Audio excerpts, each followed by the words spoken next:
आपको ही बोलना है। हेलो, मेरे थोड़े तुम म्यूट क्यों कर? उनकी आवाज नहीं आई। Good evening, respected.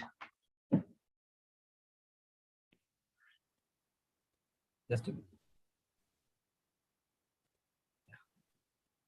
Good evening, respected everyone and dear all honorable guests, including the chief guest for inauguration, the patrons, chairpersons, and additional chairpersons of today's technical session, keynote speakers, the entire team of Inspira Research Association, Jaipur, team of School of Commerce and Business Studies, Jivaji University, Gwalior, and majority of participants who have joined the program. I heartily welcome you all.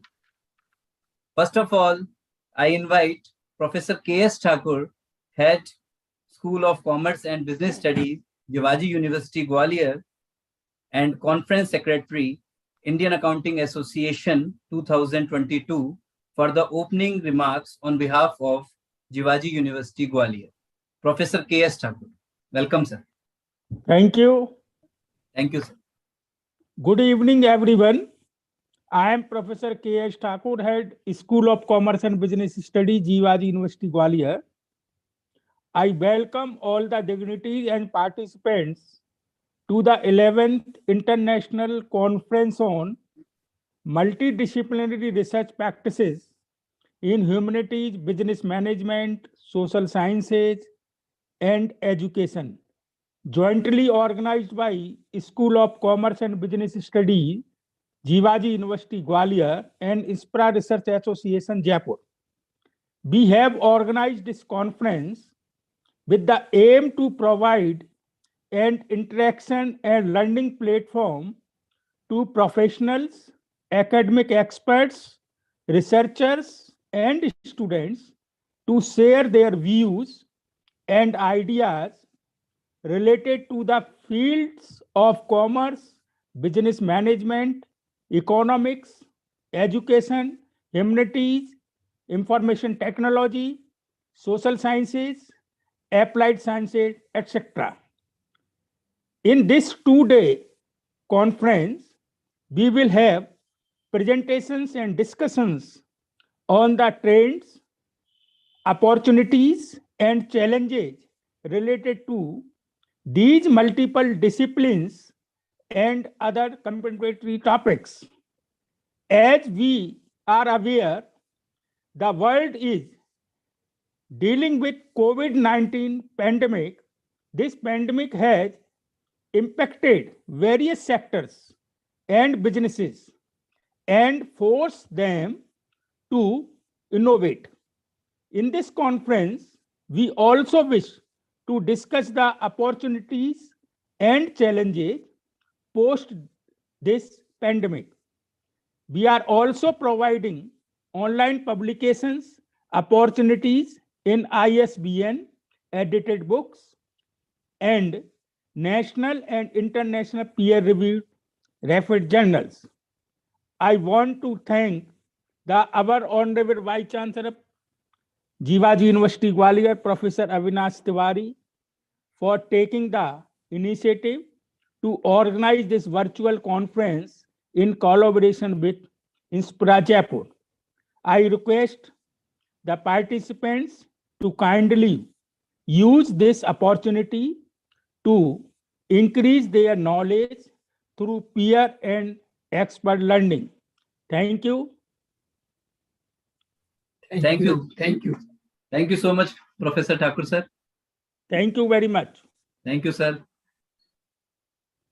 And now I invite Professor S.S. Modi, President, Inspira Research Association, former President, Indian Accounting Association, and former Head, Department of ABST, Faculty of Commerce, University of Rajasthan, Jaipur, for the opening remarks on behalf of Inspira Research Association.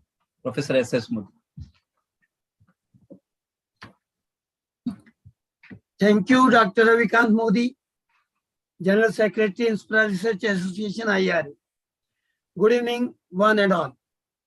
I welcome you all, particularly the patron, Professor Avinash Tiwari, Vice Chancellor, and Dr. Sushil Mandaria, Registrar Jivaji University Gwalior, and Professor K.S. Thakur, Conference Organizing Director and Head School of Commerce and Business Studies, Jivaji University Gwalior, and Conference Secretary, Indian Accounting Association, IA 2022, for collaborating with Inspira Research Association, IRA, Jaipur, for jointly organizing the virtual international conference on multidisciplinary research practices in humanities, business management, social sciences, and education, going to be organized on January 28th and 29th, 2022. I heartily welcome today's chief guest, a great academician and administrator, Honorable Professor Dr. Bhagirath Singh, Vice Chancellor, Pandit Deen Dayal Upadhyay Shekhawati University, seeker for inauguration of the conference. I also feel pleasure to hearty welcome of today's chairperson of the session, Professor Dr. Rana Singh, and additional chairperson, Professor Dr. Anil Mehta, keynote speakers, Mr. Von Eric Tendog, Canada, Professor Dr. Anil Kumar, Delhi, and Dr. Meenu Maheshwari, Kota.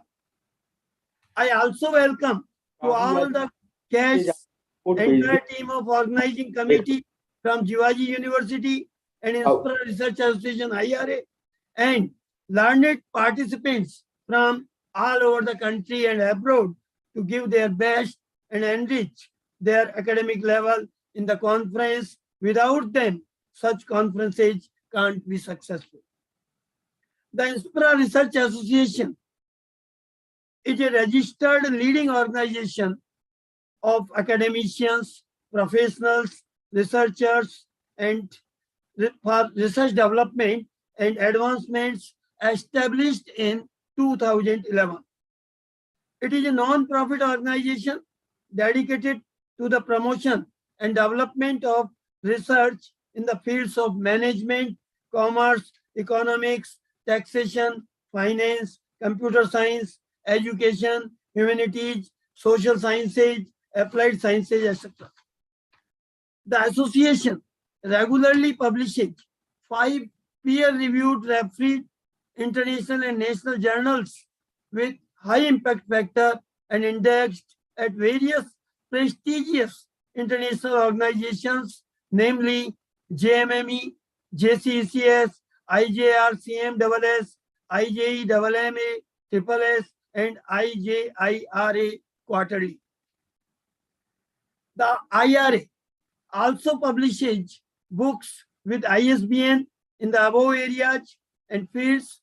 Inspira Research Association has been organizing national and international conferences, seminars, workshops, webinars, FDPs, MDPs, symposiums, and live sessions regularly with certain special features such as opportunity to publish papers in national and international journals and in ISBN books, and conference proceedings with ISBN in addition to paper presentation opportunity in the conferences.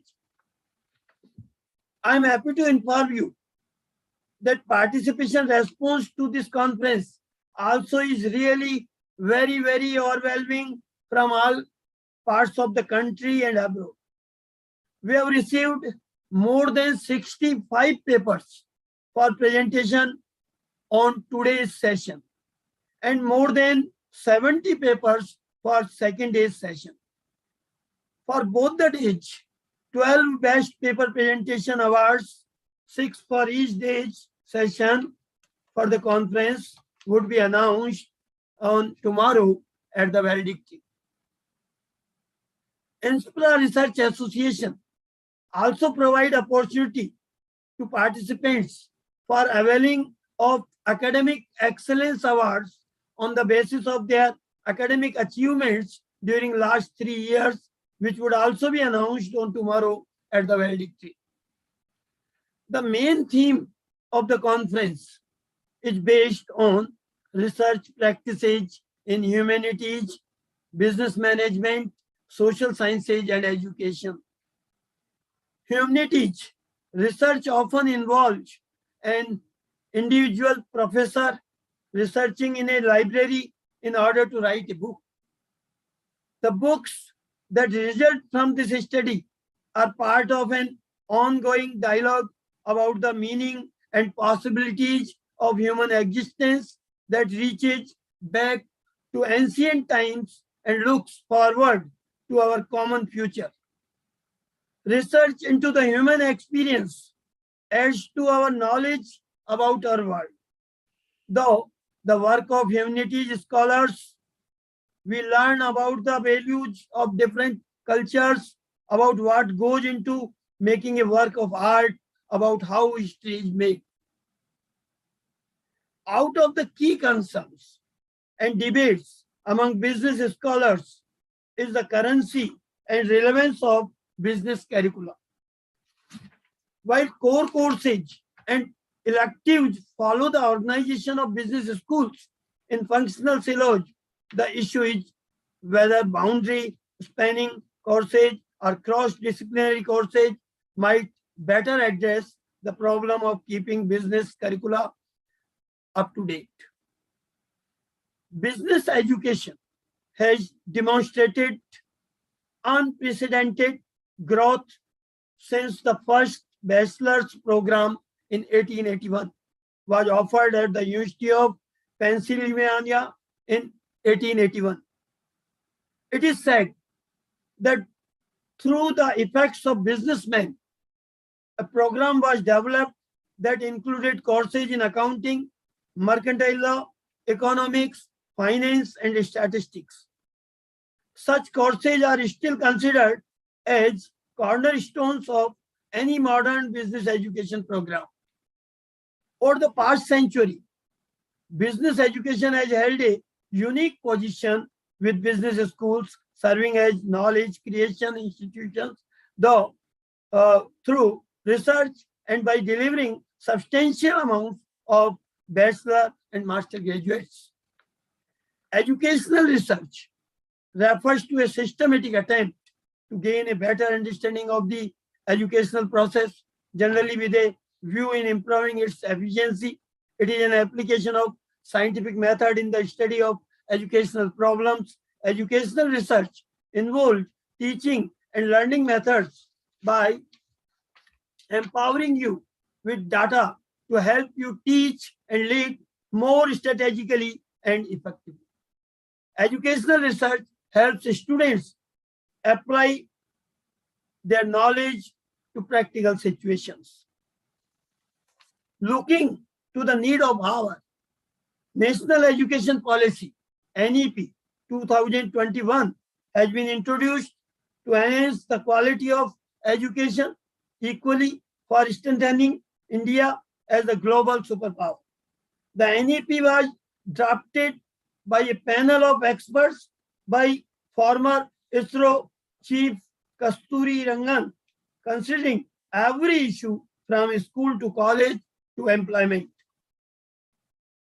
Thus, to discuss all these important issues in this conference, there would be two technical sessions. On today, first technical session would be on research practices in humanities and business management. And the second technical session tomorrow would be on research practices in social sciences and education. I hope you all would enrich and gain a lot from this conference. Thank you. Thank you so much, Professor S.S. Modi.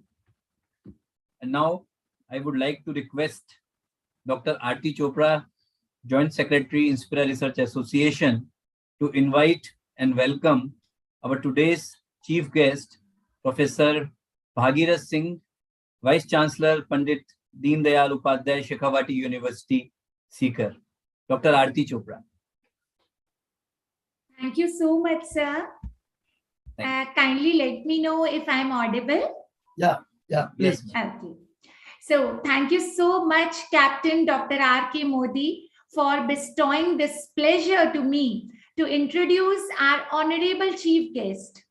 आपने मुझे सूरज को दिया दिखाने का काम दे दिया है, तो अब मैं सूरज को दिया कैसे दिखाऊं? I take honor, privilege, pride and pleasure to welcome our eminent, renowned and distinguished chief guest for this international conference, Professor Bhagirath Singh ji, Honorable Vice Chancellor, Pandit Deen Dayal Upadhyay Shekhawati University, Sikar. Before inviting Sir to guide us and bless us with his kind words, I wish to throw some light on his academic and administrative journey. सागर में से कुछ बूंदे निकालने का प्रयास कर रही हूँ भागीरथ सर के लिए. Before being the Vice Chancellor at Pandit Deen Dayal Upadhyay Shekhawati University, Sikar, Professor Bhagirath has been the Vice Chancellor at Maharaja Ganga Singh University, Bikaner, Maharaja Dayanand Saraswati University, Ajmer, and Raffles University, Neem Rana, Alwar.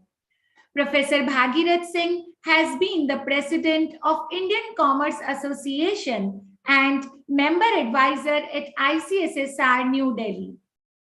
He has been the Chairman of UGC Expert Committee and Center of Entrepreneurship and Small Business Management, Ajmer. Professor Bhagirath has been the Founder Director of the Master of Finance and Control University of Rajasthan, Jaipur. For a long period, Professor has served as a Chief Proctor at University of Rajasthan. He has been the Dean, Students' Welfare University of Rajasthan, Jaipur.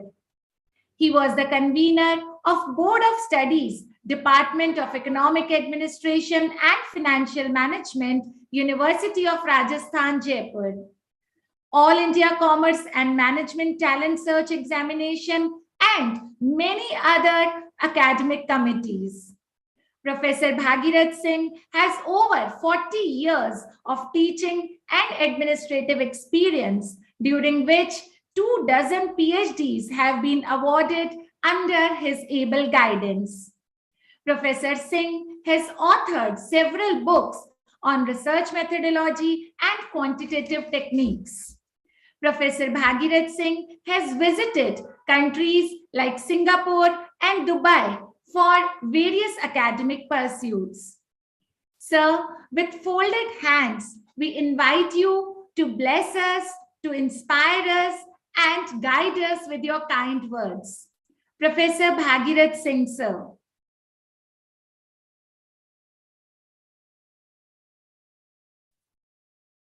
Just he is coming. Yes, he's coming. Yes, sir. Professor Bhagirath Singh sir is coming. He'll just join in a minute.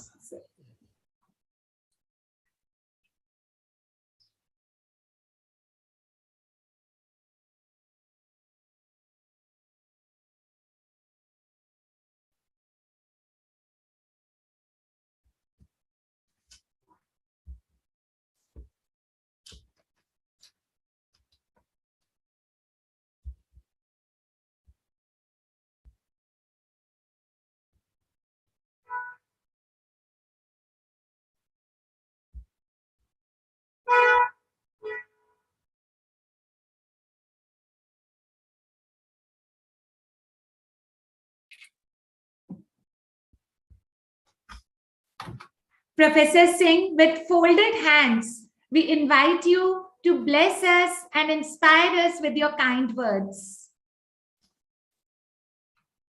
Sir unmute कर लीजिए sir. Bhagirath sir unmute कर लीजिए. Mute है आप.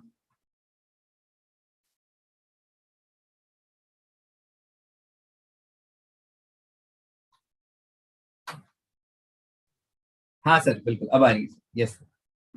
धन्यवाद. सभी को नमस्कार.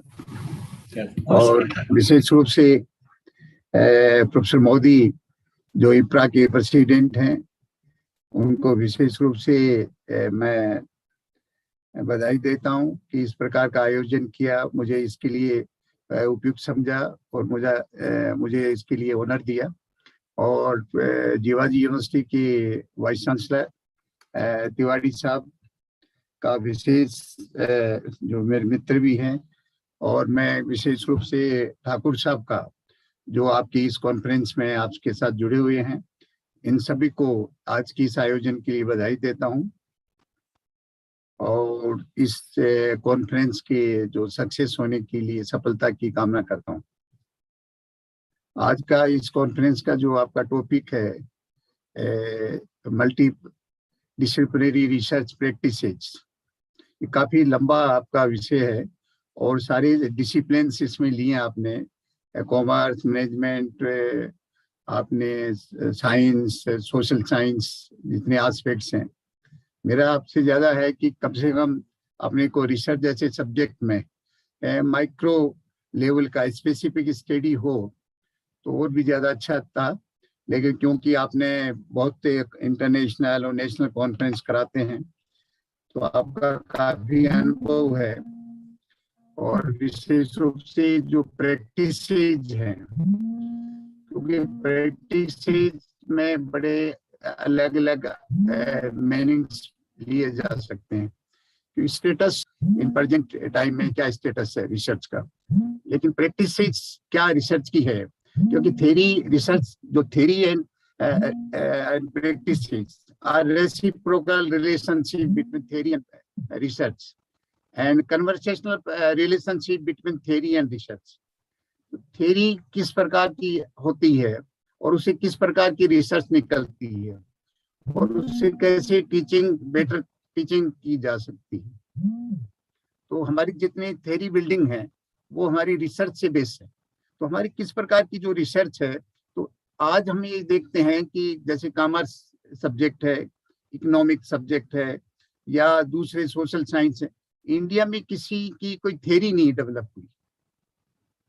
इसका मतलब है कि हमारी रिसर्च काफी कमजोर है, क्योंकि जितने भी थ्योरीज आई हैं, तो पहले जैसे ग्रीक से थ्योरी आती थी, प्लेटो है, रूसो है, सुकरात है, उनकी थ्योरी थी।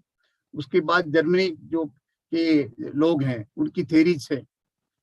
लेकिन हमारी जो सोशल साइंस या दूसरे सब्जेक्ट्स हैं, इसमें थ्योरी बिल्डिंग, क्योंकि रिसर्च का जो मेन मोटो होता है थ्योरी बिल्डिंग अप्रोच होता है। जो जितनी रिसर्च डेवलप होती है उसके बाद में कैसे उसकी थ्योरी डेवलप होती है, तो ये सबसे बड़ा देखा जाता है। लेकिन हमारी अभी सारे जैसे अभी कॉन्फ्रेंस सेमिनार्स में हम रिसर्च की बात करते हैं, हमारे जितने कन्वोकेशन एड्रेस होते हैं उसमें क्वालिटी रिसर्च की बात की जाती है। लेकिन आज की तारीख में भी रिसर्च की जो पोजीशन है, रिसर्च की जो स्थिति है, वो बड़ी दयनीय है। हमारी जो न्यू एजुकेशन पॉलिसी में भी रिसर्च कंपोनेंट पर कोई बात नहीं हुई है कि किस प्रकार की हो। ये जरूर हुआ है कि रिसर्च टाइप यूनिवर्सिटीज होंगी, कुछ सम यूनिवर्सिटीज रिसर्च यूनिवर्सिटीज होंगी, और उसमें ये तो है कि मल्टीपल डिसिप्लिन में एग्जेक्ट और एंट्री बेस को तो बताया गया है, लेकिन रिसर्च किस प्रकार की होगी ये बहुत कम दिया गया है। तो इन चीजों में हमारे, क्योंकि जबकि हमारा रिसर्च का इतिहास है 1784, 1784 से भारत में रिसर्च चालू हो गई थी। बंगाल में सबसे पहले विलियम जॉन्स ने रिसर्च चालू किया था, जो एस्टेट सोसाइटी की स्थापना करके 1784 में। और उसके बाद में धीरे धीरे हमारे यहाँ, उसके बाद में महेंद्र सरकार ने रिसर्च को डेवलप किया 1876 में, वो भी बंगाल से ही संबंधित थे। और उसके बाद में 1857 में हमारे यहाँ 3 यूनिवर्सिटी, जो कलकत्ता यूनिवर्सिटी, मद्रास यूनिवर्सिटी और बम्बई यूनिवर्सिटियां बनी, और उसमें रिसर्च को एक एकेडमिक रिसर्च के रूप में चालू किया गया। लेकिन साइंस में ये प्रक्रिया रिसर्च की वो डेवलप हुई।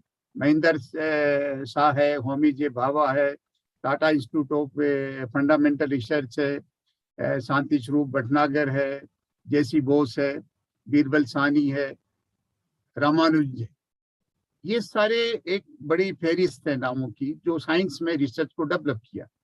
और उसके बाद में इंडिया में जो Indian council of social science research है, या हिस्ट्री में इंडियन काउंसिल ऑफ हिस्ट्री का है, या डीएसटी से साइंस का जो रिसर्च डेवलपमेंट हुआ है, वो उसमें रिसर्च के लिए अलग अलग कोशिश की गई।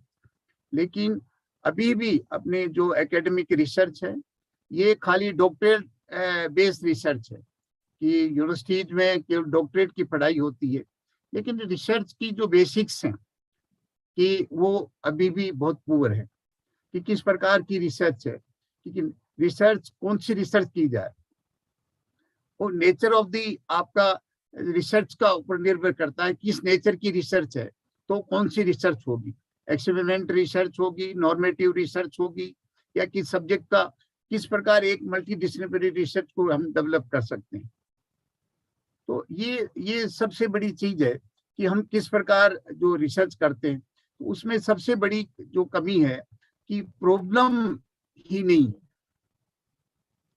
जबकि आज हम अभी बात करते हैं ये जो 21वीं शताब्दी की बात है, जो एशिया की शताब्दी है, पर्टिकुलर इंडिया की जो शताब्दी है, जबकि हम उस जमाने की बात करते हैं जब हमारे यहाँ पर त्रेता युग था या द्वापर युग था। उस समय साइंस कितनी रिच थी। जब हम या सतयुग के टाइम था, सतयुग के टाइम की रिसर्च की बात करें तो आपको पता होगा प्लास्टिक सर्जरी कितनी एक रिसर्च थी कि गणेश जी का जो एक जो सिर था, उसे ये लगता है कि ह्यूमन और एनिमल के द्वारा जो उनका शरीर बना हुआ था। तो ये प्लास्टिक सर्जरी कितनी बढ़िया थी। ये सतयुग की बात। त्रेता युग की जब हम बात करते हैं तो उस समय की रिसर्च की बात किस तरह से की जा सकती है। और हम जिस तरह से द्वापर युग की बात करते हैं तो कृष्ण का जो बर्थ ऑफ कृष्ण है वो जेनेटिक साइंस है, वो अपने आप में जेनेटिक साइंस बताती। ऐसे ही अर्जुन के जो एरो है वो आपका न्यूक्लियर पावर को इंडिकेट करती है। त्रेता युग की बात करें तो उसमें जो पुष्प विमान की जैसी थी, तो ये साइंस वहां उस समय कितनी डेवलप थी। और आज हमारी स्थिति ये है कि हमारी साइंस जो रिसर्च है वो कितनी कमजोर है। आज हमारा रिसर्च का आउटले है वो कंपैरिजन इन वर्ड्स कंपैरिजन में बहुत कमजोर है। हमारे यहाँ कुल जीडीपी का 1% भी रिसर्च पर खर्च नहीं हो रहा है, 0.69, जबकि अमेरिका में है 3 पॉइंट है, चाइना में 4% है, दूसरे जो कंट्रीज हैं, यूरोप की कंट्रीज हैं, उनमें 4% है जीडीपी का। तो वहाँ रिसर्च कितनी डेवलप रिसर्च है। तो ये सबसे जो बात है। ऐसे ही हमारा पेटेंट्स हैं, पेटेंट्स में हम काफी पीछे हैं। हमारे पेटेंट्स में हमारा 10वां स्थान है। इन पब्लिकेशंस में है हमारा क्या है, तो पब्लिकेशंस में भी हम बहुत काफी पीछे हैं। हमारे से ज्यादा पब्लिकेशन चाइना अमेरिका की पब्लिकेशंस है। तो हम दो तरह की रिसर्च में, आपकी क्वांटिटी बेस्ड रिसर्च है, क्वालिटी बेस्ड रिसर्च है, उसको हम किस तरह से डेवलप करते हैं। पीयर रिव्यू रिसर्च हमारी क्या हो सकती है, तो यह क्वालिटी पर निर्भर करती है। आपके साइटेशंस क्या है, आपके जो क्वालिटी फैक्टर्स क्या हैं, तो वो सब उसकी ऊपर निर्भर करती है कि आपकी क्वालिटी रिसर्च क्या है, आपकी प्रोडक्टिविटी क्या है। ये आपका टोटल पब्लिकेशन है, ये क्वांटिटी बेस पर निर्भर करती है। लेकिन अभी जो हम देखते हैं एकेडमिक इंस्टीट्यूशंस में देखते हैं, क्योंकि हमारे यहाँ रिसर्च होती है, ये सेंट्रल गवर्नमेंट यूनिवर्सिटीज में होती है, स्टेट यूनिवर्सिटीज में होती है, प्राइवेट सेक्टर्स में भी होती है। और इन यूनिवर्सिटी में क्या है कि लोगों को रिसर्च प्रॉब्लम ही नहीं आती, रिसर्च क्वेश्चन ही अराइज नहीं होता है। जो कुछ गाइड कहता है उसके हिसाब से रिसर्च की जाती है।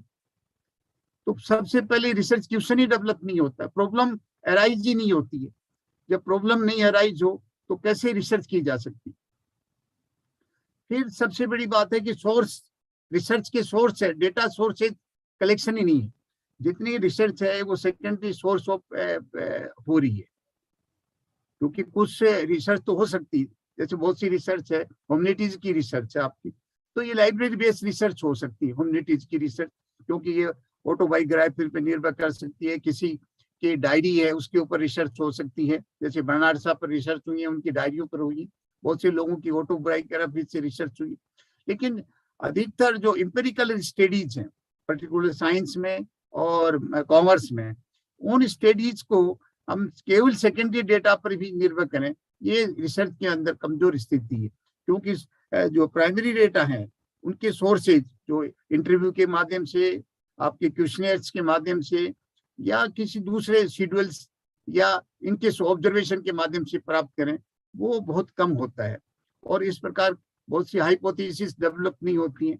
तो जब रिसर्च क्वेश्चंस नहीं है, हाइपोथेसिस नहीं है, तो रिसर्च का जो है अप्रोच है, और इस तरह से जो इनोवेटिव रिसर्च ऑन इनोवेशन और रिसर्च फॉर इनोवेशन, तो जब तक इनोवेशन डेवलप नहीं होगा, जब रिसर्च अच्छी नहीं होगी तो इनोवेशन डेवलप नहीं होगा, जब इनोवेशन डेवलप नहीं होगा तो फिर रिसर्च अच्छी नहीं होगी।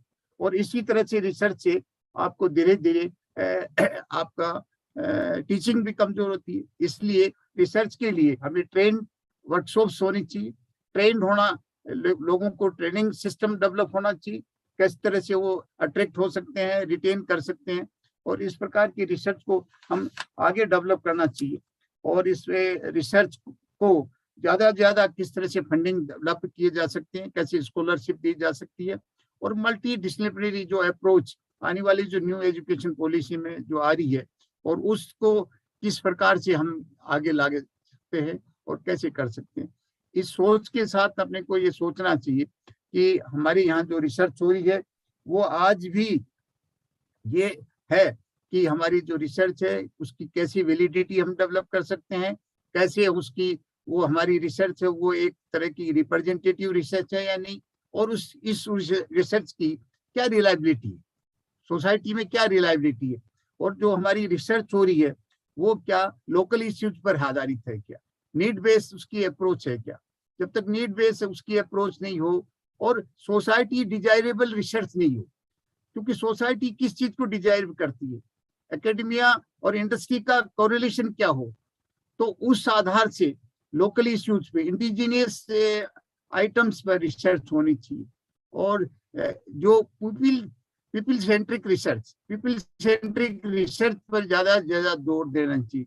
तो आपके इंस्पिरा जैसे सोसाइटीज हैं जो आपने बना रखी है, या यूनिवर्सिटी सिस्टम है, उनको इन इश्यूज पर जो लोकल बेस्ड इश्यूज हो, या जो ऐसे इश्यूज हो जिसमें सोसाइटी डिजायरेबल हो, नीड बेस्ड अप्रोच हो, और उन पर ज्यादा से ज्यादा काम करने के लिए अपना फोकस होना चाहिए।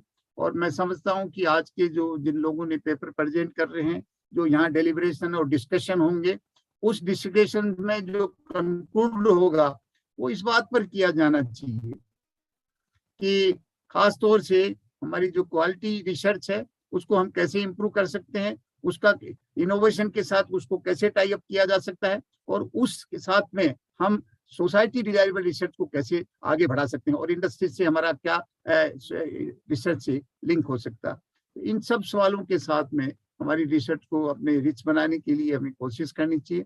और इस प्रकार के जो कॉन्फ्रेंस सेमिनार होते हैं उसमें इस प्रकार की चीजें निकल के आनी चाहिए। तो आज के इससे आपने जो ये प्रयास है आपका, multi disciplinary practice in all disciplines, particular humanities and social science and science, तो उसमें किस प्रकार से हमारी रिसर्च को हम डेवलप कर सकते हैं, इसका जो डेलिब्रेशन हो, मैं सोचता हूँ भी सार्थक परिणाम निकलेंगे। Thank you.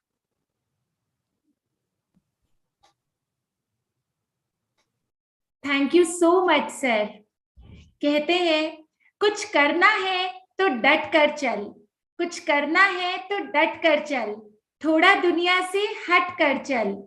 लकीर पर तो सभी चलते हैं, कभी इतिहास को पलट कर चल। सर, यह आपके लिए बिल्कुल उपयुक्त है। आपके सरल व्यक्तित्व व उच्च विचारों से हमें जो प्रेरणा मिली उसके लिए हम आपका आभार व्यक्त करते हैं। We are grateful for your precious time in guiding our participants with your expert advice on research. Thank you so much, Professor Bhagirath Singh, for sparing out your precious time for us. Thank you once again. Thank you. Thank you. Thank you, Bhagirath Singh ji. Thank you, Aarti. Thank you, sir. Thank you so much, Dr. Aarti Chopra ma'am.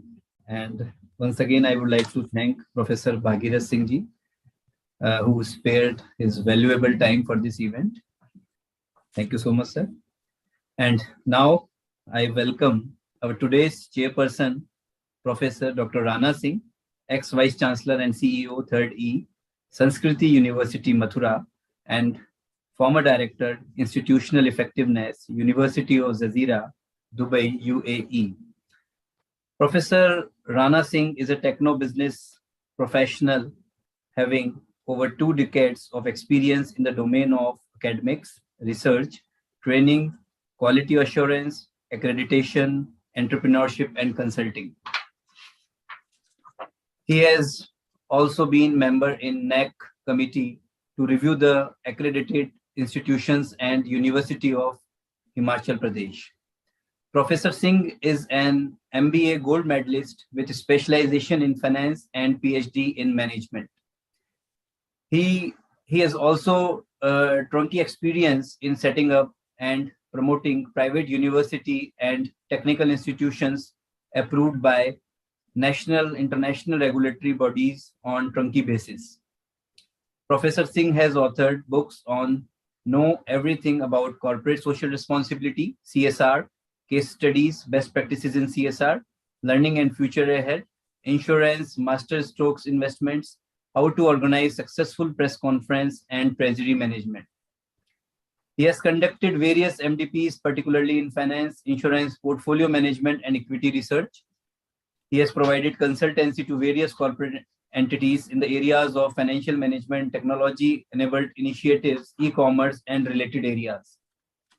He has been guiding various research scholars pursuing PhD in management under his supervision. He was editor of leading research journal Daily Business Review. It is our pleasure and privilege to invite Professor Dr. Rana Singh for delivering the chairperson's address. Welcome, sir, Professor Dr. Rana Singh. Sir. Thank you, Dr. Ravi Modi ji. Thank you. It's indeed a pleasure, privilege, honor, and delight to be part of this wonderful event, 11th International Conference on Multidisciplinary Research Practices in various domain areas. I take this opportunity to extend my heartfelt thanks to our Honorable Chief Guest, Professor Dr. Bhagirath Singh, Vice Chancellor, Pandit Deendayal Upadhyaya, Shekhawati University Seeker, for his special remarks and wonderful and deep insights in the area of research. And it was really very, very inspiring. I also take this opportunity to extend my heartfelt thanks to our organizer, Professor S.S. Modi ji, and our additional chairperson, keynote speakers, Professor Eric Tandok from Canada, Professor Dr. Anil Kumar, Dr. Meenu Maheshwari. And I'll also take this opportunity to extend my warm welcome and thanks to patron, co-patrons, conference organizing directors, joint organizing directors, conference organizing secretaries, joint secretaries, as well as all members of organizing committee and all the learned members, especially from the research fraternity. It's indeed a pleasure to see such an overwhelming investment of energy in form of multiple research papers. Well, our previous speaker gave deep insights about research practices and interest areas and has been very, very inspiring. We all know that our Honorable Prime Minister, Shri Narendra Modi ji, wants our country to be at the top in all the international rankings, be it Human Development Index rankings, be it patents, be it innovation, and all other areas of business management. We are great to see a visionary leader of our country who wants to see the academicians of the country to create path-breaking research which should have impact not only in the area of academics, research, innovation, and incubation, but they all must have very strong social impact which can transform the human beings and the civilization. We are great to have taken birth in a country like India, which gave the first civilization to the world, which gave the first university to the world, and has been setting new trends in the domain of academics, research, incubation, commercialization, innovation, and all other allied areas. We as academicians have to shoulder the responsibility of producing world-class research papers, as well as producing world-class researchers, which can make their presence felt in the area of primary research, secondary research, as well as other areas of research, so that we as Indians are in a position to make sure that the Indian universities are able to make sure that they are among the top ranking universities of the world. We at times see that not many Indian universities are seen, or they are not able to make their presence in the top ranking universities of the world.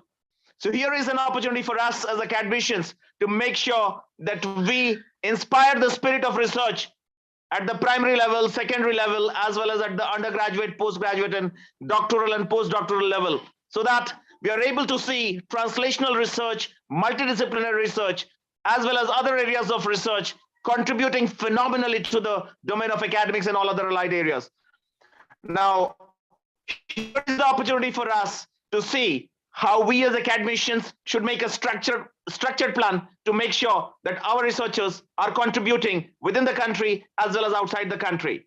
Now, when we talk about contribution of research, well, simultaneously, we have to also talk about how we can ensure quality assurance in academic delivery, how we can make sure that we are focusing on institutional research, which can help us in evidence-based strategic planning. And we can make sure that strategic plans are implemented, and we can ensure that all domains of research produce outcomes which can have strong social impact, and make sure we are contributing to some of the top-notch journals of the world, having very high factors, especially impact factors, and make sure that Indian academicians are acknowledged as one of the best academicians, researchers, as well as practitioners, so that we can transform the world and make sure Indian academicians are in a position to ensure that India is once again recognized as Vishwaguru Bharat by optimally contributing to primary, secondary, and multidisciplinary research,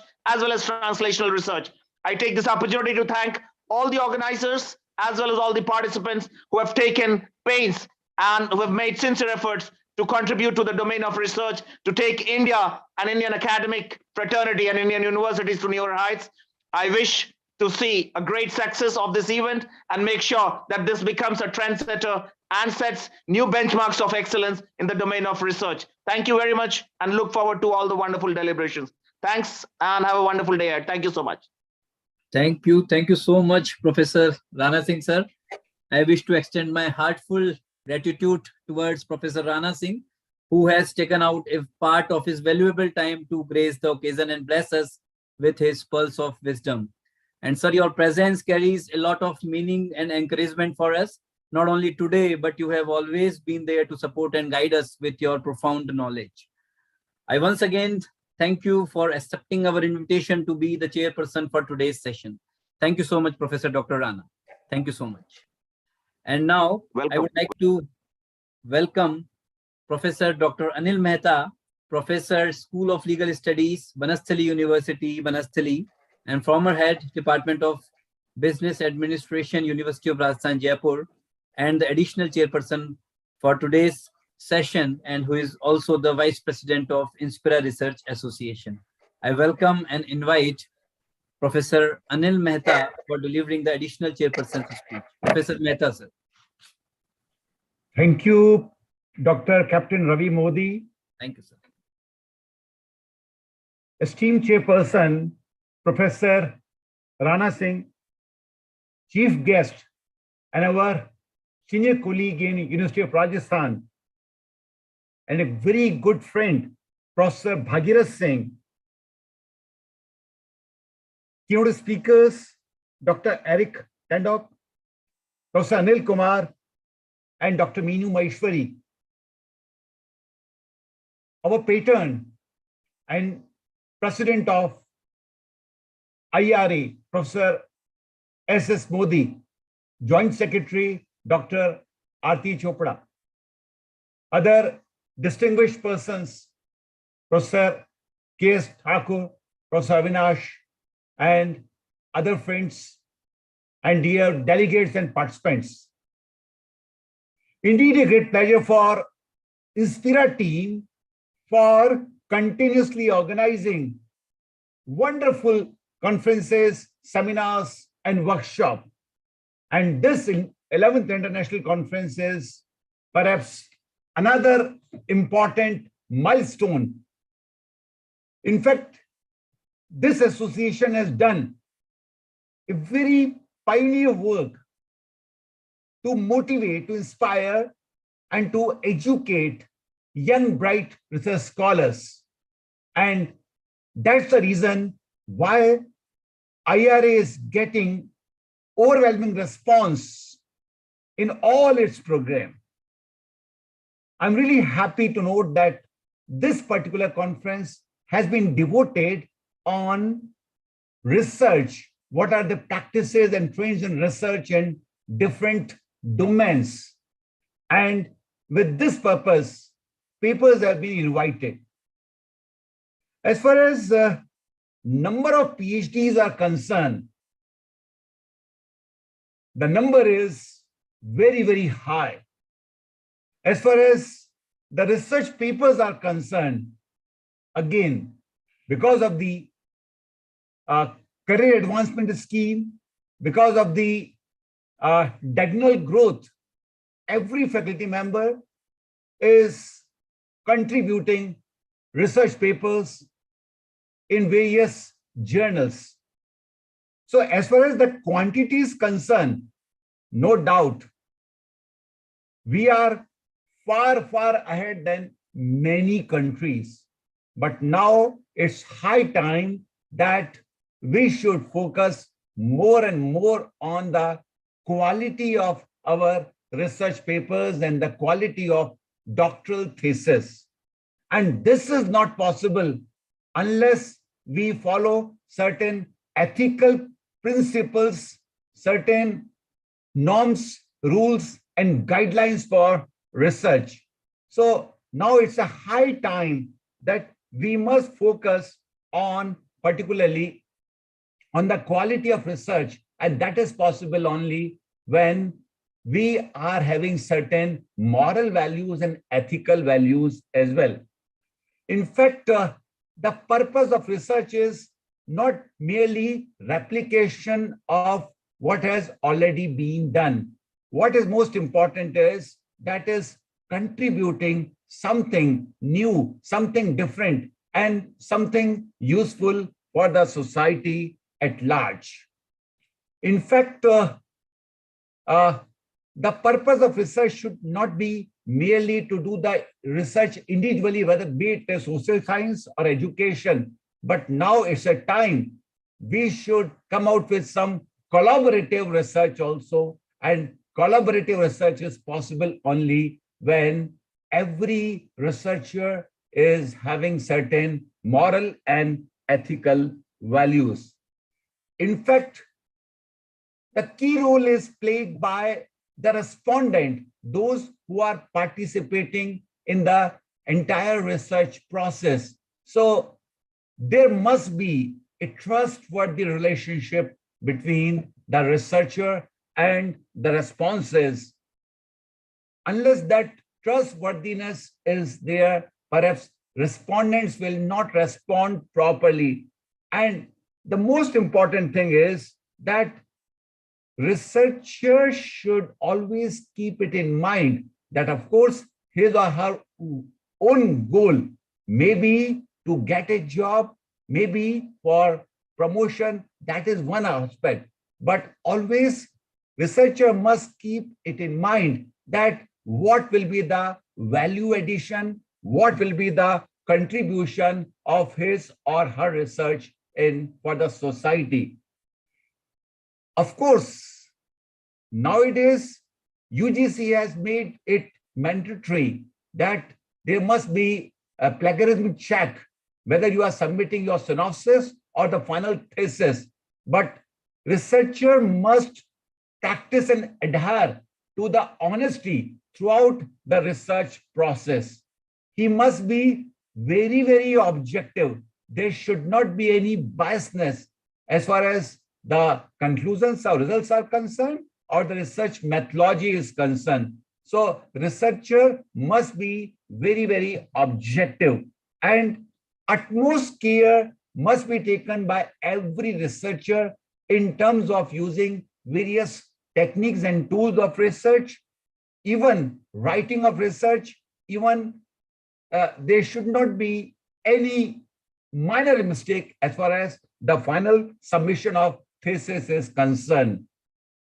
Like other values that we educate for the well-being of the society, integrity must be followed in research. So unless integrity is there, perhaps we cannot expect the quality research.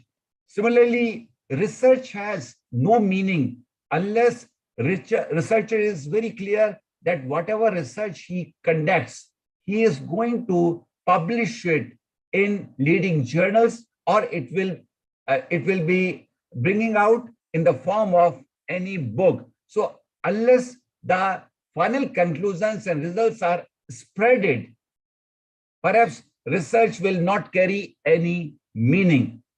Of course, nowadays, there is a greater focus on intellectual property rights, whether it is in the form of patent, copyright, or certain agreements. Researcher must strictly follow all these.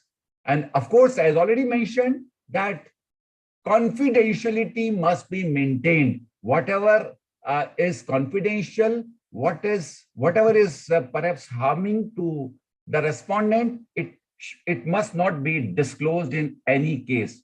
And of course, what is important is that researcher must not forget his social responsibility towards the society.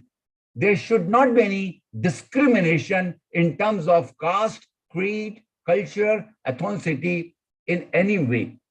Similarly, when the researchers are doing research on human or animals, utmost care must be taken that it may not cause any harm to human beings or animal, whether it is physical in case of human being, psychological, and again it is physical in case of animals.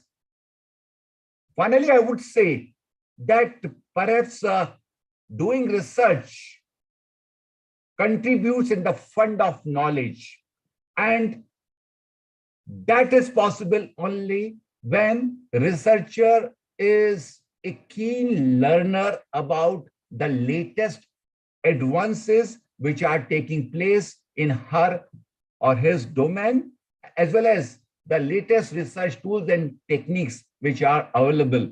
So unless the researchers are ready to enhance their competence, they will not be able to perhaps produce the quality research work. So all these aspects are extremely important.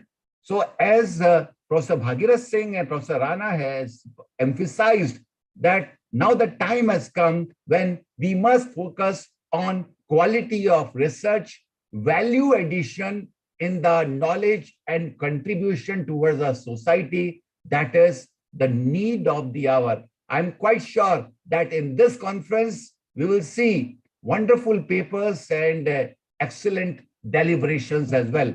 So again, I wish all the participants a grand presentations on their part. Thank you. Thank you. Over to Dr. Ravi Modi. Thank you. Thank you, Mehta sir. Thank you so much, Professor Mehta sir, for delivering very informative and impressive speech, sir. And always thanks to Professor Mehta sir for sparing his valuable time and always encouraging us and motivating us. Thank you so much, sir, once again. Thank you. Now, I welcome Mr. Von Eric Tendok, professional inspirational speaker and DTM Canada, keynote speaker for the today's session on research practices in humanities and business management. Mr. Von Eric is a professional inspirational speaker, educator, facilitator, and Amazon best-selling author. He is a positive influencer, mentor, and coach of public speaking, clarity, and confidence building. He started his coaching and mentoring program called Confidentially Speaking Institute in 2019 and published his best-selling. The book titled Say It Loud, Say It Proud, last July of 2020. His work is about the importance of communication, learn the art of public speaking, and confidence in presentation. He is a distinguished Toastmasters, the highest distinction in Toastmasters International. Mr. Von Eric Tendok is a licensed teacher and had a background in customer service and marketing in the Philippines, before moving to Canada in 2008. And he now speaks globally in different platforms, organizations, and schools to share his mission and vision. It is our pleasure to invite Mr. Von Eric Tendok for delivering the keynote speech. And thank you so much, Mr. Von Eric. I know 3:45 a.m. morning in your country, so I can understand. So thank you so much for sparing your valuable time, sir. So Mr. Von Eric, welcome, sir. Good evening, everyone. Good evening. And first of all, I would like to congratulate you on your 11th International Conference. And I would like to say congratulations to our chief guest, Dr. Bhagirat Singh. Thank you for your insight. I may not understand what you said, but I know you inspired a lot of people today. Almost 100 people listening to you. Next, I would like to say thank you and congratulations to our chairperson, Dr. Rana Singh. Thank you very much. To our alternate or co-chair, Dr. Mehta, and also to other keynote speaker, Dr. Anil Kumar and Dr. Mino Maheshwari. And of course, to you, our dear host, and thank you for inviting me, Dr. Ravi Moody. Your energy, enthusiasm, leading us in this conference will not be forgotten. Also, to all the participants, thank you for coming and great job on attending such a big conference. So as per our doctor and our host introduction, I'm a communication coach and public speaking. I'll be delivering my keynote instead of speaking about research. I'll be talking about the importance of communication because I know in our team today about business and humanities, we are dealing with people. And the first step in dealing with people is communication. Communication is everywhere. We can see them in the billboards, in magazines, books, newspapers, everywhere, even in Facebook, social media, Instagram, LinkedIn. Verbal and non-verbal communication is everywhere. The research that you are making, the research that you are studying and planning, that is an example of communication. So communication is very important. Let's say the verbal communication. In verbal communication, if we have a poor communication, then it leads to severe breakdown and there will be no cooperation. Imagine if there's no communication, you cannot able to organize this big conference, 2-day conference. That's because it involves communication. Very important. That's why I try my best to communicate in WhatsApp because I don't use WhatsApp until I now communicating to people of India that WhatsApp is so popular and I'm learning it. And that is communication, right? Very communication. So an effective communication will result to disagreement, misunderstanding, mistrust, in general disinterest. But excellent communication will build trust, it strengthens partnership, and reduces conflict. What is important more about communication, or in your case, research, is active listening. You cannot engage in a good conversation if you don't listen. You cannot engage in a good research if you will not listen. That's why in communication, it involves more than one person. There's the receiver and there's the one who is talking. Now, communication, it requires 3 aspects. And this is directly connected to research. Number one is your awareness.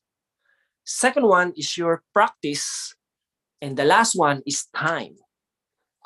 When we say awareness, because we should be mindful of the words we speak to others. As a researcher, we should be also mindful of the research that we are doing. As what Dr. Mehta said, integrity is very important when we do our research. And he's right, 100% correct. And I agree with that. Practice, because the best method of effective communications will be natural. Same with true with your research when it comes to research and business and communication, as well as in humanities. Next on line is the time.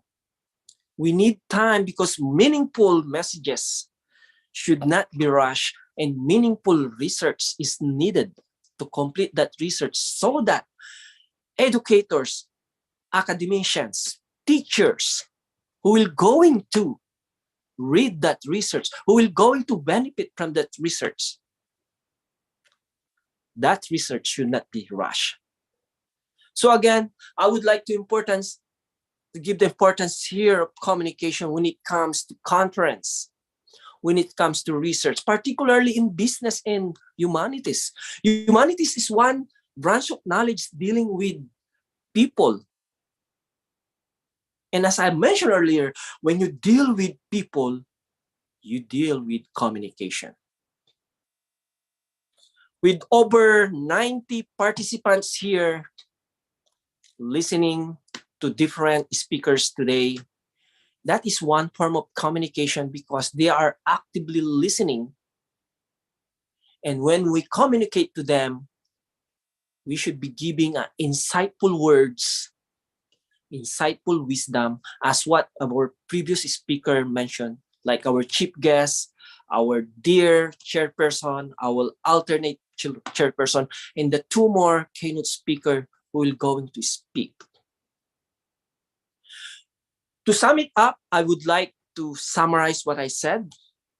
Important in communication and research is three things: your awareness, your practice, in time to be able to deliver with integrity a good research in your respective field. Thank you very much again for inviting me here. And back to you, our host, Captain Rabi Moody, sir. Thank you. Thank you. On behalf of Inspira Research Association and Jivaji University, thank you so much, Von Eric Tendrock, sir. Thank you so much for sparing your valuable time right away from Canada and delivering very, very knowledgeable and informative speech, sir. Thank you so much once again. And now I welcome Dr. Anil Kumar, Professor Anil Kumar, Professor, Shri Ram College of Commerce, University of Delhi. And I would like to congratulate Professor Anil Kumar. Presently, he joined as an independent director at Life Insurance Corporate of India. So congratulations, sir. Thank you. And he is professor at Shri Ram College of Commerce, University of Delhi, and an alumnus of SRCC, Delhi School of Economics and Harvard Business School. His area of teaching, research, and training is finance, corporate governance, and higher education. Professor Anil has been awarded PhD degree by the University of Delhi for his thesis on corporate governance. He has founded Vitshala, the financial education cell, which was launched by the Finance Minister of India, late Mr. Arun Jaitley, to spread financial literacy across the nook and corner of the country. He has contributed a number of research articles in national and international journals, presented the research work at international conferences in India and abroad, and have conducted several executive development and training programs for government officers, corporate executives, and directors. He is the leading consultant in higher education and CSR. He is also the national executive member of Indian Accounting Association. It is our privilege to welcome and invite Professor Dr. Anil Kumar for delivering the keynote speech. Welcome, sir, Professor Anil Kumar. Welcome. Thank you, Ravi Kanji. Thank you. Respected Professor Bhagira Singh ji, Professor Rana Singh ji, and my friend Anil Mehta ji. Von Eric, the motivational speaker, I was listening to his motivational speech. Meenu Maheshwari ji, who would be speaking, I think, after me, paper presenters and participants. First of all, I would like to extend my thanks to my colleagues at Indian Accounting Association, Professor S.S. Modi ji, who has been behind these academic activities. I am seeing him active for the last, I think, more than 7-8 years. And I was jokingly asking him that how you are managing so many international conferences in a short span of time. And I think that he has got expertise in that. And my dear colleague, Professor K.S. Thakurji from Jivaji University, thank you for giving me the opportunity to be here and to share my thoughts on the subject. I think that much has been said about the research, what kind of precautions or what kind of ethical guidelines one has to follow while writing the research paper or while getting it published in good journals. I will not like to repeat that. I would like to speak on some of the new areas in the field of business and industry where, the research is forthcoming. And I think that the time of traditional kind of research has, is not there. And one should always explore for the new areas where research can be done, because the things have changed in the 20th and 21st century, mainly on account of, computers, Internet of Things, digitization, artificial intelligence, and other technological and business innovations, which are bringing the new dynamics. And of course, these are known as the fourth industrial revolution. And this is disrupting the businesses.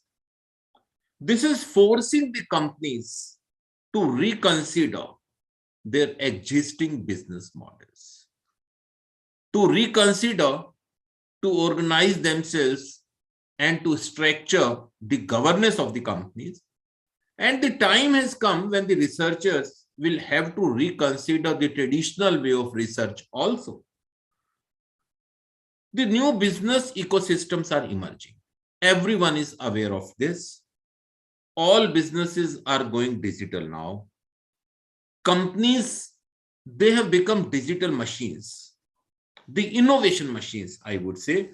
And every company needs to become a tech company and a media company. If they do not, what will happen? The younger and more agile competitors who are better tuned to the realities of new digital world would replace them. So the established firms must adapt to the new digital environment. And this has opened the new area for the researchers to go deeply into this, that how it is impacting the businesses. And your research may go a long way. For example, how artificial intelligence can be used in the business processes, what impact it will have on the different areas of the business. So it has opened up the new avenues for the researchers as well. And I think that in the time to come, the national education policy is in its implementation stage. And these kind of things would soon be the part of the new curriculum. And many universities have started this process of including these new paradigms into their curriculums.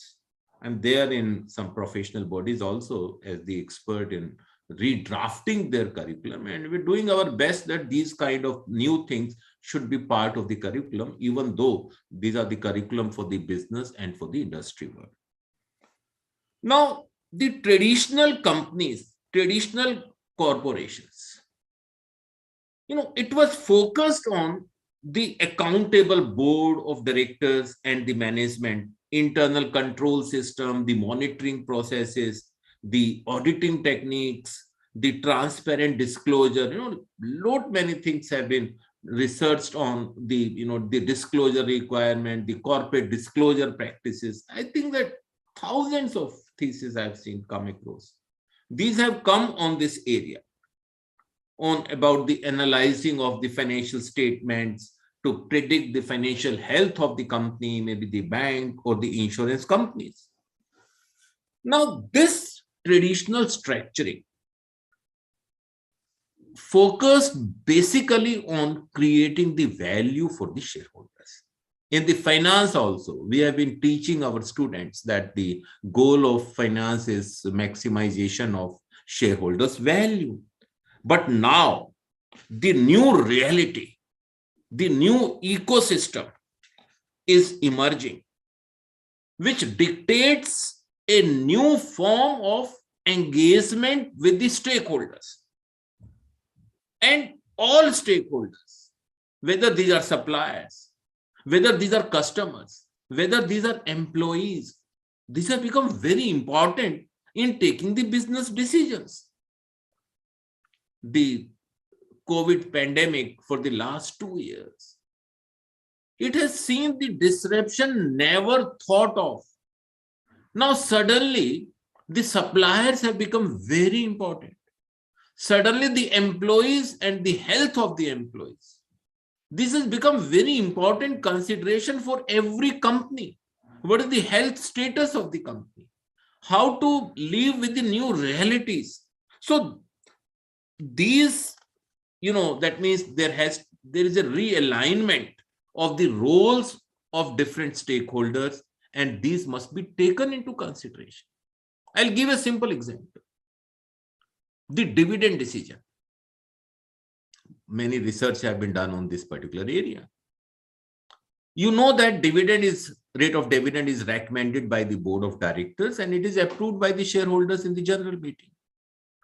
Now the dividend decisions, when it comes to the board, it used to take, I'm talking about 2 years back, it used to take just 5 minutes time. Because what were the parameters? The parameters were that we are following a particular kind of dividend policy, which is a stable dividend policy. And every year we are increasing the dividends by say 5% or 10%. Okay, what was dividend last year? This was the dividend. What are the profits? Okay, let's go for 10% increment in the dividend. Done. Now, even this simple decision of recommending the dividend payments to the shareholder, it is taking a heavy toll. All the issues which have now suddenly become relevant must come into the fore. And these are discussed at the board level. Now the board meetings have become with lot of deliberations. Took hours together to discuss about it. That on one hand, we are saying that company is under distress, that we are firing some of the employees. No increments we are giving because the profits are going down. On the other, we are giving good dividend to the shareholders. Can we justify that? Or at the same time, look from the perspective of the shareholders. Many shareholders are those who have lost their other sources of income. They look towards the company, dividend of the company as a source of the dividend payment. So their consideration is also important. So that means that even the dividend policy, it has gone into the new avenues that were not only the expectations of the shareholders, but also the expectations of different stakeholders must be kept in view while deciding for this. That means now a new corporate strategy of engagement with the stakeholders, this has come into the forefront. This is the change which has taken place. This change was prompted by the COVID pandemic. But when the digitization was taking place in the last 5, 6, or 10 years. So the focus had been shifted that, okay, how to innovate, how to cope with the new technology. And for that means you have to have the persons in the board who can guide the board in going for digitization, in guiding the board in innovating its product, in guiding the boards in innovating the processes, in incorporating the artificial intelligence, the Internet of Things into the domain of the functioning of the companies. So these have become very important. That means now the business environment has undergone a change. So the researchers, I think that's a good avenues for the researchers also to go into that particular domain and think that what kind of research can be done. Business models have transformed over the years. Now the business is viewed as a platform. Business is viewed as a social network, and digital culture has made inroad into the business processes. Another area which has become very important now, which requires some kind of research, and that area is the reputation management. The reputation of the company has become very, very important because we have transformed from a traditional business model to a digital platform. Digital platform means that all the parts of the company are networked together. This is one aspect. And second thing is that the mass media, the social media, this has become very effective. A small news, good or bad for the company, can destroy the fortune of the company. You must have seen one case, 2 years back when MG Hector was introduced. There was some problem initially with the engine of MG Hector. What one person did was that he posted on, I think, Instagram or Facebook, a picture where MG Hector was being pulled by a bullock cart.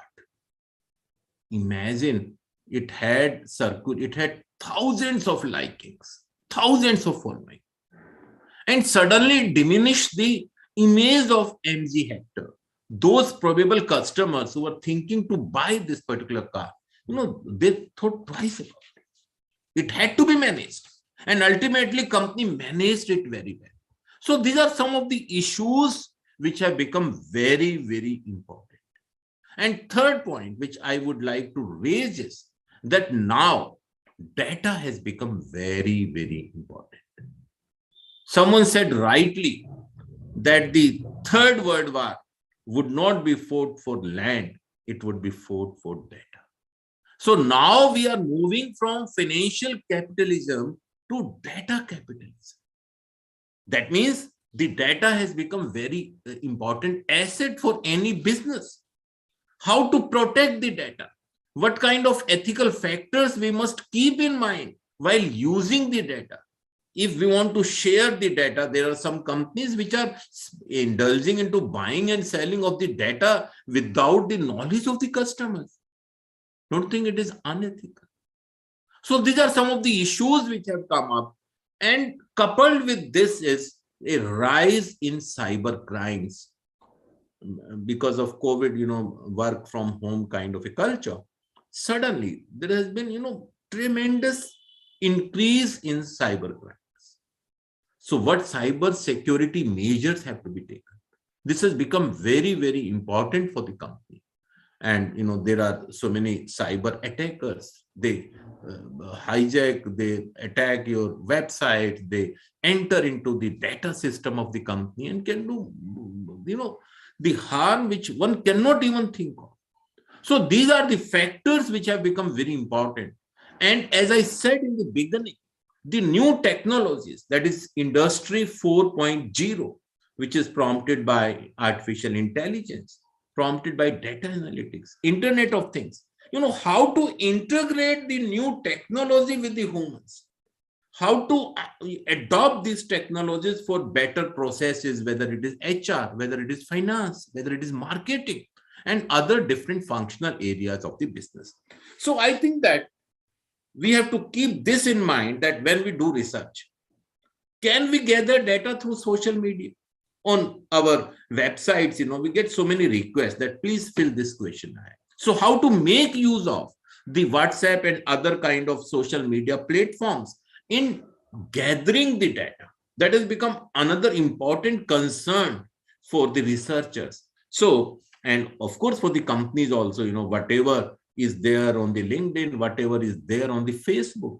Now, about 95% of all the data which is available is digitized.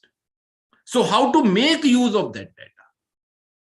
This is very, very important for any researcher, whether the research is in the domain of social science, whether it is in the medical science, or whether it is in any other science.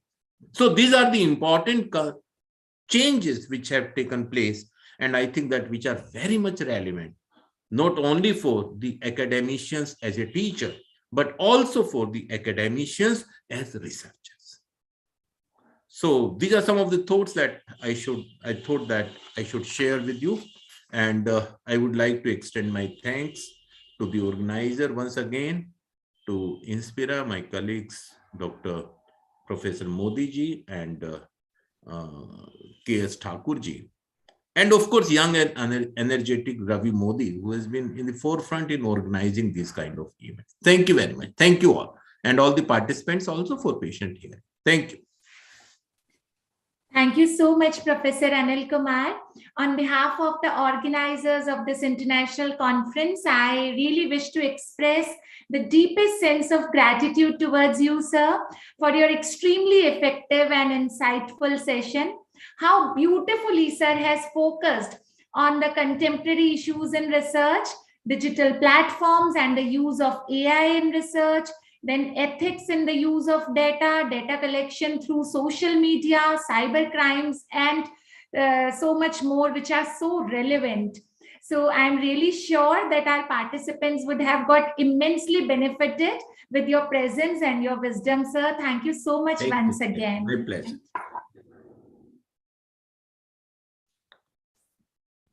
Thank you so much, Professor Anil Kumar, sir. Thank you so much once again for sparing your valuable time for us, sir. Thank you so much. We also congratulate you to be appointed as an independent director at Life Insurance Corporation of India. Thank you so much, sir. Thank you. My pleasure. Thank you. Congratulations, sir. Thank you.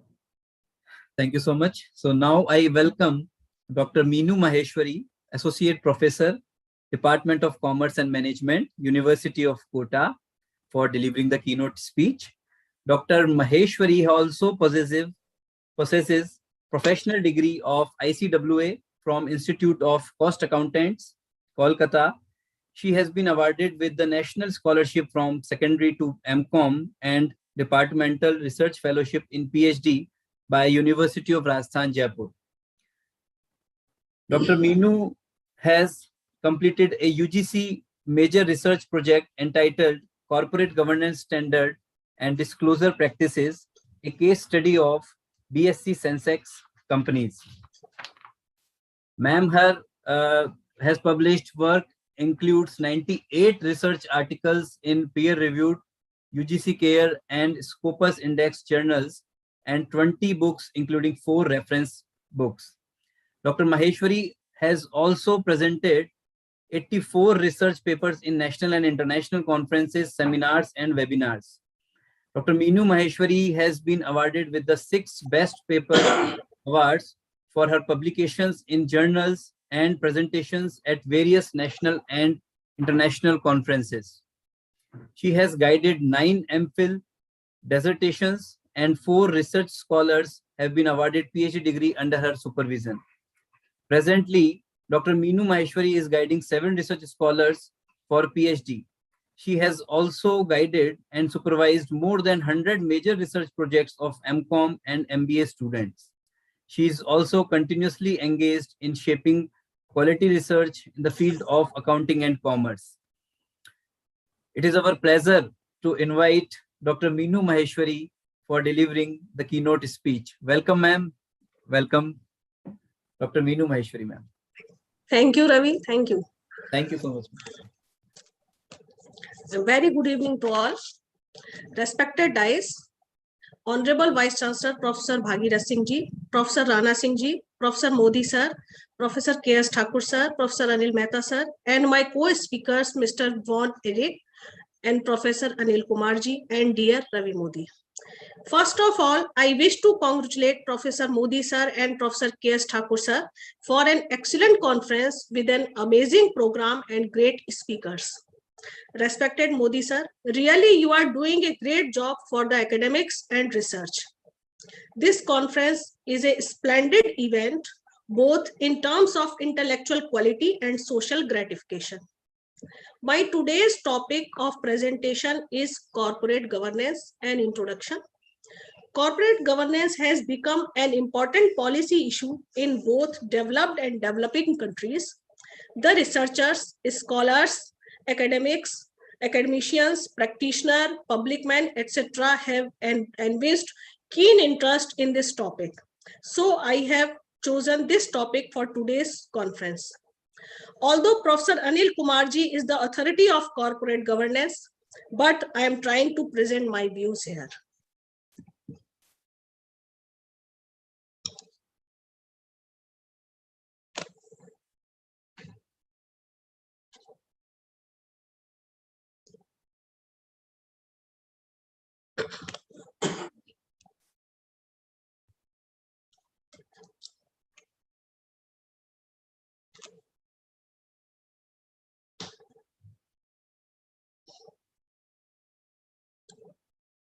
The term corporate governance has been a point of keen interest and discussion since the human being organized themselves as a society.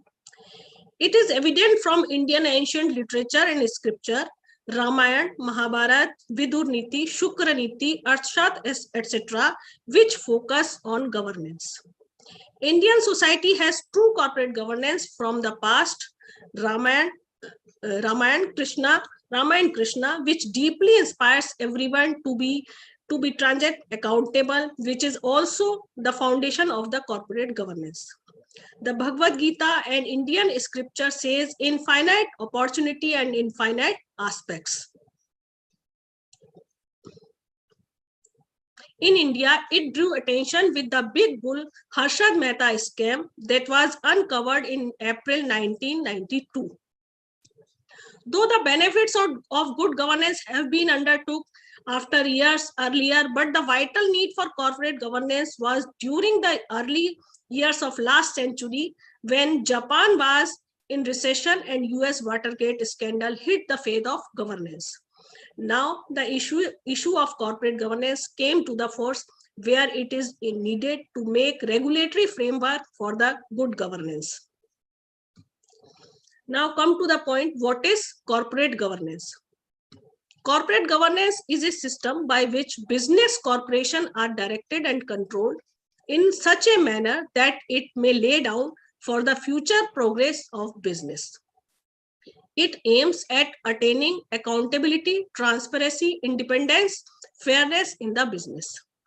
We can say in simplest term, corporate governance is a form of accountability of senior management to corporate stakeholders.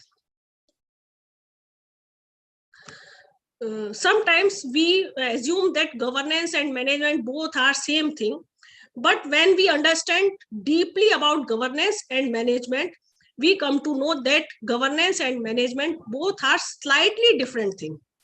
Basically, management operates in a closed system, whereas governance in open system. The main aim of governance is to make a strategy for the company, while management's main aim is to complete the task of the company. Governance has focus on where the company should go, and management focuses on to reach the company there. If we talk about corporate governance system in India, various system was adapted by India in corporate governance according to time frame. From 1850 to 1955, the managing agency system, the promoter system from 1956 to 1991, the Anglo-American system from 1992 to onwards.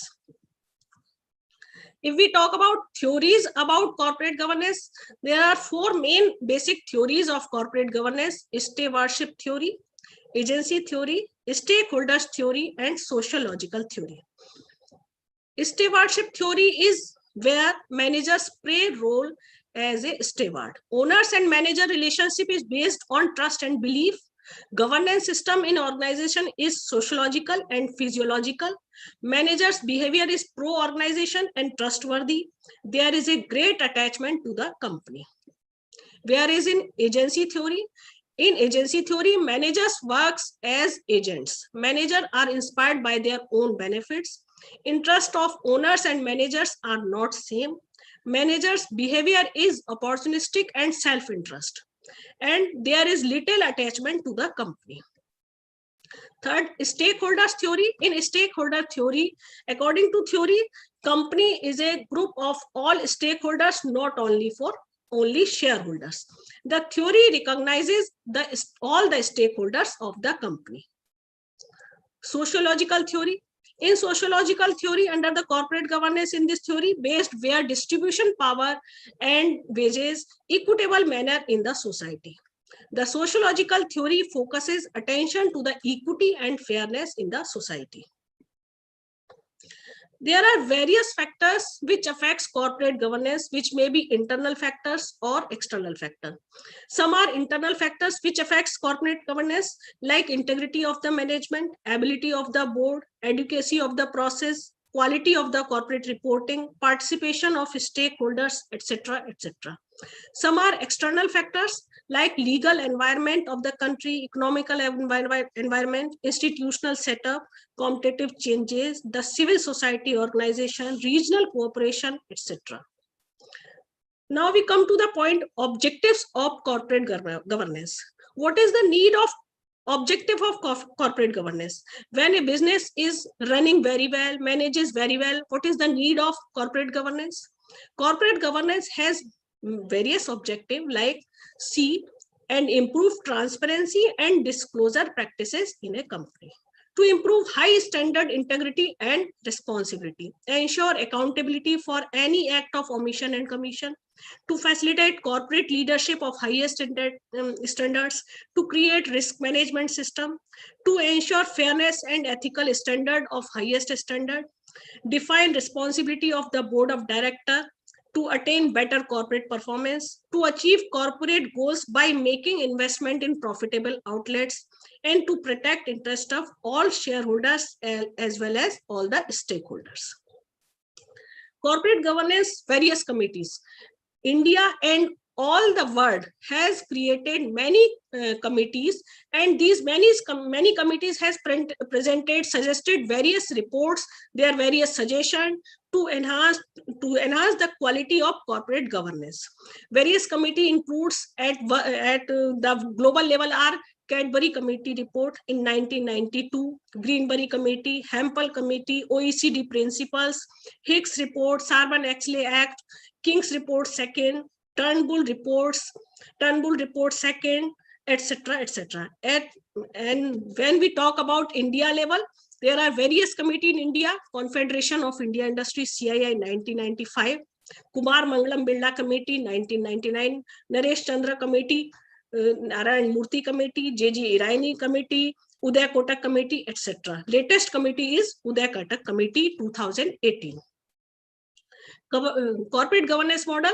There are four basically models of corporate governance: the Anglo-American model, German model, Japanese model, and Indian perspective.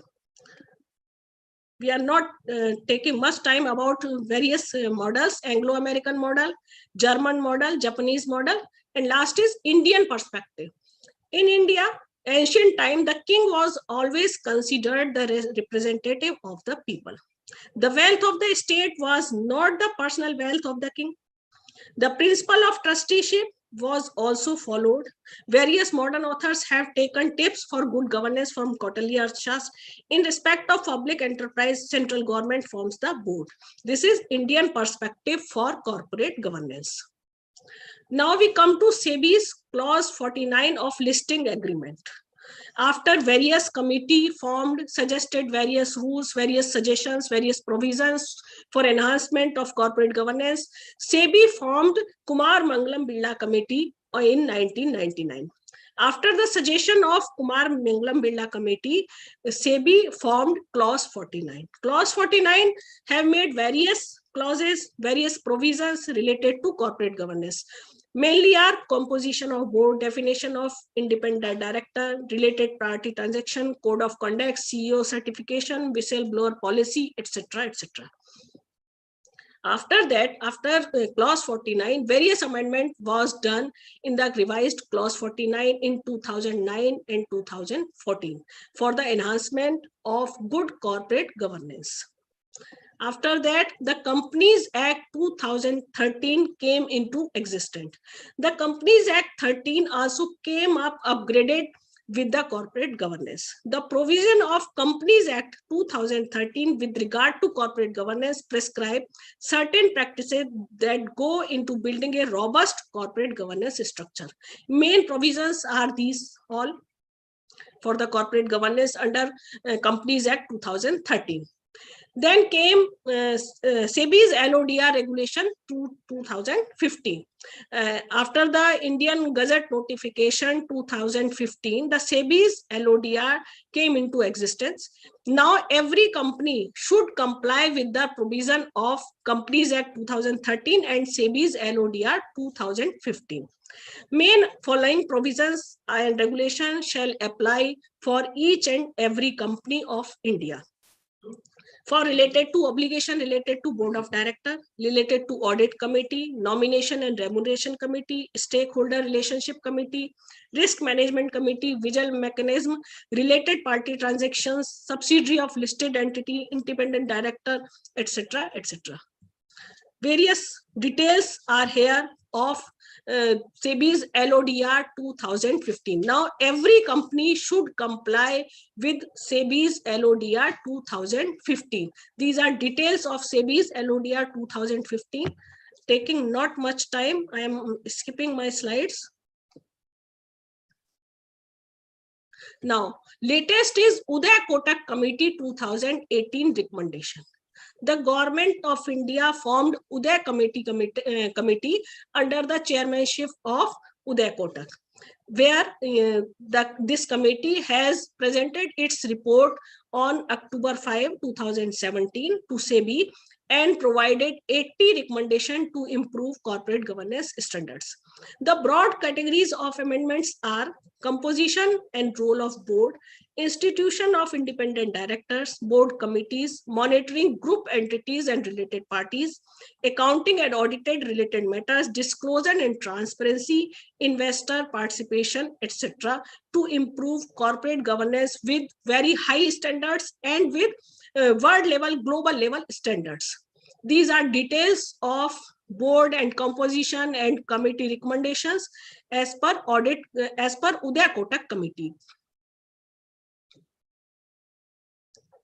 Although this is somehow a technical topic, but I try to introduce this topic with new researchers, new scholars, new students to do work, to research in this topic, because it is a very burning and very demanding topic for the students of management and commerce. Thank you so much. Thank you so much, sir. Thank you so much, Modi sir and K.S. Thakur sir, for organizing this interesting and useful conference. Thanks a lot for providing me the opportunity to share my views as keynote speaker in this conference. Thanks a lot, Ravi Modi. Thank you. Thank you so much, Dr. Meenu Maheshwari, ma'am, Associate Professor, Department of Commerce and Management, University of Kota. Ma'am, it is said that ignorantia juris non excusat.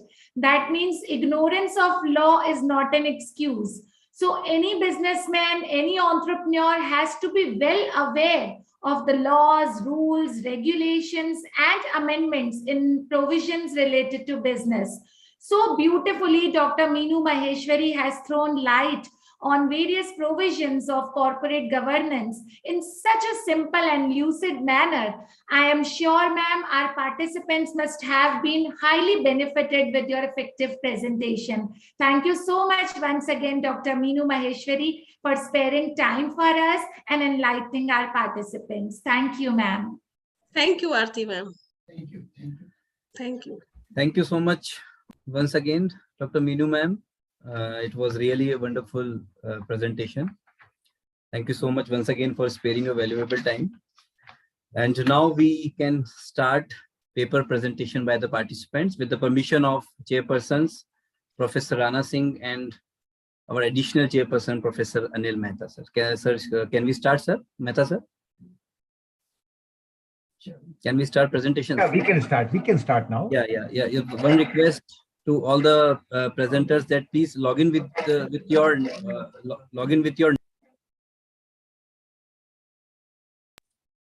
your names only, so that I can recognize you. And since you know that the presenters, the list of presenters is very large, about 60 presenters. So please sum up your presentations in 3 to 4 minutes. So the presenter number, see that is that serial number 1, Dr. Shivangi Tiwari, Assistant Professor from Lucknow. Yes, Shivangi ji, please unmute. Before Shivangi starts her presentation, again the request to all the paper presenters to be as concise and brief as possible. Just confine your presentation to your major objective. In brief, the research methodology and the major findings, since the number of presenters are very large and it's already 6:05. So please try to be as brief as possible. Maybe you can wind up your presentation within 3 to 4 minutes maximum. Thank you. Okay, Shivangi. Yeah. Very good evening. This side Dr. Shivangi Tiwari, Assistant Professor, Department of Management, Babu Banarsi Das, Lucknow. First of all, a very high good evening to all the dignitaries, Inspira members, Ravi sir, SS Modi sir, for providing me this platform to present my paper. Today I am here to deliver my PPT on a conceptual review and analysis of corporate governance principles, antecedents, and consequences with reference to public, private, and foreign sector banks in India. This is my first study as for the foreign banks in India. I have reviewed more than 600 papers, secondary study and the primary study. What I have found that most of the authors have reviewed with comparison with public and private sector, but neither a single study I found that reveals the comparative corporate governance comparison with the foreign sector banks. So this is the first study as per the Indian territories or the boundaries with foreign sector banks. So as Dr. Meenu Maheshwari ma'am well explained what is all about this corporate governance. So when I go through with this, the first question came into my mind, why monitors are not under the control of monitors?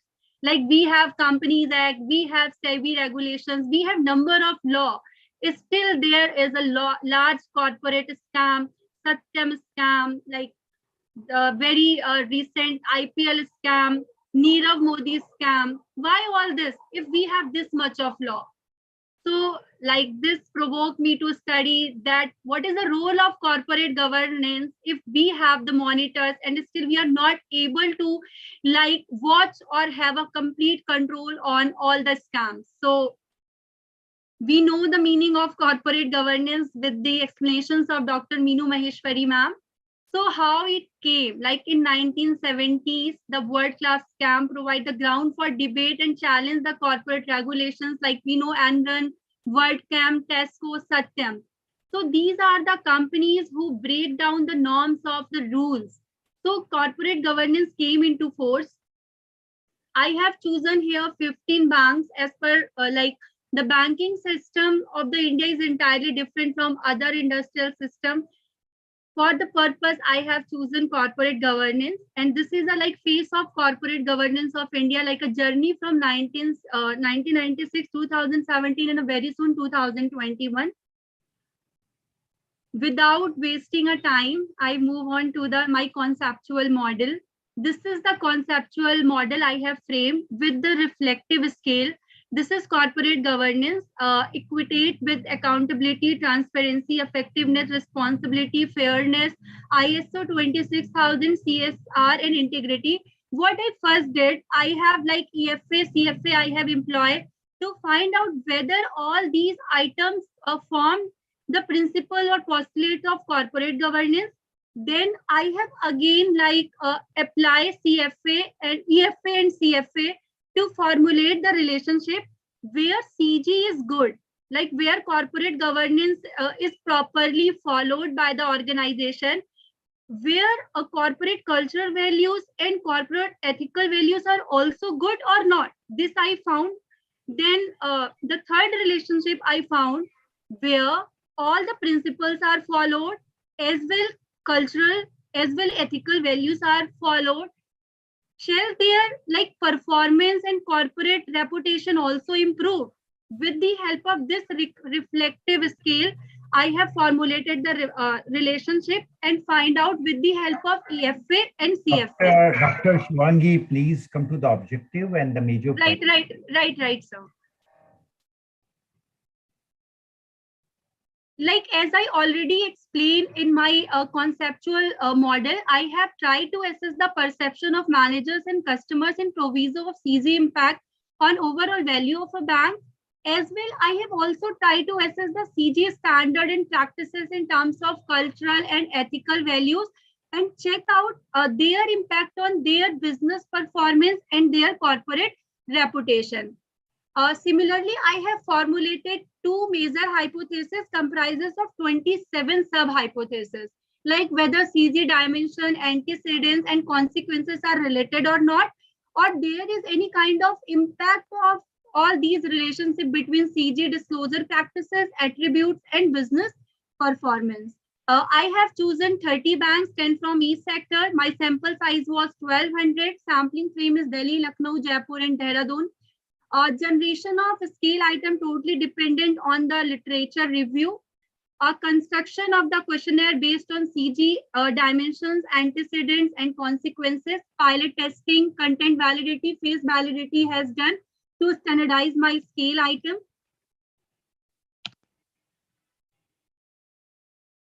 Why I have chosen all these three areas? Because three cities are the capital of three different states and one being the UT. The growth of foreign sector banks in these areas is on peak and most of the foreign banks have similar branches. Data purification has been done with the help of CFA, EFA, CITC, AIID, and SMID are the major source to whether to retain the item or to delete the item. This I have already explained.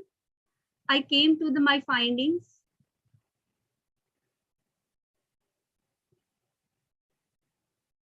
What I first did, I have first select a total item. Like if I have a 20 statement and out of 20 statement, how much items are going to make a construct for particular my one principle: accountability, transparency, effectiveness, responsiveness, fairness, ISO, CSR, integrity.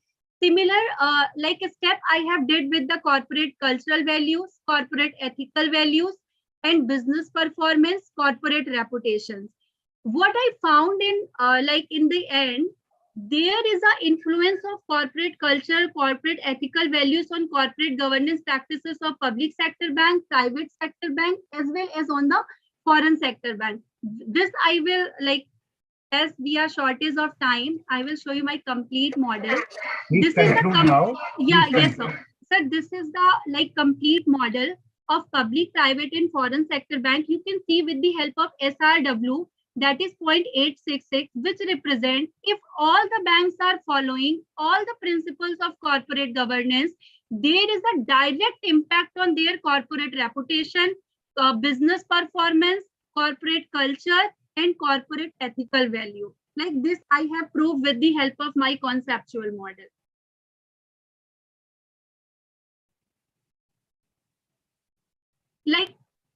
Yes, sir. Thank you. Thank you. I know time is very short and my study is very deeper. Yes. It was I really cannot explain each and every variable. Thank you. Thank you, Dr. Shivangi. Indeed, it was a good presentation, as you mentioned that because of the time. Good study. Thank you. Thank you, sir. Thank you, ma'am. The next presenter is at serial number 3rd, Dr. Pooja Singh, Assistant Professor from Greater Noida, IIMT College. Yes, Pooja ji, please unmute. Good evening, sir. Is my voice audible to you? Yeah. Please carry on. Sure, sir. You may on your camera also. Sir, because of some... Okay, no issue. No problem. Oh, thank you. Sir, is my screen visible to you? Yes, it is visible. Okay, thank you. Good evening to all. Thank you for giving me this opportunity to present my paper. My paper is a case study approach of corporate social responsibility in food industry with pertaining to 5 major food companies. First, I'll define the abstract, and this paper proposes the recent emerging issues of CSR with reference to food industry. Organization, all the more comprehensively, have truly started to begin contemplating every one of the partners that are affected by their organization and that incorporate a lot greater effective reach. For the most part, the investors and shoppers, however, truly should ponder the wide scope of partners, and that will mean the laborers in their inventory network.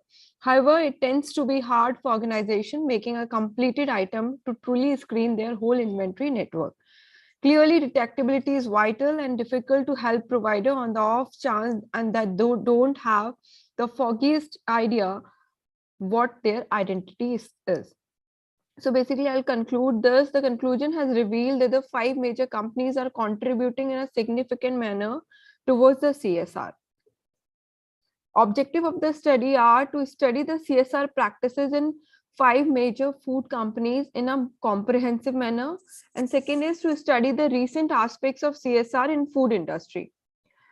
Now, this is the literature review, which imposes that CSR work in a quickly evolving world with assorted and complex issues affecting society, the planet, and business, should track down compelling ways of accomplishing practical monetary development and backing jobs in manner of planet can uphold. Campbell teaches customers about corporate obligation, drives in an assortment of ways, manageability, care for the climate, for the environment, for the laborers. The consideration regarding variety and separation are becoming integral to the improvement of organization system and corporate mission. So these are the few literature reviews. Now, coming to the discussion of various cases, I've taken 5 major food companies, that is Britannia, Nestle, Mondelez India, McCain Foods, and Parle Products. So Britannia industry is by a wide margin the most loved food organization of the great Indian middle class, and the organization has a philosophy: eat solid and think better. It encourages this proverb through its CSR drive by zeroing in the most on nourishment and medical services. Britannia CSR has an effect at the local area level through different mediation tending to undernutrition and unhealthiest. Innovative work into nourishment is a significant part of Britannia corporate social obligation. In financial year 2019 to 20, the organization made an absolute cost of rupees 28.43 crores for its CSR programs. Nestle India Limited, a main nutrition. Please come to the objective and the major findings, please. Yes, sir. So this is the case study approach, and every company is doing its CSR approach by giving something. For example, Britannia is giving nourishment, nutrition, and healthiest programs for the general public. Nestle is working on the nutrition, health, and come to the major objectives, man. Major objectives. Yeah. Okay. So these are the objectives. Yeah.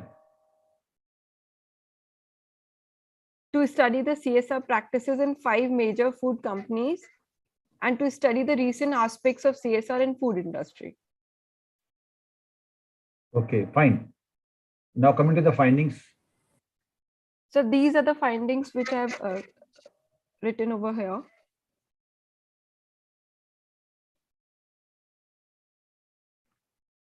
The organization accepts that setting out better occupation, open door for the network dwelling around its stars is its liability. Though its CSR drives Nestle center on regions in which it is most exposed. How did you find these inferences? Did you carry any sort of research Yes, sir. We worked Some on question various. here, how you collected the information and data to reach it? So, if we talk about the amount that is available on the CSR website, you need just CIN number of the particular company, and they'll give you the entire detail of that particular company. You can get all these information on CSR website. Better you would have conducted some primary research also to. Sure. Sir, I have conducted the primary research in my thesis. This is I've done on a very short duration of time. So this I found to be done on the secondary databases. Thank you. Thank you. Next person. These are few references. Thank you. Thank you so much. Thank you so much, Pooja ji. Thank you, sir. Thank you. Thank you. Presenter serial number 9, Dr. Aditi Garg, Assistant Professor, Faculty of Commerce and Business Administration, SD College, Ghaziabad. And if I miss someone, please write your serial number in the chat box. Yes, Aditi ji, please unmute.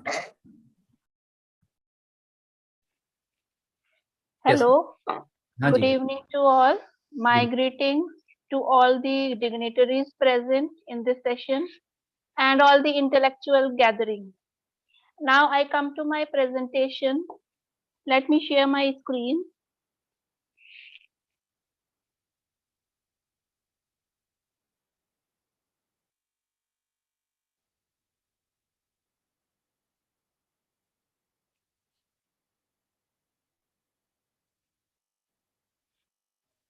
Please share, ma'am. Otherwise, oh yeah, it's coming now.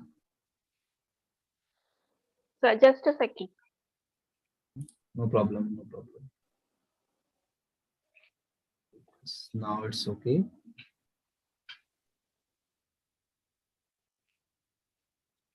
Now I am presenting on the changing face of the MSMEs in the new scenario after the reform policy of 2020 that has been given by the government, and my special focus will be the state of Uttar Pradesh.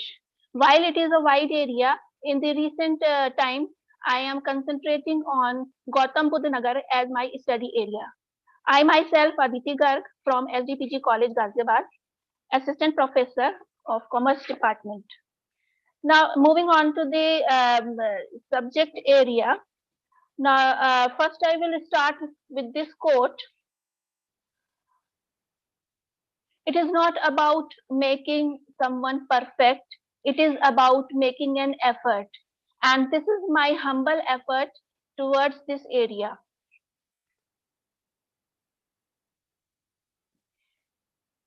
Summing up my objectives for the presentation for my research work, the MSMEs have been much talked about, and now I have given a review of revised definition of MSMEs in the recent years, in the year 2020.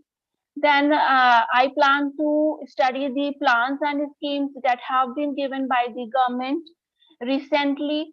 The much talked about the SMSMEs, so unka status I am going to study in detail, and what are the unresearched challenges that the MSMEs are facing, especially in the NCR region, because this is near to the capital area of India, and much focus has been given to this area.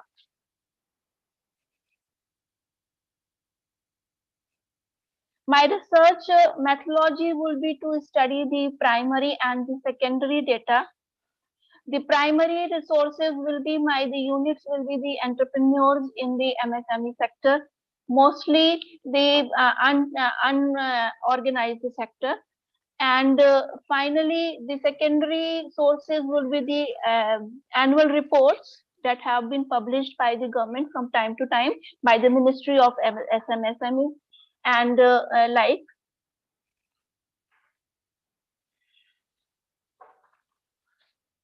You will leave this part. No need of explaining the importance of. Skip this. Next slide. Okay. Okay.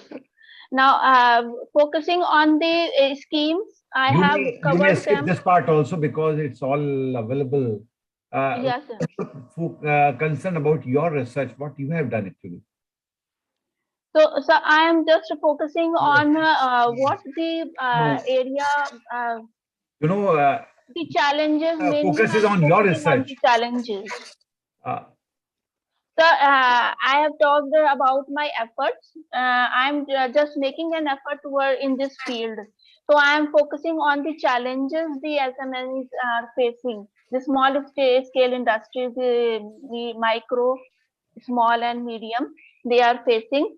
So I'm focusing on the challenges mainly, and from the challenges, I am going to find out what are the options available, what are the suggestions, actions available.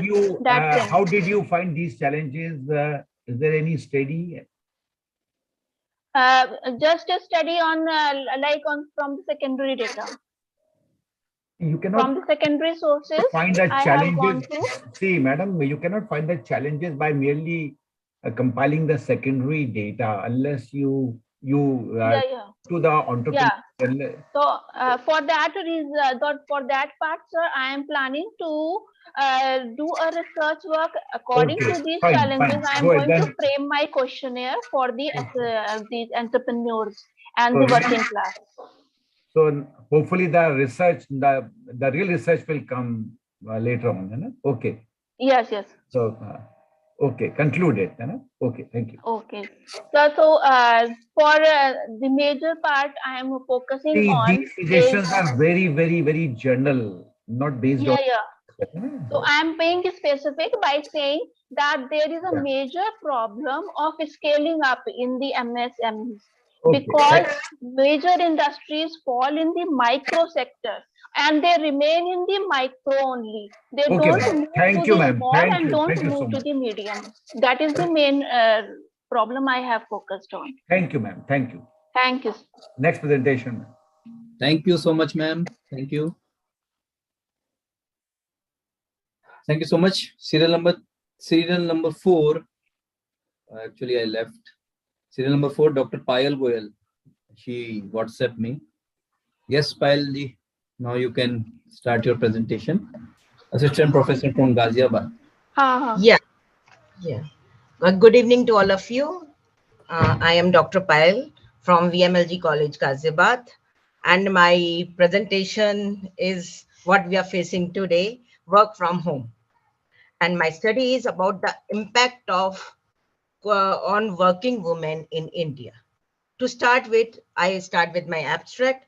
The purpose of this paper is an attempt to explore the challenges faced by the working women, and paper aims to examine gender gaps in work-related outcomes in the context of COVID-19. This is because when the couples are working from home the whole day and when the schools are closed, women are expected to devote more time to household and child care. The design, the methodology approach, I can say I used a sample of around 105 employed women who were working from home since COVID-19 lockdown started, and participants were asked to report their work productivity and job satisfaction before and since COVID-19 lockdowns. And the finding, it is found that before COVID-19 pandemic, there was no gender differences in self-rated work productivity and job satisfaction. However, during the lockdown, women reported lower work productivity and job satisfaction than men. What are the practical implications of this study? Given the nature of the COVID-19 pandemics, many states might experience multiple periods of lockdowns, and many workplaces have already adopted or likely to adopt long-term work from home policies. The findings indicate that these long-term changes in the workplace might have long-term negative effects on women perceived productivity and job satisfaction in dual career families. And what are the social implications I want to say? The findings suggest that society needs to provide additional support to women working from home and taking care of their children and other person who are dependents on them, particularly during lockdowns or during the times when the schools, daycares, domestic homes are closed. What are the value of this is? The current research is one of the type to claim that despite the great amount of time that women spend in household and children than men during normal times, they are as productive and as satisfied with their jobs as men. However, COVID-19 pandemic increased women's household and child care beyond a threshold, creating a negative impact on the work productivity and job satisfaction. To start with, I start with a very beautiful quotation which one of my participant has said. We are almost 8 weeks into the lockdown, and we will be in the lockdown for few more months and few for year I can't say, but I'm sure most of them are working mothers, multitasking, juggling between household chores, traveling between office work, managing kids, managing their self-studies, cooking, cleaning, mopping, and everything. In the first few days, all the family members came together and said, oh, what? We are in the household together. We are going to Please help conclude, each other. madam. Please conclude now. So, okay. Yeah. Sorry, in fact, I have not used any PPTs and I'm very... In fact, I know that you just started, but because of the time constraints... Okay, I will conclude with this. Our study has the implication for managerial practice. We have demonstrated that women suffer more than men when working parents are working from home during COVID-19 lockdowns. This finding suggests that when many managers institute work from home practices, they should consider the differential effects of their work made on male and female Fine, employees. madam. Just tell us, lastly, tell us that how did you reach to these findings? Sorry, that's what I have said. Yeah. To start with, I have given a beautiful quotation of my participant who has said that first all the members are saying, I have conducted a survey of 105 working women. Thank you, ma'am. Thank you. Thank you so much, Dr. Payal. Thank you so much. Okay, the serial number 10, Dipankar Karmakar, Assistant Professor from West Bengal. Yes, Dipankar ji, please unmute. Yes, Dipankar ji, please start. Yeah, done. So is PPT visible? No. Oh, okay, sir. Just 1 minute, sir.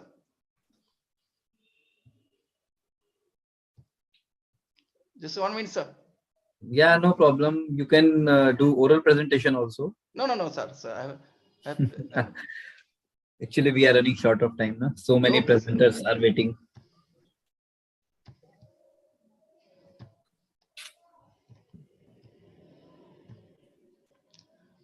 It's visible, sir. Yes. Now it's visible. Okay. I'm Dipankar Karmakar, Assistant Professor of Commerce, Mathavanga College, West Bengal. Very good evening to all the dignitaries present here. It's my immense pleasure for giving me an opportunity to present my paper on public-private partnership in education in India. We are very much familiar with the term PPP, I mean public-private partnership.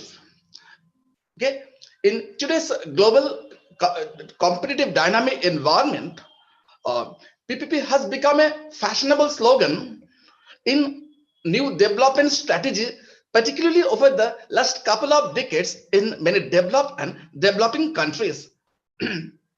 It has been projected as an innovative idea to tap the private resources and to encourage the active participation of the private sector in national development. All of you know that education is the most fundamental sector that every country needs to develop it. So many developing countries like our country, India, is always trying to achieve the universality of education, but the major constraint is the financial resources at the disposal of the government. So in that sense, the concept of PPP in education has been developed has been emerged in our country. Due to time constraint, I am just focusing the main objectives of my study. My objectives are threefold in character. First of all, I throw the light on the concept of PPP and its role of PPP in education in India. Second, I have highlighted different alternative models for improving quality of education. Thirdly, I have examined different opportunities and different challenges. And lastly, I have recommend some measures to improve it. Now, first, that is the PPP. What is the PPP? PPP is there no? May I skip that? The Pankaj, may I skip that part? What the concept? Just come to the findings. Okay, sir. So,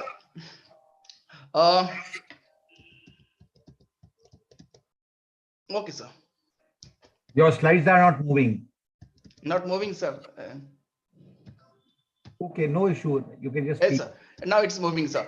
So now it's moving. That's the objective of the methodology. That my methodology, it is based on purely secondary data, and no empirical studies has been conducted. Okay, that's a PPT. I am just skipping this slide, all these slides.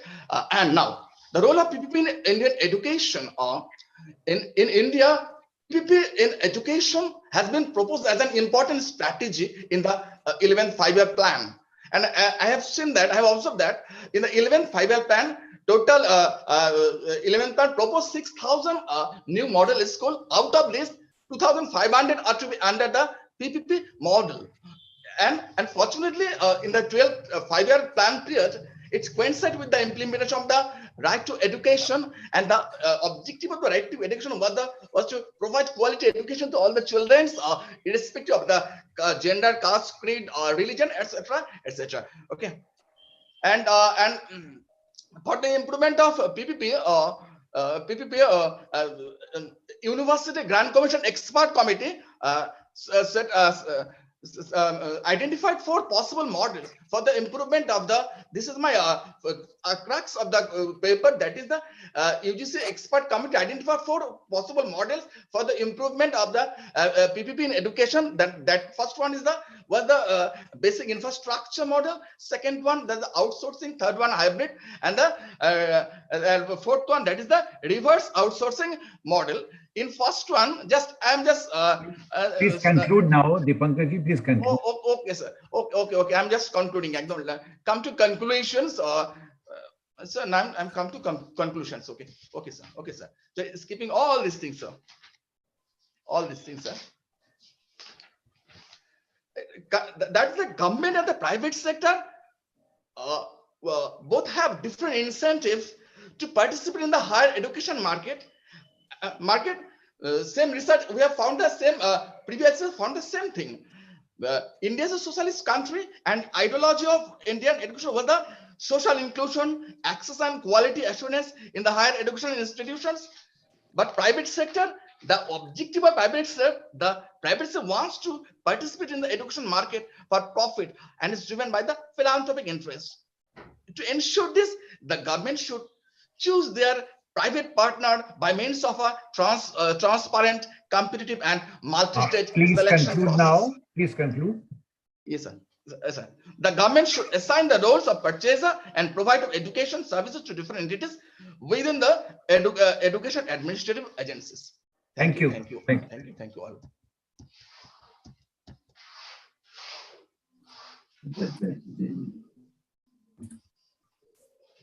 Thank you so much, Dipankar ji. Serial number 6, Dr. Muktak Vyas, Associate Professor of Purnima University, Jaipur. Yes, Muktak ji, please unmute. Good evening all. I am Dr. Muktak Vyas, Associate Professor in Purnima University. I will present the paper of Impact of 5G Technology on Buying Behavior of Mobile Phones in India. So I would be sharing a PPT.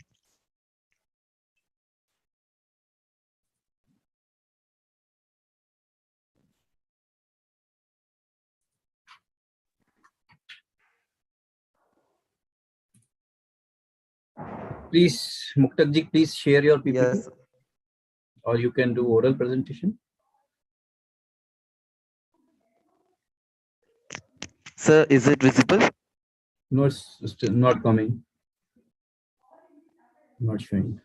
You have to click the, yeah, now it's coming. Okay. Yes. Still.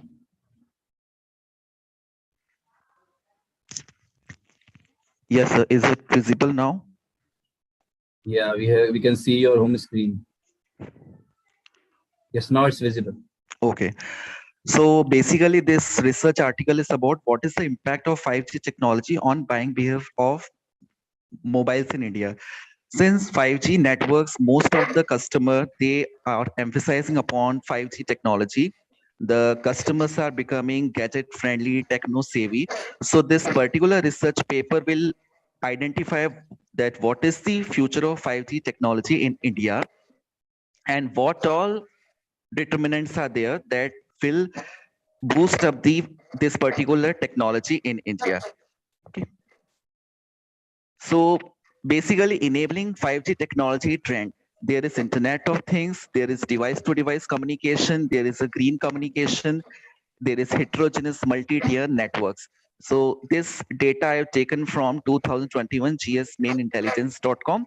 And as per this particular report, by the end of 2025, there will be a growth in the 5G mobile, but still there is other generations also. And 2G, it was in 2014, and by the end of year 2025, 2G technology will face a decline. The research has been developed based on the data collection through the secondary data, and statistics have been applied like regression and other statistical tools are there, but basically this is only secondary database kind of research paper. Now, And what we expect from yes, sir. Just focus on your third objective, that is what is the impact of 5G. Okay. Basically, the impact of 5G network on buying of the part. You may skip rest of the part because this is the major objective. So just yes, sir. On this impact. Yes, sir.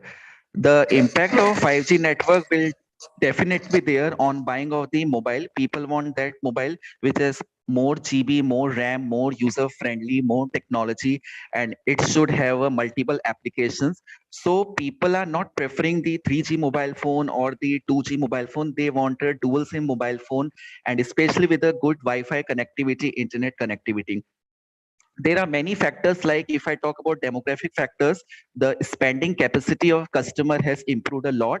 And during pandemic lockdown, there has been an increasing trend in online education. Each and everything has been online, and internet is everywhere, and each and everything actually depends on internet. So customer are attracted towards buying the good network, having a good Wi-Fi capacity, 5G dimensions, and it has storage capacity. So basically consumer behavior is centered around 5G network, like their value, beliefs. Like if any customer or if any individual is not having a 5G mobile phone, so it means he is lagging behind somewhere. He is not innovator. And if someone is having 5G mobile phone, it means he is the early adopter, he is an innovator. So it is basically within a blink of the eye, changes take place in the industry, mobile industry. Now the data collection methods are through review of the potential literature, textual, tabular, statistical data have been considered, and this is the data analysis through correlation regression. I just come to the findings of the study. So basically, the first finding is increased experience of customer is backed by limited ability to describe the dependent to describe dependent variable, and correlation reflect that scope of improvement is being there. Like still, if I talk about rural area, the scope of 5G is very less. So we need to penetrate local market. Although in metropolitan area, cosmopolitan cities, big or a big city, tier 1 city, there the people are using branded mobile phones, but it's still lot of proper targeting penetration is important in rural area, in the in basically underdeveloped area. Now, limitation of study second data has been Okay, I may skip this extensively part. used. Okay, The sir. only, okay, the only question which I would like to ask you that whether Yes, sir. certain hypothesis, because when you are studying the impact of 5G on bike, Okay. Yes. you could have formulated certain hypothesis also, which I'm not finding here. Yes. Sir, actually, it has been skipped by me. It is not in PPT, but it is in research article. I will tell you the hypothesis. Basically, hypothesis is there is no difference between demographic factors and the consumer intention to buy 5G mobile phone. So this is the hypothesis. And was it rejected or accepted? Sir, there is actually a significant impact of demographic factors on 5G mobile phones. So it is rejected. Okay, thank you then. Thank you. Okay, thank you all of you. Thank you very much. Thank you so much, Dr. Muktak Vyasji. The next presenter is at serial number 12, Vishakha Ben Bhatt from Bhakt Kavi Narsingh Mehta University. Yes, Vishakha Benji, please unmute. Yeah, unmute kariye, ma'am. Yeah. Good evening, everyone. I am Vishakha Bhatt from Narsingh Mehta University, Gujarat, Junagadh. And I am a higher secondary teacher in government school. Today, I am going to present my research paper titled A Common Size Profit and Loss Account Analysis of Dabur India Limited. This is relevant to my PhD topic, so I have decided Dabur India Limited. Why? Because my PhD topic is related to Ayurvedic pharmaceutical companies. And Dabur is the one of the most famous and fourth large FMCG company. So not taking too much time, I am going to main point objective of the study. The main objective of this study is to make a longitudinal comparison. As we all know that there are two types of comparison, longitudinal and latitudinal. So this is longitudinal comparison through common size profit and loss account. This is the first part of my research. I am going to further research as taking a accounting tool ratio analysis, and then I will compare ratio analysis output and the output of common size statement. And second part is not taking here. There are advantages, limitations, and the research methodology. Data collection, BSc India.com. I have taken many 5 years of financial statements, and the period of the study is 2014-15 to 18-19. And I have applied a common size profit and loss account as an accounting tool. Common size profit and loss account, 100% statement. It is also called 100% statements. There are two types of common size statements: profit and loss account and balance sheet. Here I am taking only profit and loss account. Please Here total income is taken as 100%. Listen, please hold. Please come to the findings, please. Yes. Sir, I have concluded that Dabur India Limited is able to increase its profitability by changing its expense policy and tax management. There is no any high difference in percentage of expenses with respect to total income. It proves that there are well-structured and well-managed activities that results into increasing profitability. The short-term planning about the expense is helpful for the company to achieve more profitability than the prior year. Thank you, sir. Thank you. Please. Next presentation. Thank you. Thank you so much. Yes, Atul Dole, serial number 13, Atul Dole, assistant professor from Karimganj. Yeah, please unmute. Atulji. Yeah. Sir, am I visible? Yes.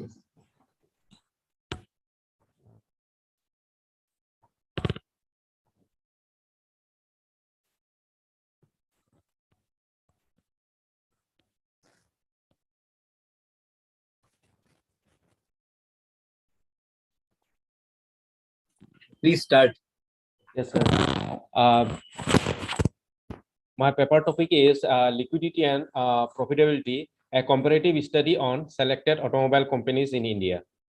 For this purpose, I have taken three companies, that is Tata Motors Company Limited, Maruti Suzuki Company Limited, and Bajaj Auto Company Limited. The objectives of the study is to evaluate the comparative liquidity scores as against the selected automobile companies, to analyze the comparative profitability scores as against the selected automobile companies, to examine the impact of profitability on the liquidity of each selected companies during the study period. My research methodology is empirical in nature. In order to meet such objective, secondary method is adopted. The three companies are selected on the basis of ranked and data availability, namely the data has been analyzed using various statistical tools like composite rank tests, regression analysis, t-test by SPSS. The figure for this purpose of the analysis has been collected from various sources, from books, periodical journal, and annual reports of the company for a period of 10 years from 1011 to 1920. For the purpose of measuring overall profitability and liquidity of the business, the following measures are generally applied. That is, return on assets, current ratio, inventory turnover ratio, and average collection period. According to my first objectives, I'm going to show my composite ranking in order of liquidity of three companies. As per combined score of average, Bajaj Auto Company stands first, Maruti Suzuki stands second, and Tata Motors stands third. According to coefficients of variance, Maruti Auto stands first, Tata Motors stands second, Maruti Suzuki stands third. And according to my second objectives, to analyze the comparative profitability scores as against the selected automobile companies, the average return on assets ratio of three companies are 9.54, 47.47, and 28.06. As compared to the ratio, the position of Bajaj Auto Company Limited is better than the other two companies, and coefficients of variance is high, which is more variables than Maruti Suzuki Company Limited. In case of Tata Motors Company Limited, the average return on ratio is low, but coefficients of variance is very high, which is more variable as compared to two others. As per my objectives 3, to examine the impact of profitability on the liquidity of each selected companies during the study period, I have got three hypotheses. That is, there is no significant impact of profitability on liquidity management. There is no significant impact of profitability on liquidity management of Bajaj Auto Company Limited. There is no significant impact of profitability on liquidity management of Maruti Suzuki Company Limited.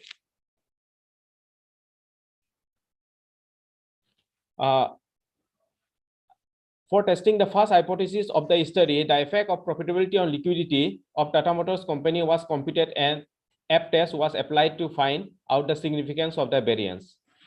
From the above table, it is observed that the value of R square is 0.744, which shows that the 74.4% of the variations of the dependent variables is explained by the independent variable. Thus, the dimensions of independent variables. Please come to the conclusions now. Sir, first of all, I like to come to the findings. Under the composite ranking test, Bajaj Auto Company Limited has assigned the higher order rank as compared to Maruti Suzuki Company Limited and Tata Motors Company Limited. In case of Tata Motors Company Limited, the average return on assets ratio is low, but coefficients of variance is very high, which is more variable as compared to other two companies. Under table 3.1.1, the correlations of return on assets in case of Tata Motors Company Limited are highly positive and have a significant impact on liquidity management during the study period. In case of Bajaj Auto Company Limited, the correlations of return on assets are moderately positive, and which have a significant impact on liquidity management. In case of Multi Company Limited, the correlations of return on assets are positive, that is 61.1%, which have an insignificant impact on liquidity management. Both the profitability and liquidity are important for a business enterprise, since it is vital in aspect for a automobile industry in India. Thank you so much. Thank you. Please. Thank you, sir.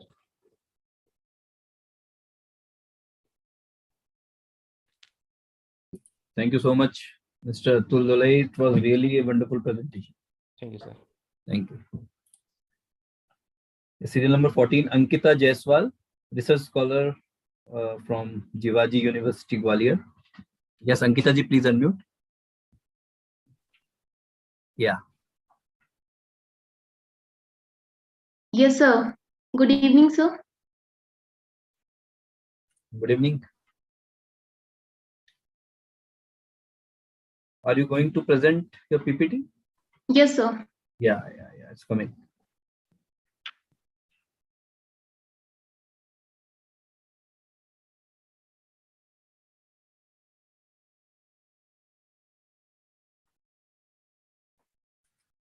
This is the last slide, I think.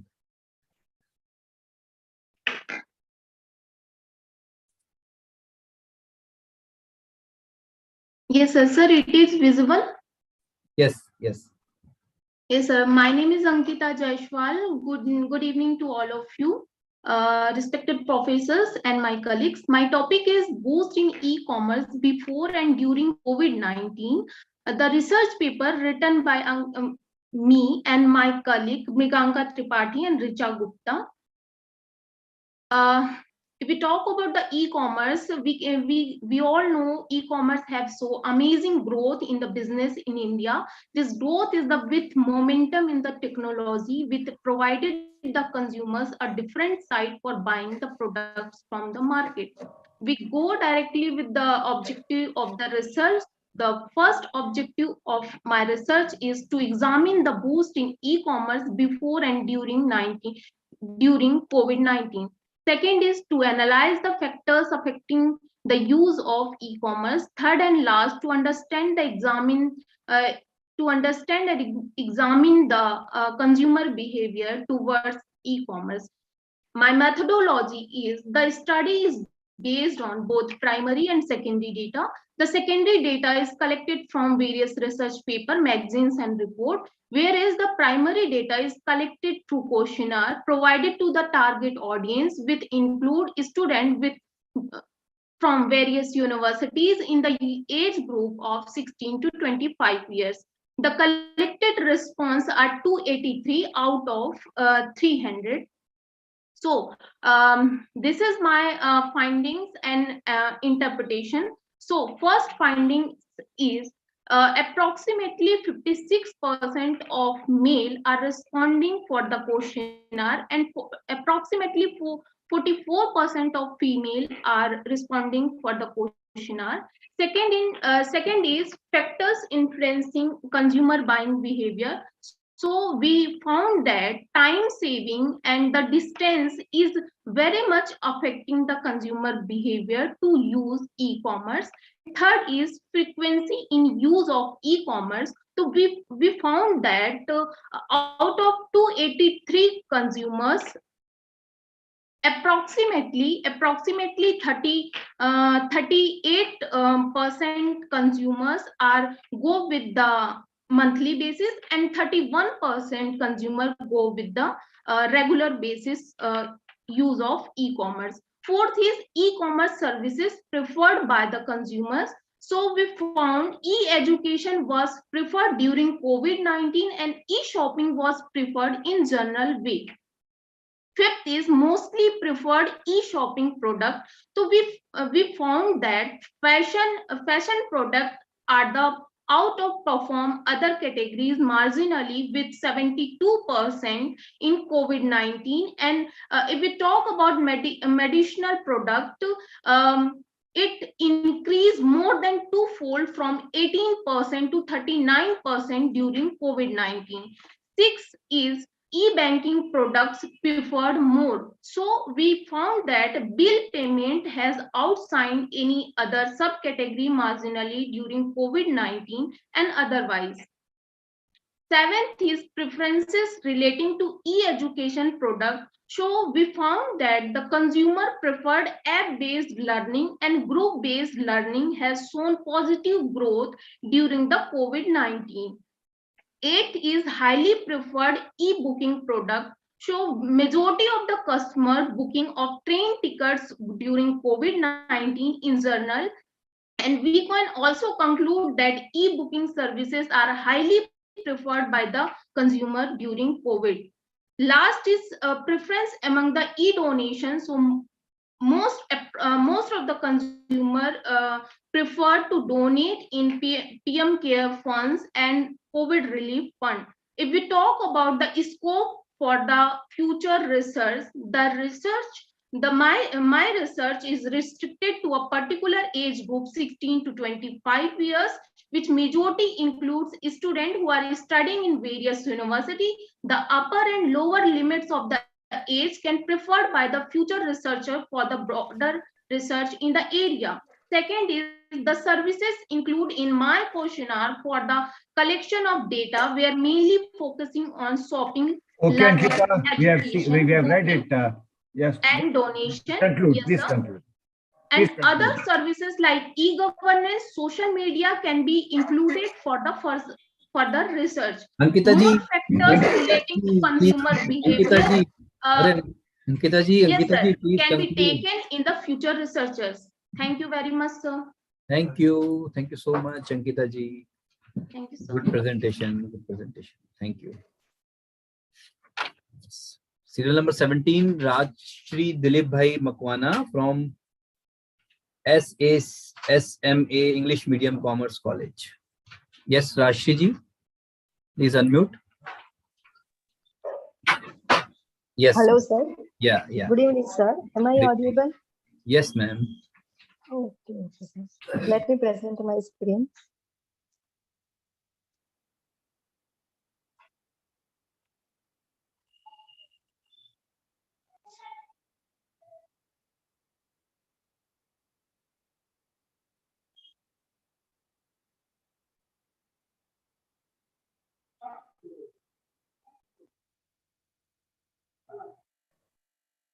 Sir, my screen is visible. It is not visible. Please show it.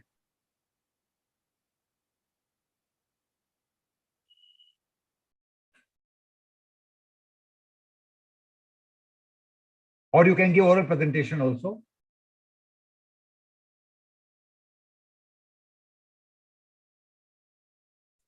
Rajshri ji, please start your presentation, or you can presentation, no issue. Yeah, you can do later also. Can I invite next presenter, sir? I think some technical problem from her side. Yes. Rachna Jaiswal ji, yeah, please unmute. Serial numbers 18, Rachna Jaiswal from Srinagar, Uttarakhand. Rachna ji, please unmute. Yeah, you can start. Good evening to one and all. My name is Rachna Jaiswal. I'm sharing my screen. Please let me know whether my screen is visible. Yeah, it's visible. Please start. Thank you. Today I'm going to present on the topic a comparative study of export preparedness of Uttar Pradesh among landlocked Indian states with my co-author, Mr. Deepak Kumar. He is a research scholar in Purvanchal University. So I'll start with the introduction. This Export Preparedness Index was being launched by the Niti Aayog in 2019 with the thought of that this type of index will help the states in order to achieve the strength and weaknesses of their exports and their programs which is being operated within their states, and that will provide that in what areas they have to work for the betterment of the state and their export performance. So why I'm doing this particular study? Because this study provide the their stakeholders to take the prompt actions related to the existing export ecosystem at various levels, at the regional level. At the same time, the policymakers also will get enlightened that in which type of while drafting the programs for the export promotion program, what area they should take care of that. Very few review of literature was being done on the export preparedness index, and particularly export preparedness of state due to some of the limitations, because they are not proper indexing was there, how we can identify that whether the states are prepared for the exports or not. Well, this review of literature is divided into the two forms, the pre-liberalization and the post-liberalization. Pre-liberalization, like we can see, wasn't favored for the export, but after the post-liberalization, the country was pushing towards the domestic exports. So in view of this, the export preparedness index will provide a data-driven efforts to identify how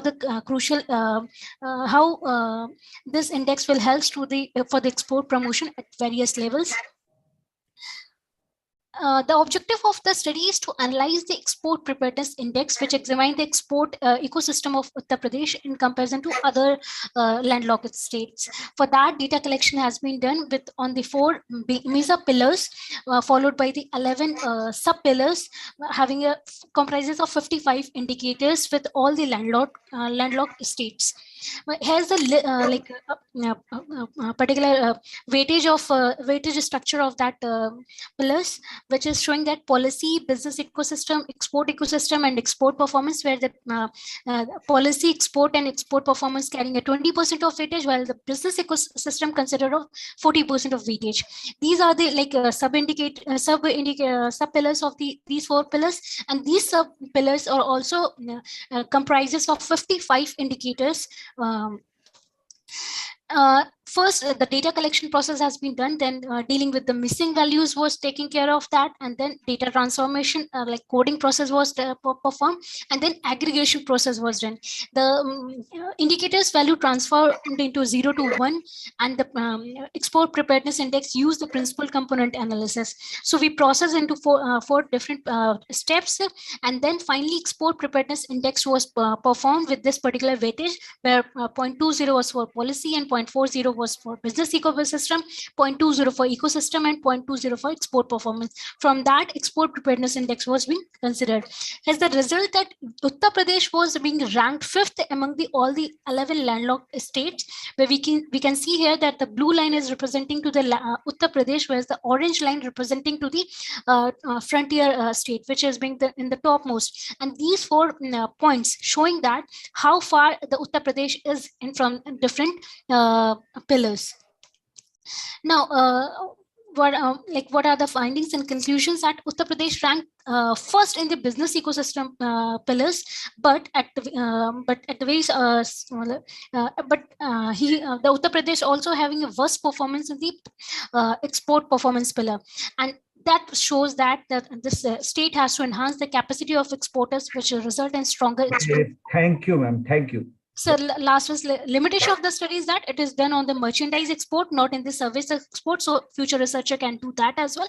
Apart from that, the suggestion was that Uttar Pradesh should more focus on the clustering and accelerate their exports, because the cluster stand around 123, while the average score was 40 of the country. Apart from that, the state has to more focus on the internet facilities and their users, because they have less infrastructure when it comes to the internet facilities and these. Thank you so much. It's a good So presentation. Thank you, sir.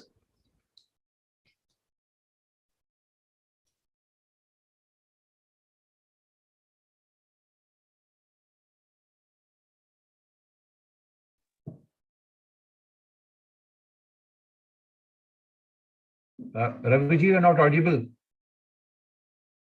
Yeah, the next presenter is at serial number 19, Dr. Mitrendu Narayan Roy. Yeah, please unmute. Yes, Mitrendu ji, please start. Yes, sir. Yes. Good evening, everyone. Good evening, all my friends, my teachers, Professor Mehta, Dr. Modi.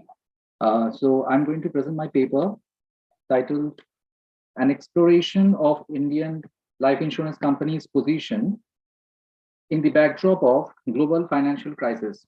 The paper is co-authored with my research mentor, Professor Siddhartha Shankar Shah. So I'll just give you a brief synopsis about what my research is all about. We know that what is the main responsibility of the life insurance companies? They are one of the financial institutions who mainly mobilize small resources from the investors and they put it in different productive channels.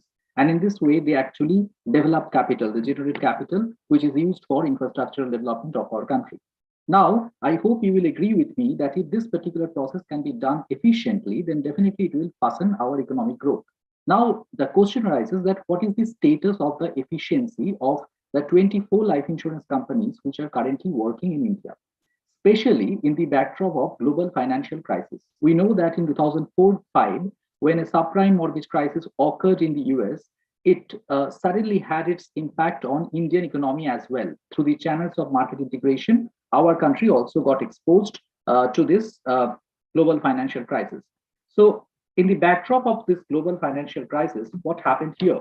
What was the situation on the Indian life insurance companies? There was a reduction in the government supervision, downgrading by the rating agencies, investment opportunities reduced to a great extent.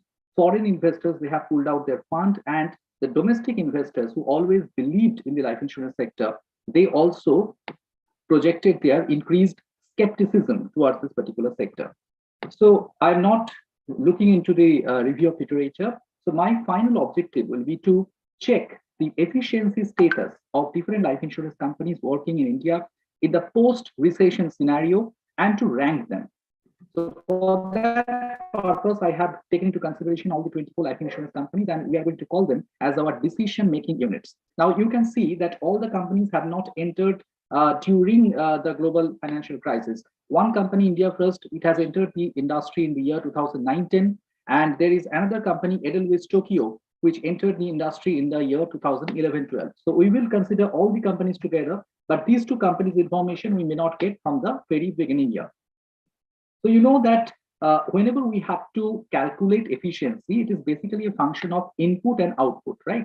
So if we need to select that what are the different input variables that might be pertinent for the life insurance sector, we have selected commission and operating expenses.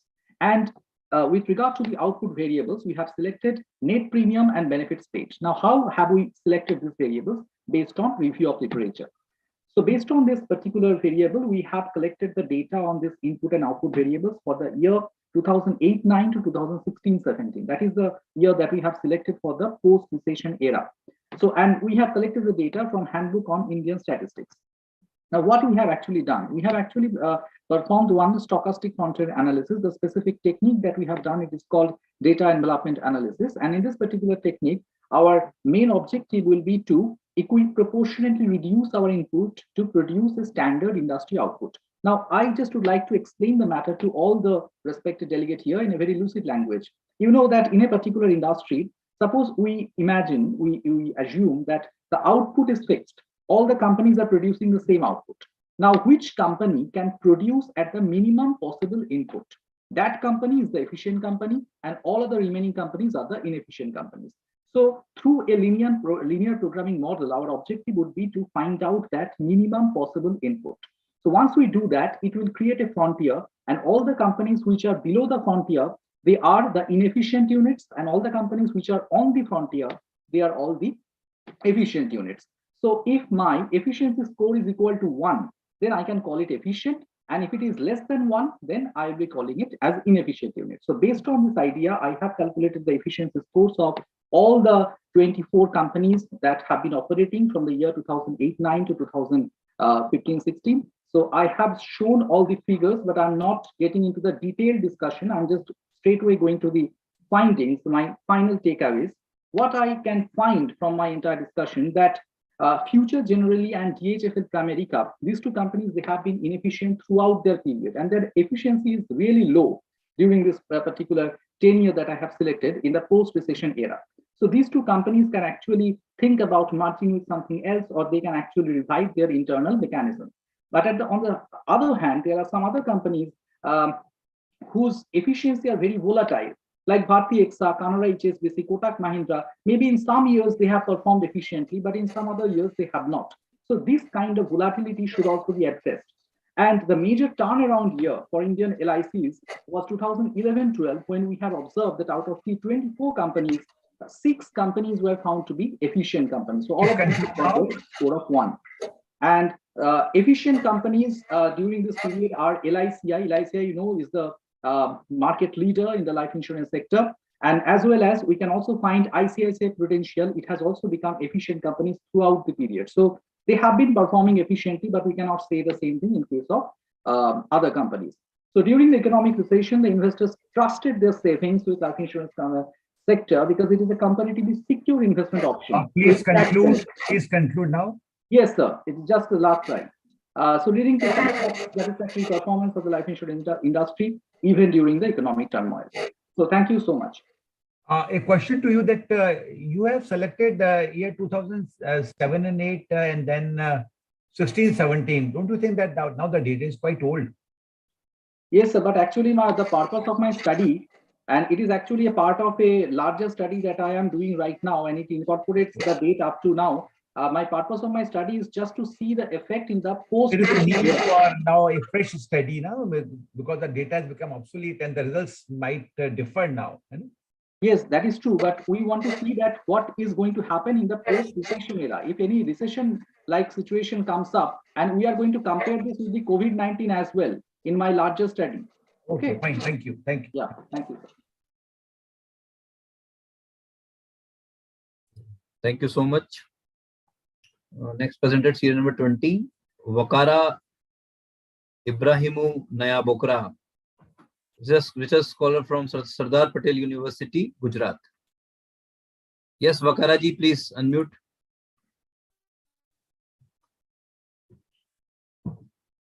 Yes. Please unmute. Yeah, please start. Again, you muted yourself. Please unmute. Yes. Hello. Yeah, please say something. Yeah.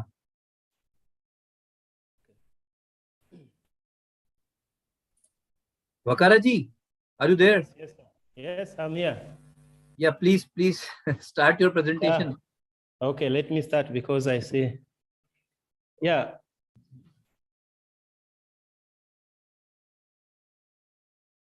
My presentation is on the paper, firms financing the firm's performance, generalized method of measurement approach. Performance in any way with measurement is the key indicator to measure how efficient and effective the invested resources are managed. It is the results of resources employment, allocation, and assessment for control purpose by firms management. To measure performance, majority of the literature employs return on equity and return on asset. However, there are many factors that can determine the firm's performance. The factors may be macro factors, firm-specific factors, corporate governance, among others.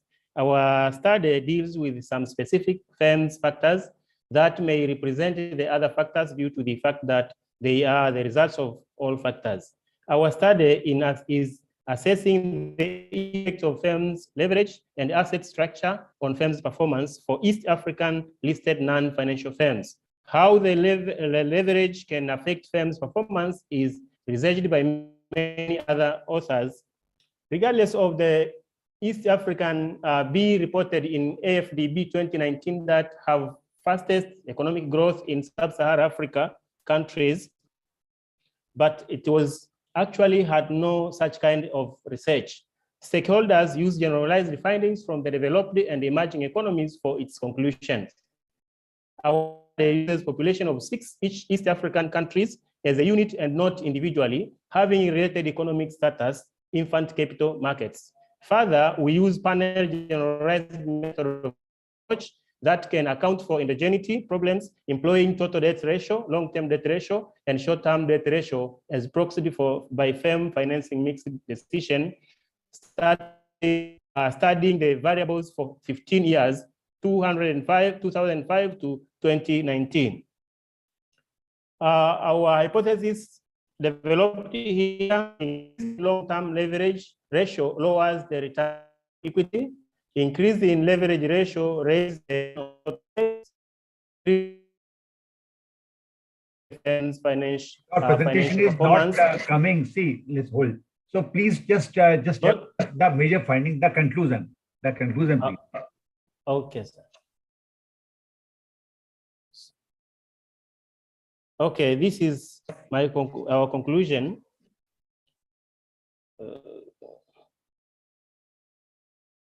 Model 1 shows the significant positive influence of leverage on firms' performance. This is due to the importance of investments in assets, the source of which should be from long-term debts. When the firm uses debt financing to buy fixed assets, not only benefits from high production using the asset, but also benefits from non-debt tax shield. Something reduces the operational costs and increases profitability. It should be known that debt interest is. Thank you, Wakaraji. Thank you so much. Thank you. Okay, Rajshri Bhaiji, please, this is your last chance. You can present your paper orally. Yes, please unmute Rajshri ji. Sir. Am I audible, sir? Yeah, you are audible. Ab start kar dijiye. Okay, sir. Let me start orally. So basically, title of my paper is Influences of Various Factors on End Consumers' Satisfaction and Trust on M-Commerce. The objective of my research is basically find out the various factors which has influences on M-consumers who are utilizing the mobile commerce, M-consumers' satisfaction level, study the various core and primary elements which will helpful for gaining the satisfaction of M-consumer from mobile commerce, as well investigating the various components which will helpful for improving and making the mobile commerce related service even better than before.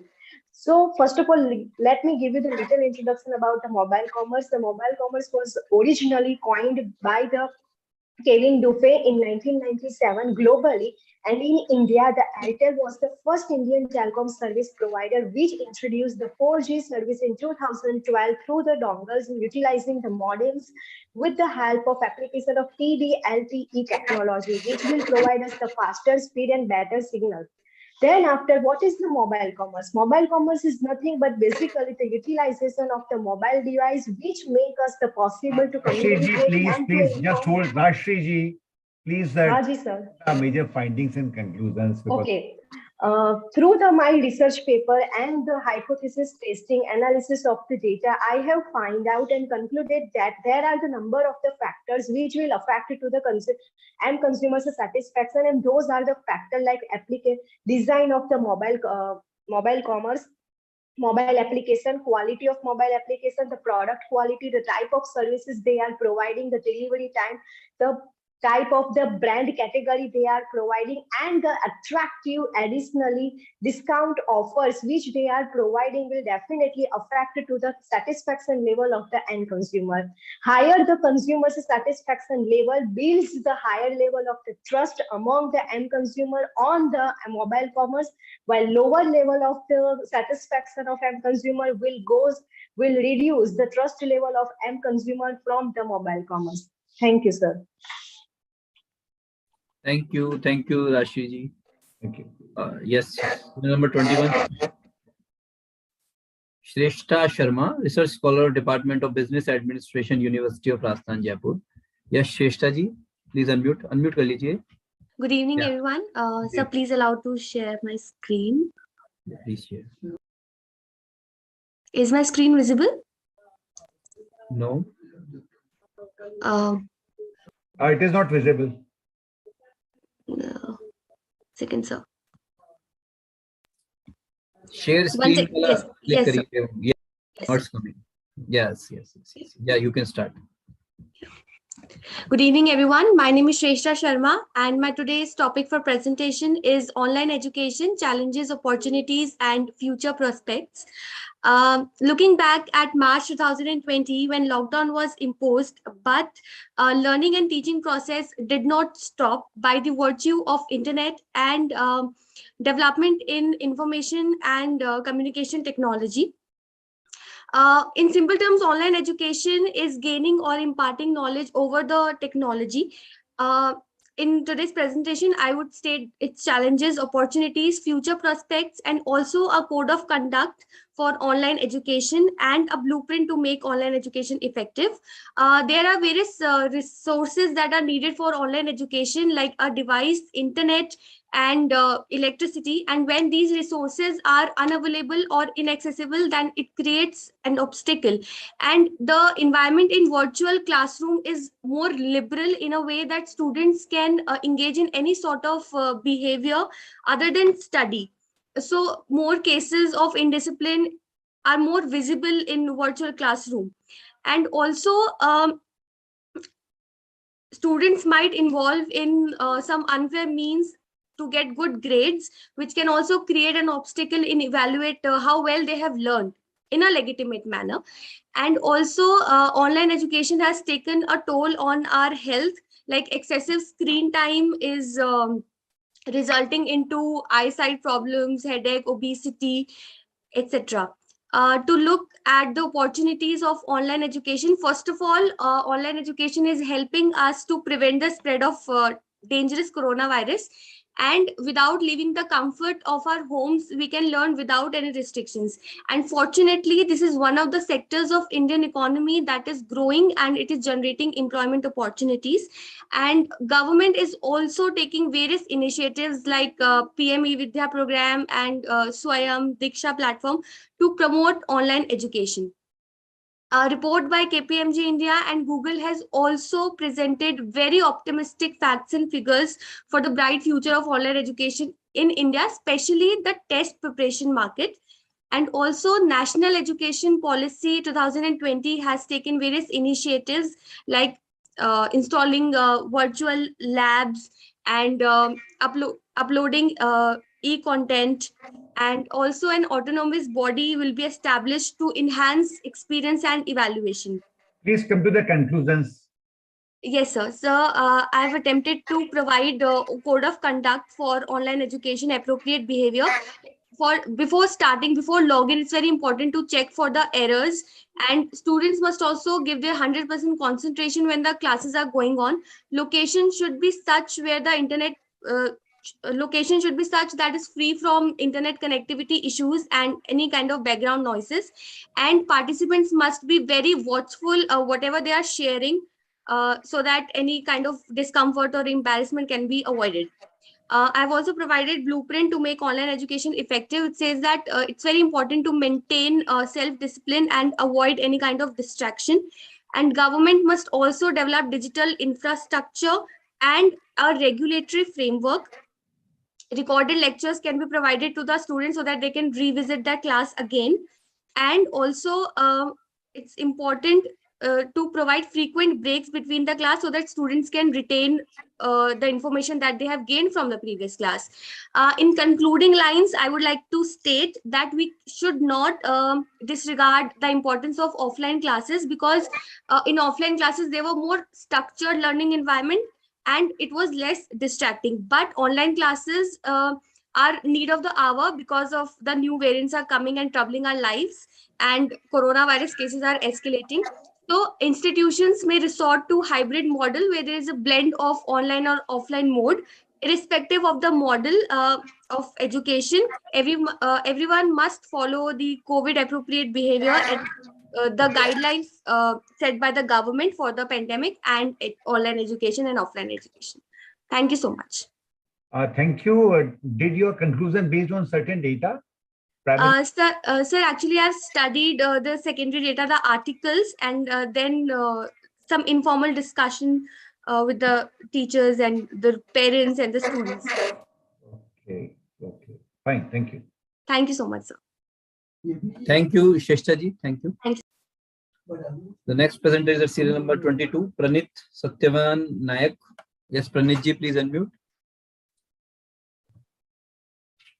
He's from Goa. Yes, Pranit ji. Yes. Good evening, everyone. Good evening. Is my screen visible, sir? Yes, please, you can start. Okay. So I have studied a topic called Impact of Celebrity Endorsement on Consumer Behavior, a study with special reference to Sangim Taluka from the state of Goa. So now let's understand the brief meaning of celebrity endorsement. Celebrity endorsement is a technique of advertisement where prominent and the well-known personalities from diverse fields like sports, film industry, modeling industries are hired by the organization in order to promote their brand. Because all of us know that these particular celebrities have their own fan base, which help the organization to position their brand in the market. So due to the limitation of time, I have listed only 3 literature review. The first literature review is done by Yogesh Funde in the year 2019. The title is The Impact of Celebrity Endorsement on Consumer Buying Behavior. The objective was to examine the factors of celebrity affects the brand perception and the purchase behavior. And the finding of his study is there is no direct impact of celebrity endorsement on consumer buying behavior. For this, the factors considered were price and the quality while buying a product. I'm skipping this 2 literature review and I'm moving to my objective. Is it all right, sir?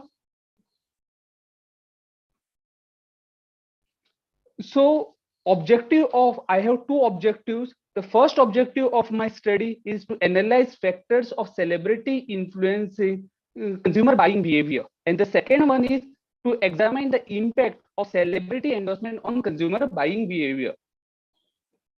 So this is my research methodology. I have selected the sample from Sangim Taluka, that is from state of Goa. For this study, I have selected 200 respondents, and my period of the study is 1st November 2021 to 31st December 2021. And I have analyzed this particular data with the help of factor analysis and regression. And I have collected the data from primary as well as from secondary source. So my hypothesis of the study is there is no significant influence of attractiveness, attention, qualities, and the recall on purchase decision. And the alternate hypothesis is there is a significant influence of attractiveness, attention, qualities, and the recall on purchase decision. So the reliability of the data is done with the help of Cronbach alpha. The value of Cronbach alpha should be more than 0.70. Here I'm getting the value at 0.917, which is the excellent value. And the significance of the factors, okay, here we are looking at a significance value which should be less than 0.05. Here I'm getting that value at 0.000, and the sampling adequacy value should be 0.50. Here I am getting the value as 0.892. Again, it fulfills the requirement. Then I have selected 18 variables, okay, which is reduced to the 4 factors, and my 4 factors which I got from my study is attractiveness, attention, quality, and recall. And my total variance explained is 63%, almost. I can say even again this is a very good value. Then the regression, in order to find out the impact, okay, I have carried out a study. I have carried out a test called regression. Here I'm getting a R-square value is 0.581, which means that my model is explained at almost 58.1%. And I can say over here that my all the factors are significant because significance value is 0 at significance value is 0 of all the factors.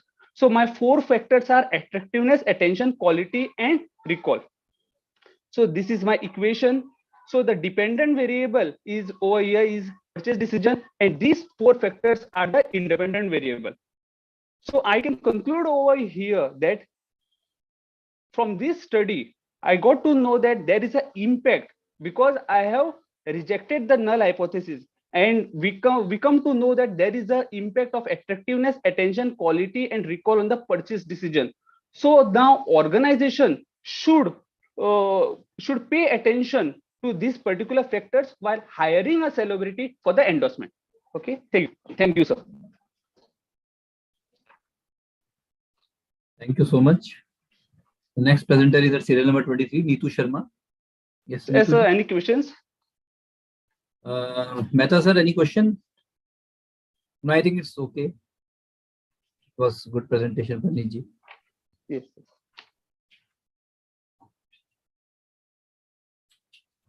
Yes, Neetu ji, please start.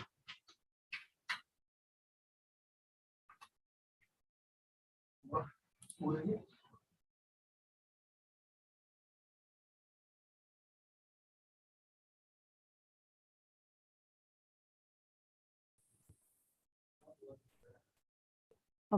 Good evening. Greetings to one and all present on this virtual platform. And thank you for the entire organizing committee for presenting my paper titled Enriching Co-working Spaces with Biophilic Design, Its Impact on Enhancing User Preference. So just a minute, something is blocking my screen. I'm Neetu Sharma, along with my guide, Dr. B.A. Karunakar Reddy, in presenting this paper. To begin with, so that just gives you a little idea, I will be taking you through this. It's not moving.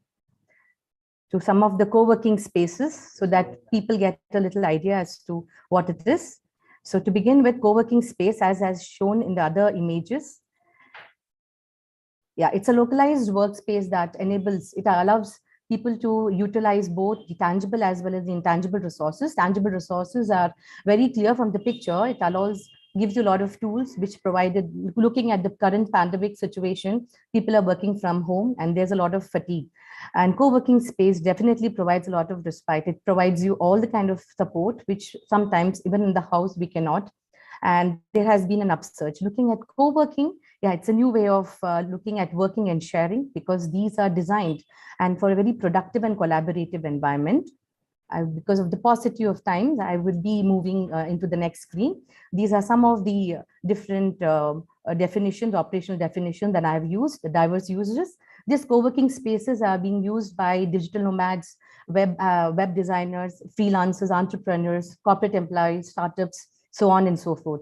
My study is particularly on biophilic attributes and its impact on the co-working space on user preference. So biophilic attributes are all those greenery, water bodies, aquariums, atriums, and green walls and flooring, so that depicts very close to nature.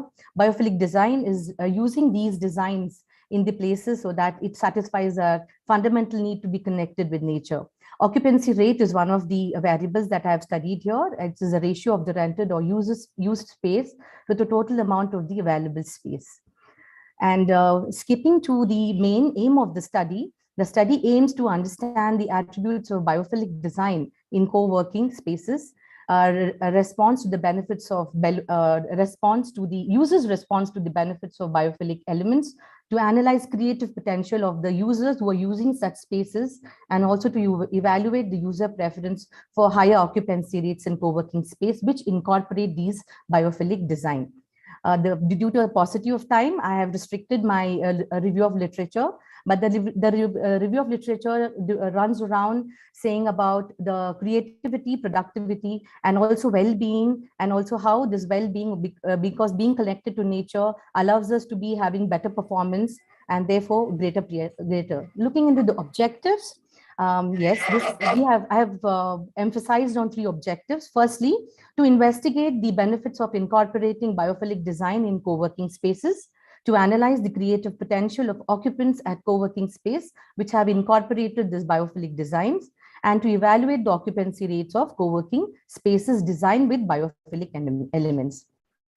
Methodology, it's descriptive in nature. It involves both primary and secondary data. Primary data was collected using questionnaire from 107 respondents after I have rejected the partial and the not very correct responses. And the results were analyzed. We have used random sampling technique. Results were analyzed, tested with frequency analysis, Levine test for homogeneity, variance, ANOVA, regression estimation, and post hoc Turkey HSD test. The hypothesis, I have taken 3 hypotheses. So the first one, there is a statistically significant difference in the perception of the benefits of adopting biophilic design in co-working space as per the qualifications of the users of the space.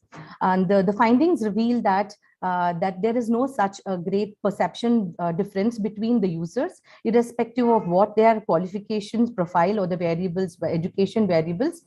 They have agreed that yes, it has an impact, or there is definitely a lot of benefits that they have observed while using co-working spaces which are enabled with biophilic design. Second hypothesis, there is significant difference in creative potential of users of co-working space which have adapted biophilic design with regard to professional titles.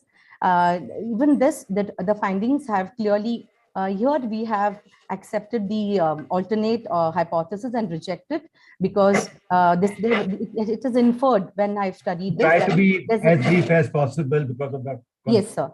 And the third hypothesis, there's an impact of biophilic design on the occupancy rate of co-working space. Even in this case, the findings reveal that, yes, there is a deeper impact of the occupancy rate by the users. The users prefer to work in those co-working spaces which have enabled with biophilic elements.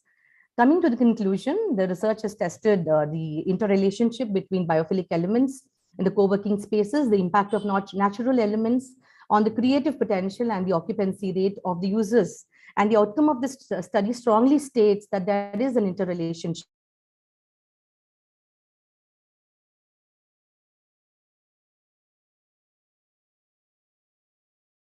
between the two, and the results for that co-working room of a significant impact. I have lost. Thank you, Neetu. Sir, am I audible? Can I just conclude it? Yeah, please. Can I conclude? So I'll just go to the straight away the research implications. It is aimed at investors, architects, designers, and corporates and builders to create better co-working solutions so that they can focus their budgets on biophilic elements, spatial designs, and functional qualities, which can enrich and enhance user preference. And there is also a pressing need for examining diverse users' attitude, motivation, unique characteristics. I have just considered 2 co-working spaces. The scope of further research is that they can go deep into having multiple tours, various geographies, and so that they can better direct their funds, and space designers can also emphasize on those desired biophilic features which are preferred by users. And these are, I don't know if you can see it, but these are my references. Thank you. Thank you, Neetu. Wonderful presentation. Thank you, sir. Thank you. 24, Nitin, Dr. Nitin Kulshet. Yes, sir. Yeah, Nitin.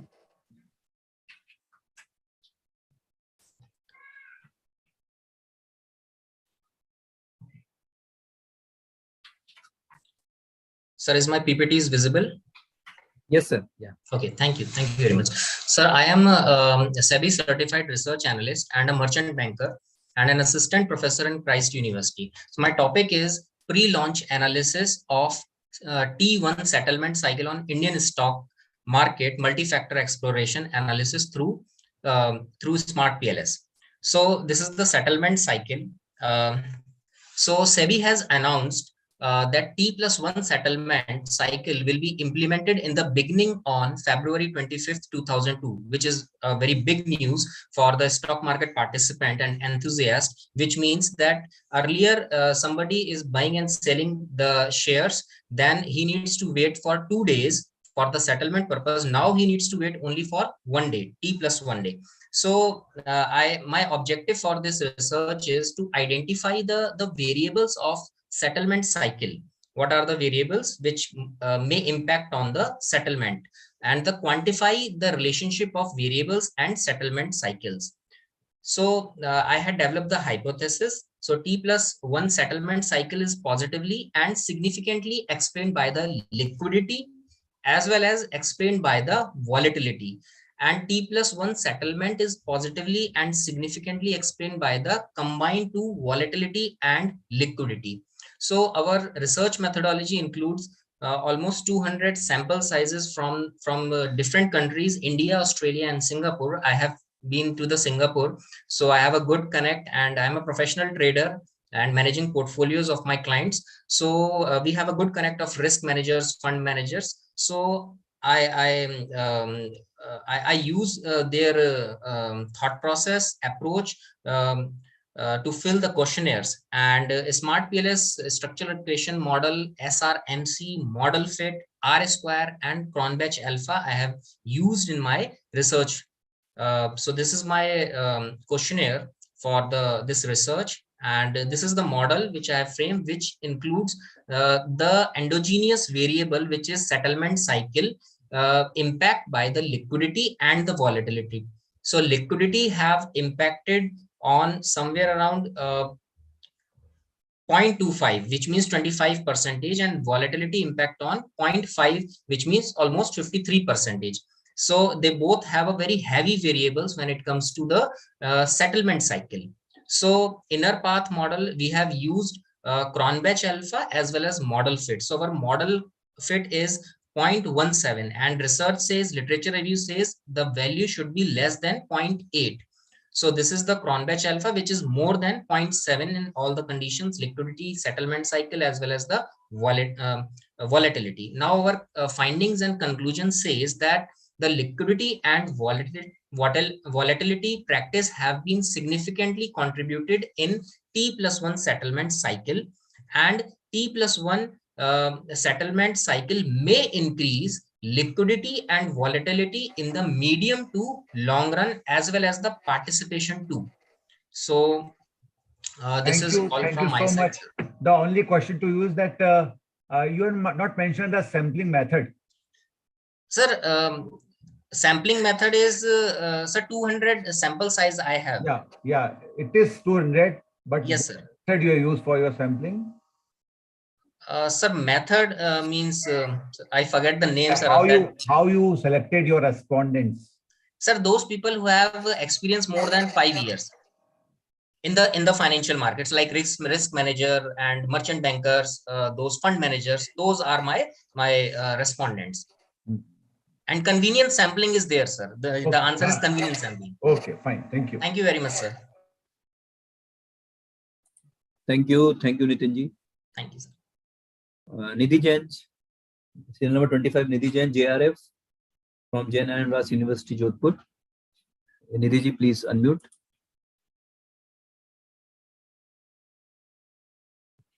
Please unmute. Yeah.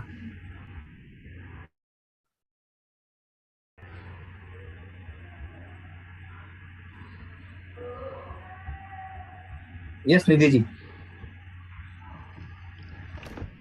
Hello. Yes, please start. Hello, I am one person. Yes. A very good evening to all the honorable judges and my dear participants. Today my name is Nidhi Jain. I am JRF in Department of Management Studies, Jain and Vyas University. Today the topic of my presentation is stress management education in coping with the academic stress among postgraduate students in Rajasthan. Before going to the objective of my study, I just want to throw some light on the topic. Basically, stress is of two types. If stress can be beneficial and it is increasing, it is contributing to then the stress is known as eustress. Just come to the research part. Come to the research part only. Okay. The main objective of my paper is to identify the impact of stress management education on some students of selected reputed postgraduate professional degree colleges in Rajasthan. If we talk about the data collection, then we took 50 healthy students, both male and female, for the study from the 4 most reputed colleges of the Rajasthan. All students were studying professional degree courses like MBA, MCA and MTech. Research methodology used in the study. First, participants were divided randomly into 2 groups. One was group A, experimental group, and another was group B, the control group. Stress management education was given only to the participants of the experimental group. The participants of the control group were not given any stress management education. Data analysis. Data were analyzed using SPSS t-test measures significance between pre and post data of the study. If we talk about the findings of this study, then the findings showed that a high level of stress can affect the performance of students negatively, and stress management education helps them to handle their academic stress effectively as well as to develop their stress management skills. If we just come to the conclusion of the study, then we can say with the help of this study, it can also be concluded that stress management education helps students in developing their creativity and problem solving skills. Thank you. Thank you, Nidhi ji. Thank you so much. Thank you, sir. Yes, the next presenter is serial number 26, Mavanedi S. Masuya, research scholar from Ananthapuram. Yes, please unmute. Shafi ji. Yes, can you hear me? Yeah. Okay. I'm Mwanaidi Shafi Suya from Shirikina Divaria University. This is the co-authored work with my guide, Anil Kumar. Our research title is on the work-life balance practices, work autonomy and workload as predictor of bank employees' job performance. From this study, the slide is not moving. The main aim of our study is to examine the influence of work autonomy and workload as predictor of on bank employees' performance. The methodology of our study, before methodology, the aim and the hypothesis. The aim of our study, as I've said, is this one, to examine the influence of workload and work autonomy as predictor of bank employees' job performance. We have two hypotheses. Well, the first one is work autonomy influences bank employee job performance. The second one is workload has significant impact on bank employees' performance. This study is the sectional survey where we have, with the qualitative approach, we have managed to collect 400 questionnaires from our respondents who are the bank employees in Tanzania, which is found in East Africa. And thereafter, the data were analyzed by using SPSS for descriptive part and Smart PLS for hypothesized model, or can say to test the relationship among the constructs. The findings of our study, we started with assessing the reflective measurement model, where we assess the construct reliability and validity. From which we assess the item loading value. We go on assessing the composite reliability. We're going to assessing also the average variance extracted. The result is item loading of each item were above minimum acceptable value, which is 0.50. And then though the most desirable one is 0.7, but we ask if we go to higher 2016, recommend that if by removing this item below that cannot increase our composite reliability and AVE, there's no need of so doing. So in that case, we assessed also RHO-A and composite reliability, for which was for both were okay because are greater than the recommended value, which is 0.70, which indicate good reliability. Also, we assess the convergent reliability, which is AVE, which is greater than the recommended value is 0.5, which was there. As you can see from this table, we see our item loading, our constructs, we see our composite reliability and AVE.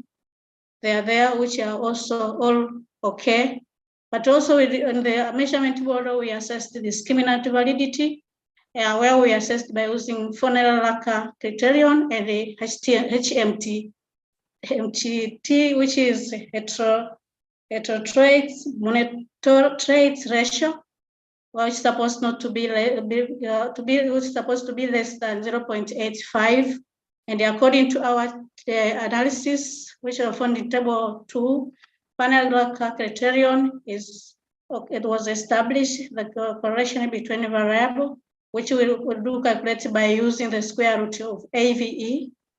All were okay. Then we also assessed the HTMT, which also the correlation of our construct. And as you can see, all are below 0.85, which is the recommended value. Please. Thereafter, to give us conclude now, madam. Yeah, to give us a room to go for the structure model. And when the structure model, we assess the R square, Q square, and the path coefficient path significance. From the R square, we found that is greater than 0.10, which is the recommended value, which means that exogenous constructs are able to predict they're able to predict what they all together can predict our job performance. Also, the workload can also predict job performance. When we come to the past significance, we find that where all the hypotheses were accepted because they are below 0.05, as you can see from there. Please end the presentation now. Yeah, we have seen it. Please end the presentation. Thank you. Yes, okay. Thank you. Thank you. Thank you. Thank you. Thank you so much. Yeah, serial number 28, Dr. Vikas Batra. Dr. Vikas Batra, Associate Professor, Department of Economics, Mirpur.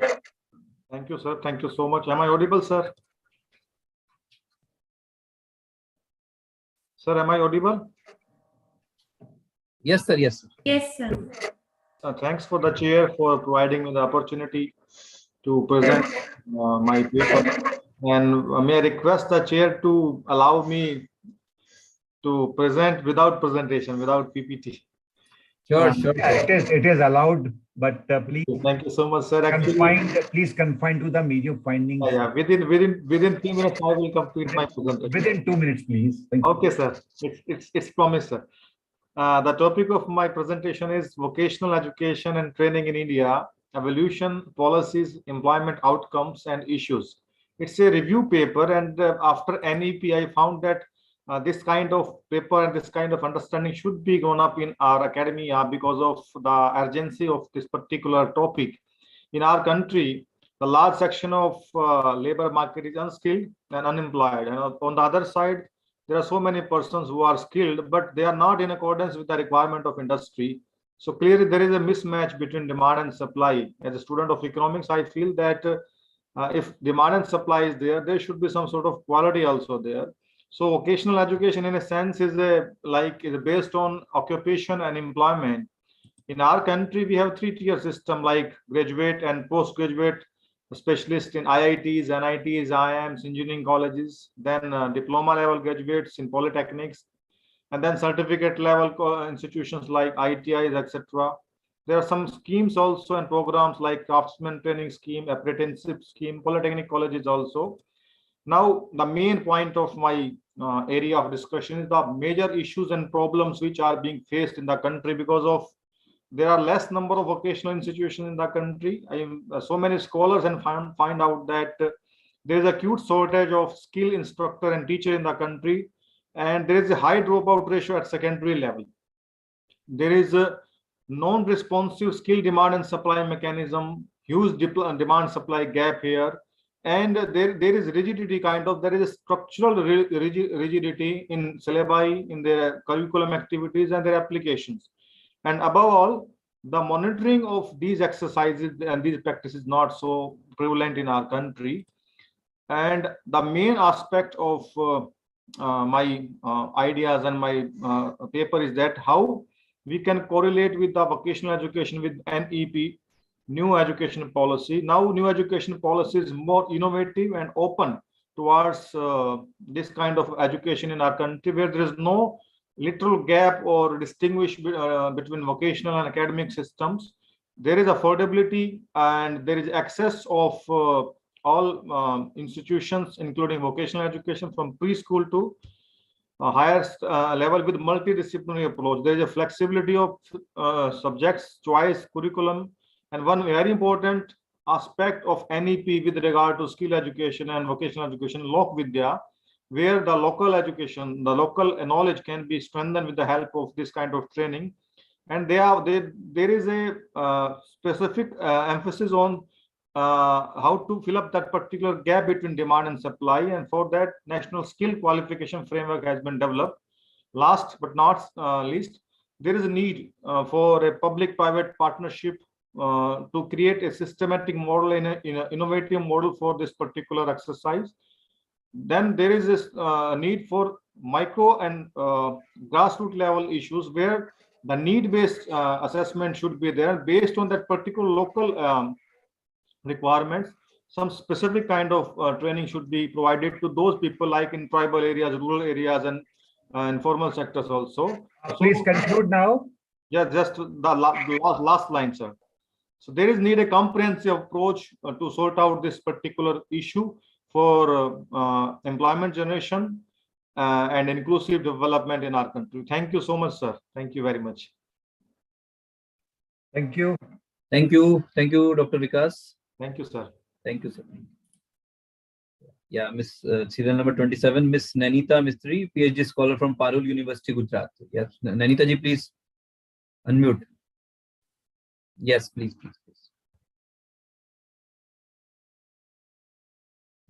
Hello, Nanita ji.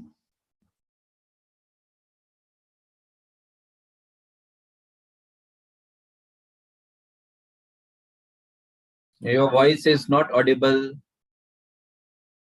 Nanita ji, your voice is not audible. Please connect it. Voice is not audible. Only your screen is visible.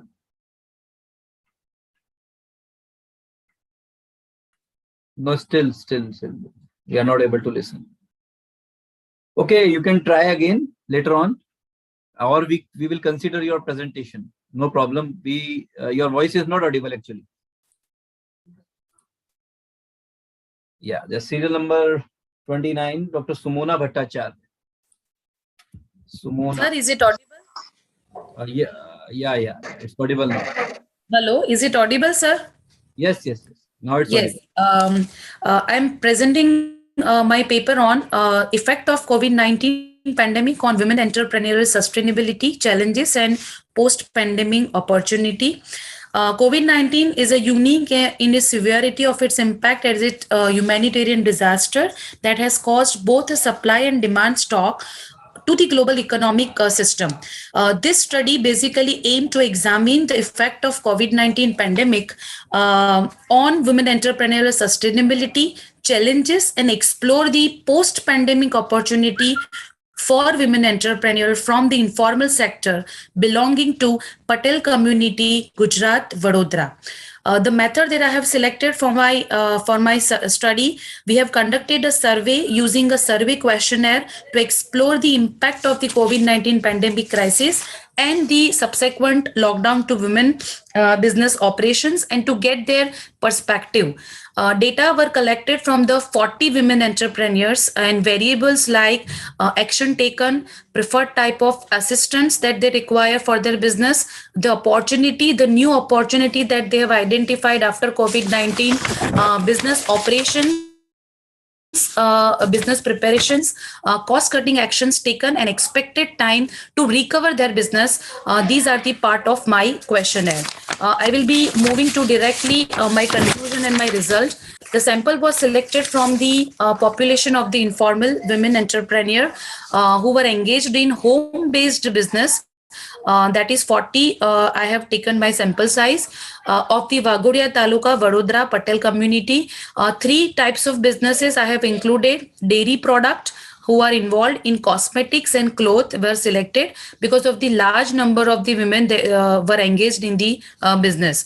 Qualitative research approach was used to analyze to affect the COVID-19 pandemic on women entrepreneurial sustainability, challenges, and post-pandemic opportunity. The questionnaire comprised of close-ended questionnaire and was developed a data collection through Google form. The questionnaire was also in English and translated into local language also. Data are collected for 40 participants and entered and analyzed using IBM SPSS. Statistical measures include frequencies and percentage of the variable. Study variables, as I am not able to share my screen right now. Actions taken, preferred type of assistant. If I conclude that tax relief was the factor that every women entrepreneur has demanded for the assistance from the external parties. Action taken, the more percentage was given to moving all or some employee to the remote status and reducing their employee pay. Opportunities that they have identified on more aspect that online marketing, online services, they have explored new market because of this COVID pandemic and new funding resources that they have found out. Business preparation, if I talk about sufficient inventory, they should now able to, or they realize they should keep to support their operations at least for the 6 months. expected time of recovery, a very good responses that we got, that they will be needing more than a year to recover their businesses or to settle down their businesses that women entrepreneurs, the data was collected. Results from this survey suggest that the most women entrepreneurs are not well prepared for the business interruption and for the impact of the pandemic on the marketplace. In fact, only about a 10% of the women entrepreneurs in the survey, they stated that they expected to resume the normal operations within a year. They also have recognized some of the opportunities offered by this COVID-19 pandemic, and they pivoted their businesses models in order to seize the opportunity. Last conclusion is about half of the women entrepreneurs surveyed that they have identified new market and have adopted online marketing and services in a different way. I would conclude my data. Sir, last sentence. COVID-19 pandemic has a very multi-dimensional effect on the informal women entrepreneur, specifically for that community. And contrary to the assumptions predicting to women entrepreneur, will primarily address their business model to reduce risk. These findings state that the some entrepreneur moved very quickly to enter their new business opportunities. Thank you so much, sir. Thank you so much. Thank you, Anita. Thank you.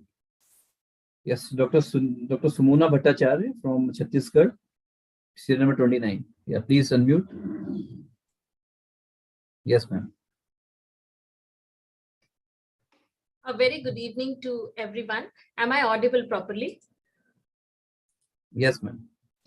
And my screen is also visible? Yes, yes. Yeah, thank you. So my topic today is behavioral finance, a new paradigm in financial decision making. Now, this topic is very important in a present scenario of behavioral finance, and I would like to throw a light on the basic introduction in the basic introduction part, that behavioral finance applies psychological insights into human behavior for financial decision making. It studies the effect of emotional, psychological, cognitive, and social factors in financial decisions of individuals and organizations. It is related to bounded rationality model, according to which individuals take decisions in accordance with their limited intellectual capacities. Hence, they don't try to fully optimize the decision-making process, but focus on getting a sufficient outcome, not the best one. So my research lies on this. And the basic objective of my research is to study about the impact of various factors for financial behavior of an individual, irrespective of income group. Secondly, to analyze of various classical and neoclassical theories and their applications on financial decisions of individuals, and to study about the significances of nudge theory in behavioral finance. This is one of my objectives. Then I would like to talk about the research methodology I had used. That research conducted through interviewing and as well as questionnaires to various samples. The samples were classified on the basis of demographic distributions as well as income group, and statistical analysis conducted using the simple correlation and t-test applications. The key concepts I would like to, due to the time limitation, I would like to talk about only two important theories which had an impact, and two biases also. The first is prospect theory, that states that the investors want to avoid losses, and the disutility experienced by the investor because of the given loss is more than the utility gained by the same amount of gain. Hence, losses have more emotional impact than an equivalent amount of gains. Secondly, the disposition impact, that states that when the investors invest in the stock market, they tend to quickly sell the stock, which experience price appreciation, but they cling to stocks which are declining. They want to earn profit on the profitable investments, but do not want to book losses on losing securities in the anticipation that the prices will rise eventually. Mental accounting is also a part that explains to which individuals tend to mentally allocate. Please come to the major findings now. Yes, yes. I would like to explain, throw light on the anchoring bias also, where the people have the tendency to anchor on the first piece of information they receive, and the bandwagon bias, where they have the tendency to conform, be the part of the crowd, or to do things because others are doing them. So nudging also, I would like to throw light what is exactly nudging is. It is the interventions that maneuver people in particularly directions but that also allow them to do in their own way. It is actually affecting in a subconscious way. And all the famous brands, some way or the other, try to nudge the customers, whether it is through their logo, their taglines, their emotional appeal, etc. So ultimately, my findings are that the behavioral economics or finances use nudges and exploit human biases to maximize the welfare of individuals and society. For example, eco-friendly products, tax-free investments, money-back policies, herbal products, etc. There are certain common psychological factors that influence financial behavior in various demographic differences, and then the nudges have significantly higher positive impact in financial behavior of middle income group in comparison to other biases. I have all the data related to this and all the calculations that due to lack of time I have not included in this PPT. Thank you very much. This is all about my presentation. Thank you so much, Dr. Sumuna. Yeah, thank you, sir. Wonderful presentation. Serial number 31, Jainab Faruqi, research scholar from Ranchi. Yes, Jainab ji, please unmute. Am I audible, sir? Yes, yes, yes. Okay, thank you.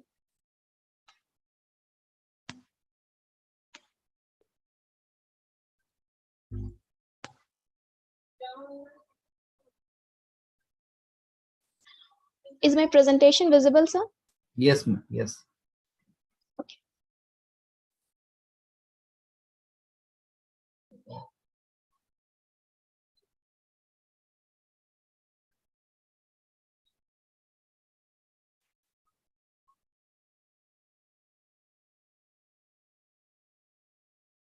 You can start, please.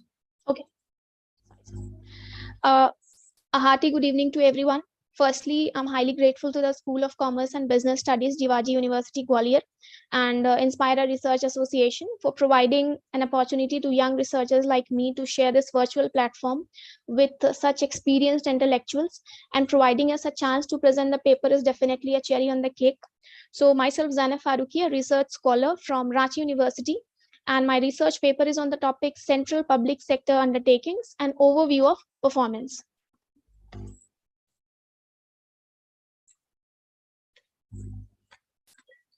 So government-owned corporations in which more than 51% of the paid-up share capital is held by the central government are termed as central public sector undertakings.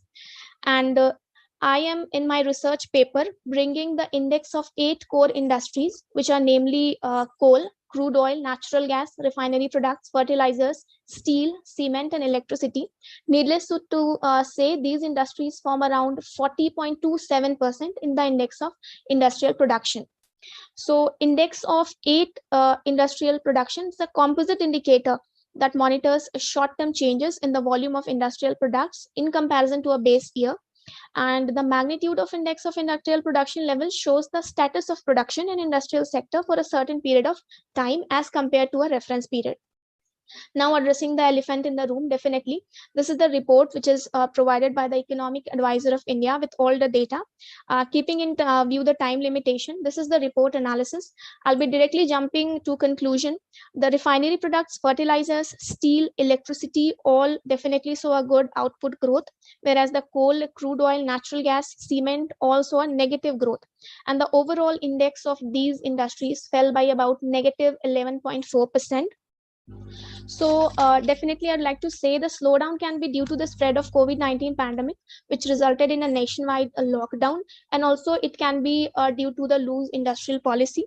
So in my personal opinion, I feel a pro-industrial policy combined with consumer demand can give these sectors the required boost. Also, I feel, PSUs have always been in a controversial position, whether it's regarding their disinvestment, privatization, or other things. They have always faced a backlash, but this fact cannot be undermined that public sector enterprises are the crown of an economy.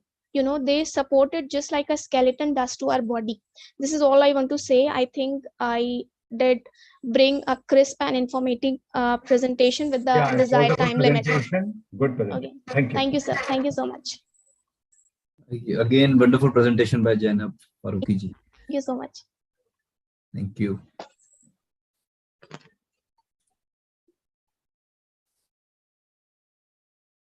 Yeah.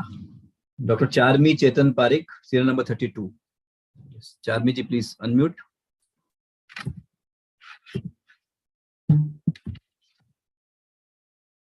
Please unmute.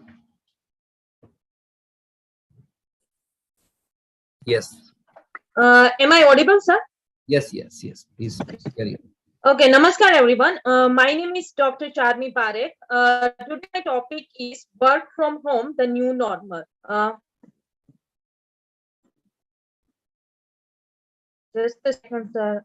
I can't move my slide. Charmi ji, there were some earlier presentations also on work from home. So I suggest you better to straight jump to the conclusions and findings. That would be better. As conceptual and theoretical part.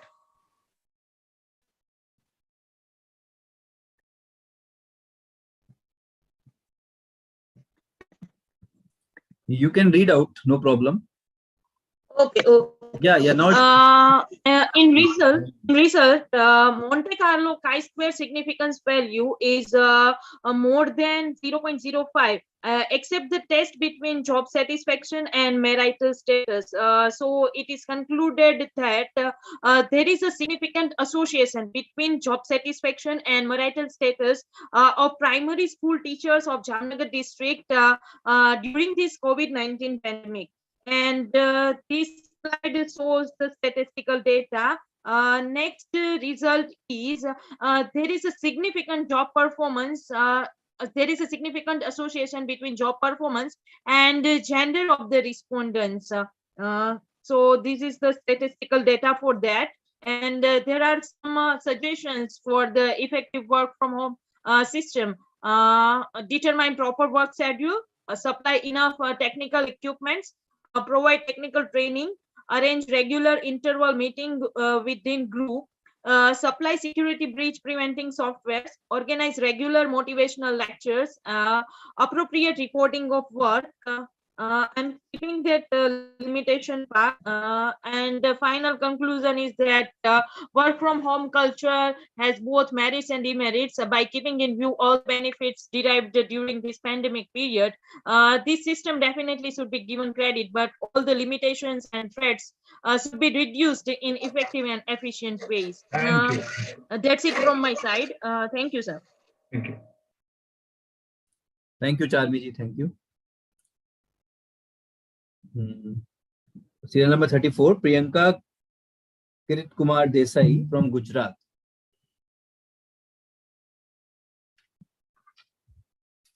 Priyanka ji, please unmute. Good evening to all of you. Am I audible? Yes, ma'am. Okay, so I am Priyanka Desai. I am a research scholar from Parur University with my guide, Dr. Pankaj Gandhi. I am going to present a topic on cultural dimensions of career development. This is a part of my PhD research. Basically, career development is important to know about the psychological, sociological, physiological factors of an individual. Basic characteristic means career counseling is my basic topic. So career development is related to never-ending process. It is related to the individual goal. It is related to develop the skills and competencies, to evaluate the skills and competencies of an individual. The conceptual part, madam. Okay, this is all my conceptual part.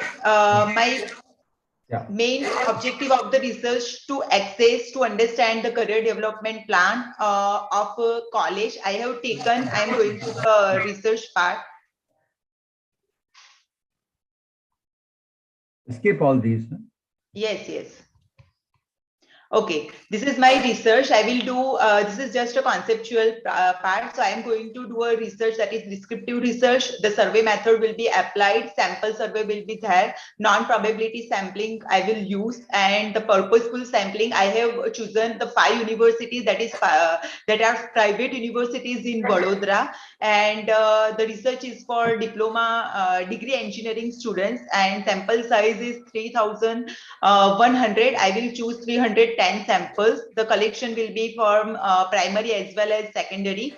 And structural questionnaire will be used in my research, and the main problem is related to evaluation of the career counseling efforts adopted by teaching faculties of the private universities in Vadodara.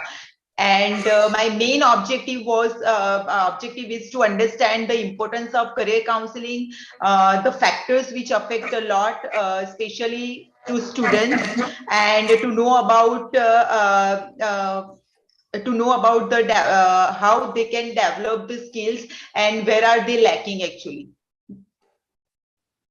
These are my objectives. So I am going to do this study.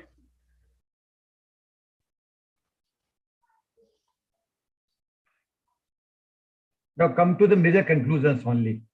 Okay, so the major conclusion is sir, this is just a conceptual part. I will going to do the research. Okay, fine. Okay. Thank you. Thank you. Thank you. Yes, serial number 36. Sarita Dhalji. Yeah, Sarita ji, please unmute. She is PhD scholar from KIIT, deemed to be university. Please unmute. Unmute kar lijiye, ma'am, Sarita ji. Yes. Hello. Yes.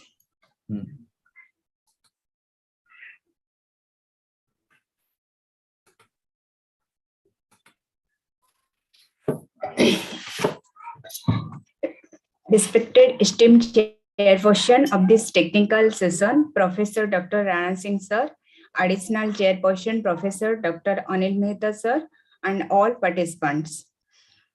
I am Sarita Dhar, research scholar of KIT University, Odisha. Along with me, Mr. Dhyanadipta Panda sir, assistant professor of KIT University, and Dr. Nishikant Mishra sir, assistant professor of KIT University. Good evening to all of you, and welcome to our presentation with theme Corporate Social Responsibility for a Sustainable Development in Indian Perspective and Overview.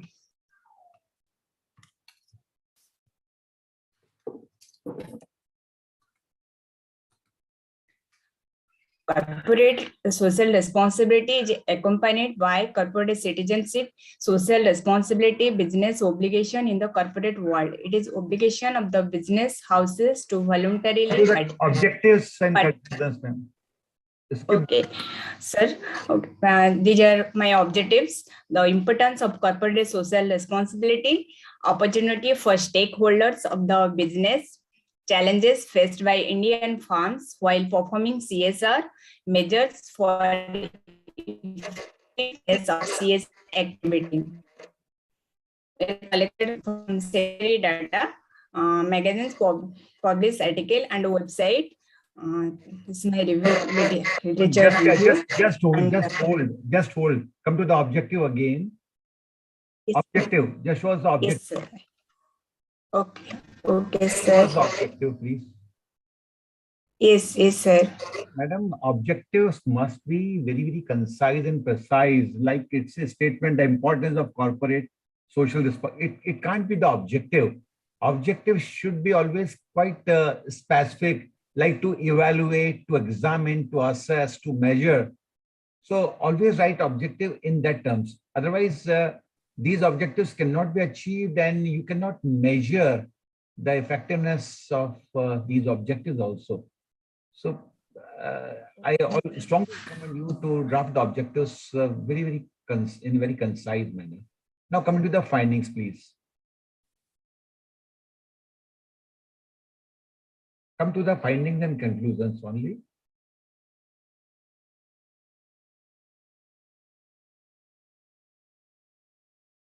Are you there? Please.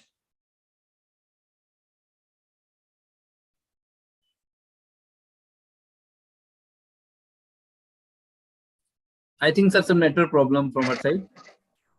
Okay. Yeah, so we considered it. Okay, fine.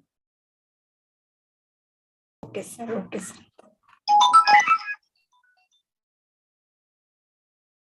Yes, Sarita ji, no problem. Thank you so much.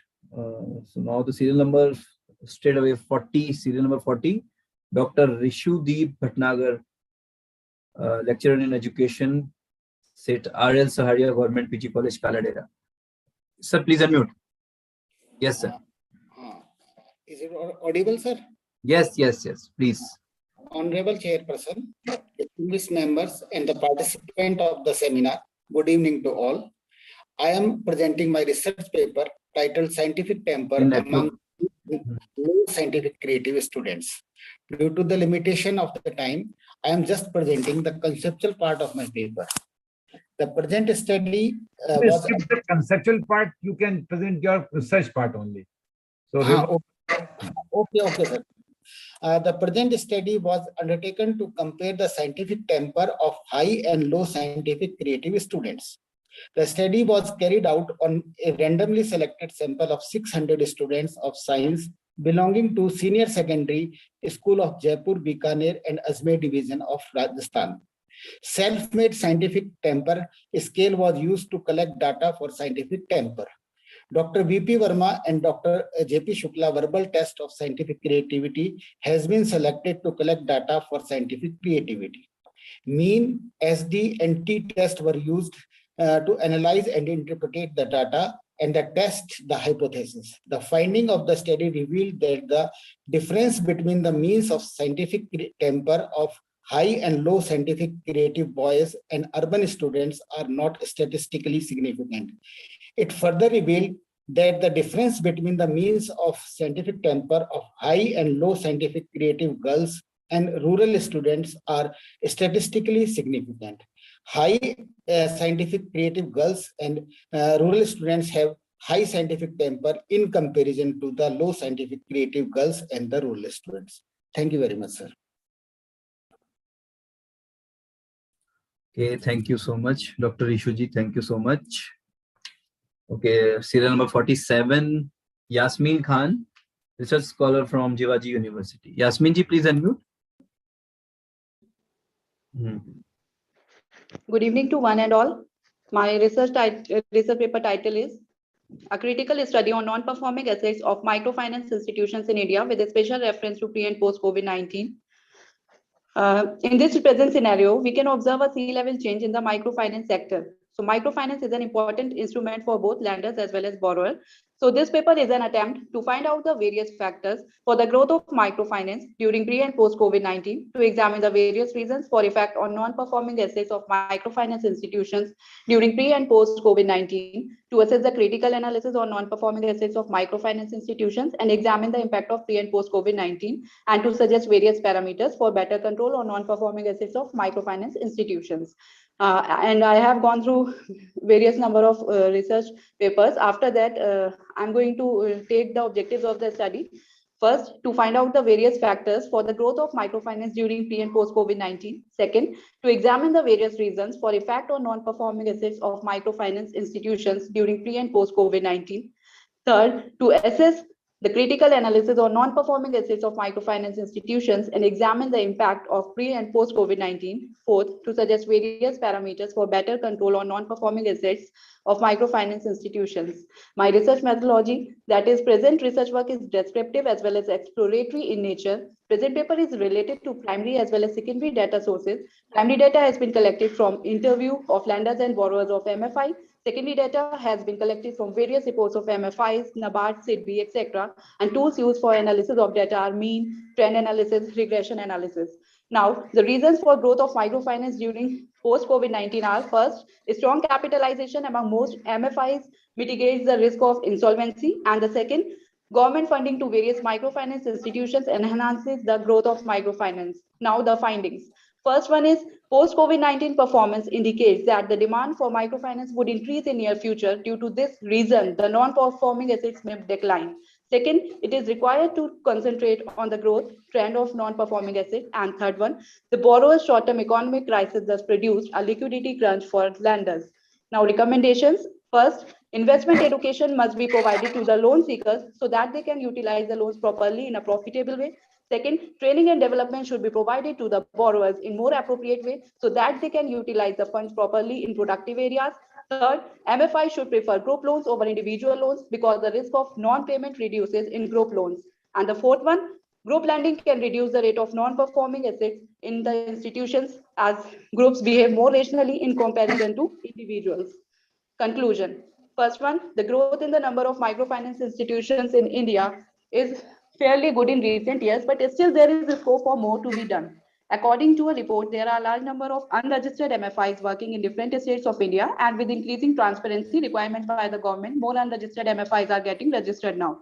And the third one, MFIs are able to mitigate regulation demand, but won't able to solve rural ecosystem if similar concept, product, and program offer even during COVID-19 and post-COVID-19 phase. And the last slide, future scope for further research studies is first, studying the non-performing assets of MFIs in different states of India, along with considering the outlook of borrowers as well. And second, instead of non-performing assets, financial statement as a whole can be utilized to understand the performance of different MFIs working in India.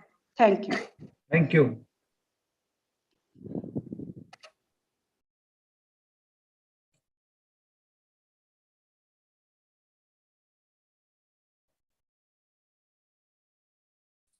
Thank you so much, Yasmin ji. Serial number 50, Rashmi Mathurji. Yeah, Rashmi ji, please unmute.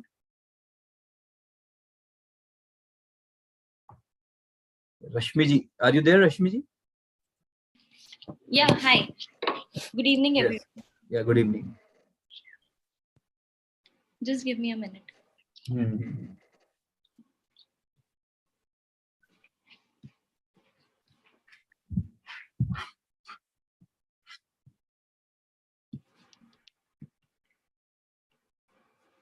Hello, hi, everyone. My research paper topic is examining pre and post merger impact on the profitability position of Indian Overseas Bank. For that, I had taken. Am I audible to you? Yes, you are audible. Continue. The banks which are undertaken for the study are Indian Overseas Bank and Bharat Overseas Bank. The merger happened in the year 2007, and these are the objectives of my study. That is to examine the impact of mergers and acquisition on the profitability position of Indian Overseas Bank and to compare and determine the pre and post merger profitability performance of Indian Overseas Bank. The hypothesis for the same is there is no significant difference in the profitability position of Indian Overseas Bank in the pre-merger and post-merger periods.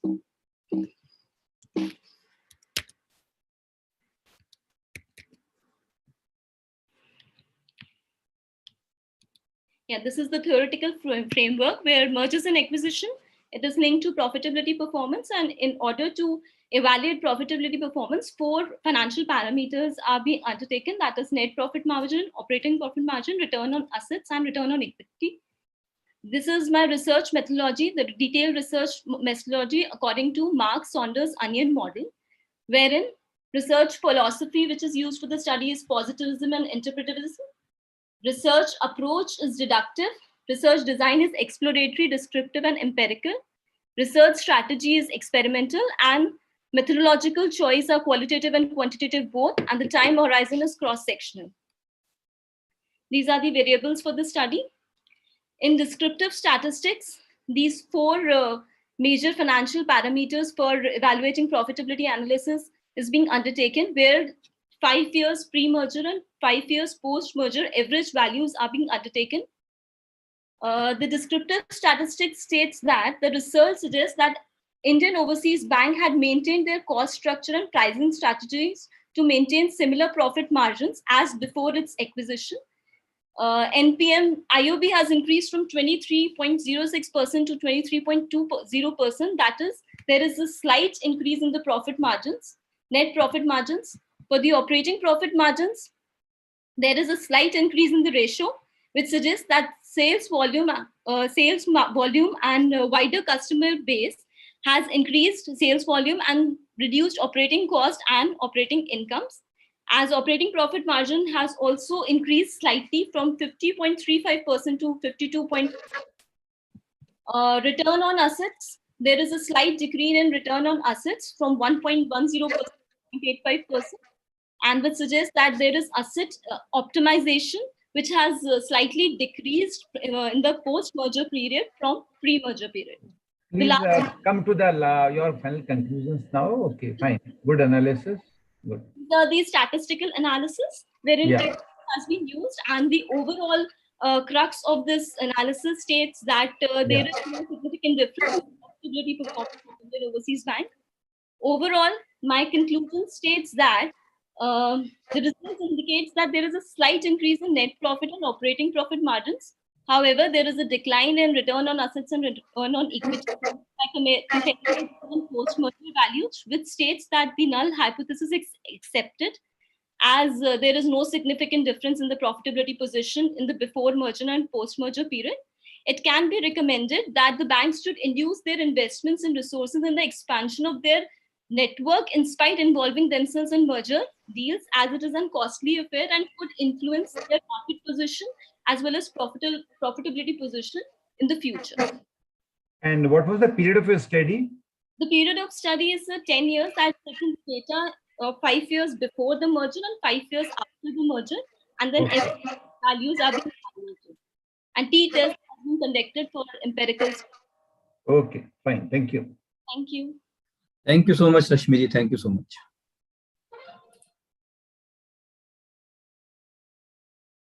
Priyanka ji, yes. Serial number 49, Priyanka ji, Research Scholar, Department of Commerce and Manager, University of Kota. Priyanka Daya ji, please. Please, Priyanka ji, unmute.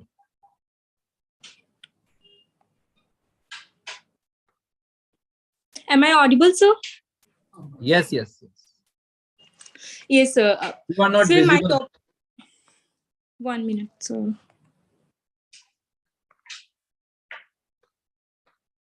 No problem, no problem. Continue. Okay, sir. Sir, my topic is impact of COVID pandemic in all the disciplines and aspect of business. As we know that the outbreak of the COVID-19 pandemic is an unprecedented shock to the Indian economy. Government of the India has taken the measure to tackle this situation, like providing the food securities and incentives and tax deadline extension. If we look out the business perspective, we are in a situation where the country are diverting all of their energy and resources to fight the menace of the coronavirus.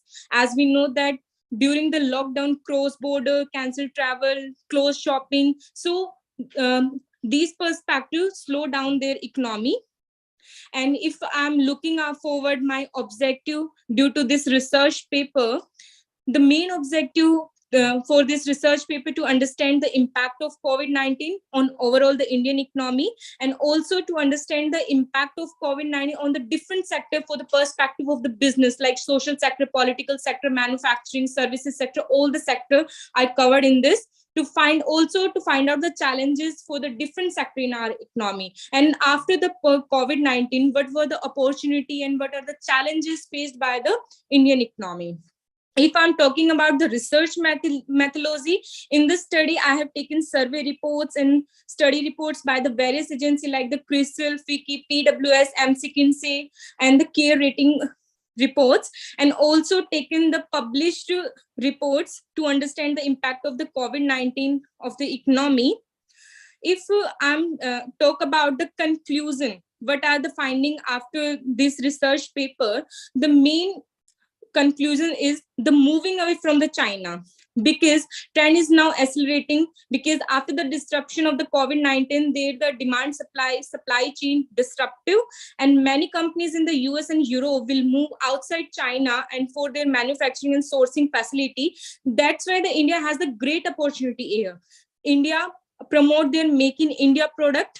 That's why this is a big opportunity after the impact of COVID-19 on the business. That's all from my side. Thank you, Priyanka ji. Thank you, sir. Thank you so much. Yes, Dr. Biswambar Mandal ji from West Bengal, serial number 51. Biswambar ji, please unmute. Good evening, everybody. Good evening. May I audible? Yes, sir. Yes. My topic is COVID-19 and challenges in financing of higher education in India. Objectives to study challenges of financing of higher education system in India, to study the evolution of philosophical shift, to study some of the emerging challenges in the higher education system in India during COVID-19. Methodology, this paper is descriptive in nature and mainly based on secondary data. Hypothesis, I have made 2 hypotheses. And what I have found, actually I have studied of the post-independence period in India, and I have found that during this period, many commodification became reality in the education sector. Education became a tradable service, and we have seen that reduction of public expenditure is going on. Introduction of cost recovery principles, deregulation of the education system, delicensing of higher education, conferring institutional autonomy, self-financing higher education system. We have seen many philosophical changes in the field of education sector, where we have seen that welfare state concerns have been replaced by the free market philosophy. We have seen TINA ideology, and market can do everything for everybody, entered into the education sector also. We have seen reducing the role of government promoted as an economically and educationally efficient proposal. Philanthropic role of private sector has disappeared. We have seen legitimization of profit making in education and state patronage of profit-hungry private institution. It is also our day-to-day experience. We have seen evolution. We have considered evolution of mobilizing resources. We have seen that emphasis on public resources, emphasis on diversification of public revenues, better methods of allocating public resources, reallocation of resources from less productive sector to education, and more efficient methods of public finance. After that, we have seen mobilization of additional public resources, non-governmental sources, diversification of finances, cost saving, cost recovery, user charges, and findings during the COVID-19 period. We have seen that challenges of the pandemic itself is a great challenge, and challenges of digital divide. Please conclude. Lack of, yes, I'm going to conclusion. Lack of digital infrastructure is also a reality. Urban-rural divide, decreasing funding from government, and some flavor added during pandemic. I have mentioned it, and it is my concluding remark that concentration on reforming, reorienting, and revitalizing the entire education system under the main umbrella of government. If it is possible, then we can meet the emerging needs and challenges. Thank you all. Thank you very much for patient sharing. Thank you, Viswambarji. Thank you so much.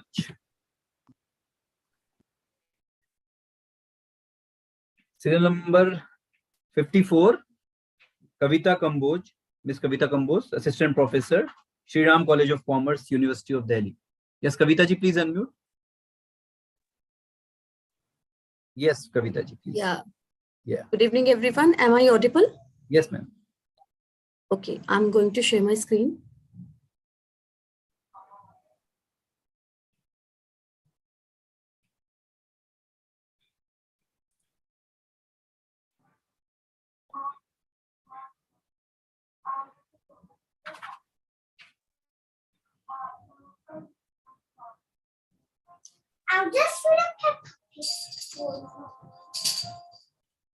You can start. Sir, can you please give me 5 minutes? You can proceed with another one. Okay. Thank Yeah, serial number 55, Manita ji, Dr. Manita Mathura, Dr. Manita Matharu. Yes, Manita ji, please unmute. Yes, sir, I'm here only. Just give me a second. Yes, please start. A few presenters are left only.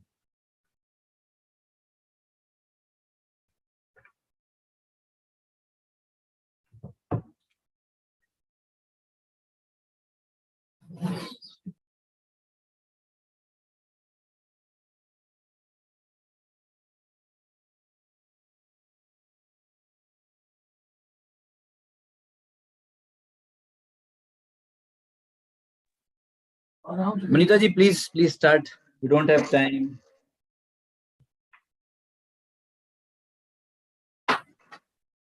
Dr. Manita Matharu, are you there? Please unmute. Please unmute. Yes, thank you so much. I'm so sorry I was not able to unmute myself. Is my screen shared? Yeah, it's visible. Continue. All right, thank you so much. Okay, I'm not going to take much time. I'll just start with my presentation. So the topic is the role of influencer marketing as a marketing tool.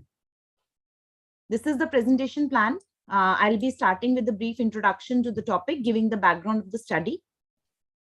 Then comes the objectives. Don't give the background of the study. Concept. Please, just hold. Just confine to the objectives of the study and just conclusions. All right. To be theoretical kind of presentation. This is a conceptual study, sir. Actually, this topic is coming up and it is emerging. So not many studies have been done. So I've started with a conceptual study in order to understand. Just tell in brief about the background marketer and let's then conclude. Yes, sir. So, so as we know that internet is being increasingly used by the advertisers and in marketing, and social media platforms are coming up like anything, wherein different platforms are coming and number of people are also increasingly using social media. The study objectives are to explore, to understand the concept of influencer marketing and to examine the role of influencer marketing as a marketing tool. So influencer marketing is basically closely related to social media marketing, and this is emerging as like anything in the marketing field in order to influence the consumers. Many research studies have been taken, and it has been identified that this is increasingly influencing the buying decision-making power of the consumers. So the conceptual study has been done in the research paper, helping us to understand the meaning of influence, influencer, and influencer marketing. So influencers are basically those people, they have the power to influence the consumer's decision. They have the authority, knowledge, and position or the relationship, something or the other, in order to influence the consumer decision-making processes. Many research agencies have identified the importance, and the importance has been identified saying that consumers are having a great trust and they are placing this trust on the influencer whenever they are making the decision to buy the product, more than the family and friends, because they think that the person who is going to be giving their opinion is having good knowledge and faith. Based on this particular thing, a lot of new things, new influencers are coming up within this particular range, wherein Instagram influencers, YouTube influencers, blog, Snapchat, Facebook influencers are playing important role. Not only this particular subject has been identified as a good future scope of study and success, wherein different types of influencers taking into account the number of the people they followers. For example, nano, micro influencers, mid-tier influencers, macro influencers, and within that we have many types of influencers. So there is a lot of scope and research study which are required to be done in order to understand that how these influencers are able to make an appeal to the consumer. So in this way, influencer marketing is really very effective, and marketers have to combine this particular thing with different channels in order to make it more effective. Thank you, ma'am. Thank you. Thank you so much. Thank you. Thank you so much, Dr. Manita ji. Thank you so much. Yeah. Yes, Kavita ji, you can try again. Please unmute. Yes. Okay, all right. Yeah. Good evening, everyone. So I'm going to share my screen. Yes, I hope it's visible. Yes. It's visible now. So myself, Kavita Kamboj, I'm Assistant Professor in Shriram College of Commerce, SRCC, University of Delhi. This paper is in collaboration with my supervisor, Professor Naval Kishore, School of Management Studies, IGNOU, New Delhi. So research problem behind this research paper is about organic food. Though India is #1 in organic producers in the world, but still organic consumption in the domestic market is still very low. So this paper would only confine those motivation level that can put Indian consumers to take organic food, to buy organic food. Before taking variables, we have done studies on the theoretical framework, that is VAB model, and various studies have been, we have carried out various studies which are not been taken in India. So we have taken this as a theoretical framework. I'm moving the slides from the customer perceived values, which I have taken the base for this conceptual framework. We have done almost 25 studies for the alone for the customer perceived values to know which variables to be taken along with the theoretical framework, that is VAB model, which we have taken. And with this thing, we came to know about the research gap, that the most of the studies are taken only on marketing aspect rather than the customer perceived values, which are very important for Indian consumers, because values would be different for each and every one that can act as a motivation to buy organic food. And why we had chosen this VAB model, because of the this organic food purchase behavior is mostly dominated by some of the theories like theory of reasoned action, theory of planned behavior, and self-determination theory. So we extended this model by including intention in between. So it will become an extended model of value leads to attitude, leads to intention, and that leads to behavior. These are the objectives of the study, to find out whether which customer perceived values motivates an individual, and 3 values which we have taken: hedonic, social, and health value, how it will impact attitude, that leads to intention, and intention leads to behavior, as well as we wanted to test the intention as a mediator between attitude and green purchase behavior. This is the proposed conceptual framework, which we have taken 3 values and the effect of all these 3 values into green purchase attitude, intention, and green purchase behavior. So this is how the 9 hypothesis has been formulated with the help of this conceptual framework. Now, if we talk about the research methodology, borrowed reflective construct has been used. Delhi NCR, we have taken the data from the population of young consumers between 18 to 30 years. 315 structured questionnaires sent, and out of which 202 responses were in the usable form. We have done pre-testing with 10 respondents and pilot testing. And most important, we have taken organic fruits and vegetables. We have chosen this category of organic food. And SPSS 25 and Smart PLS 3.0 was used. We calculated common method biasness with the help of Harman single factor test. There was no issue of common method biasness also. There was no issue of multicollinearity also, and PLS was used, data analysis with measurement and structural modeling. So this is the whole of the results we had calculated. That indicator reliability and composite reliability has also been established. Convergent as well as discriminant validity has also been established. And all the measures have been used by the guidelines given by Hare et al. 2019.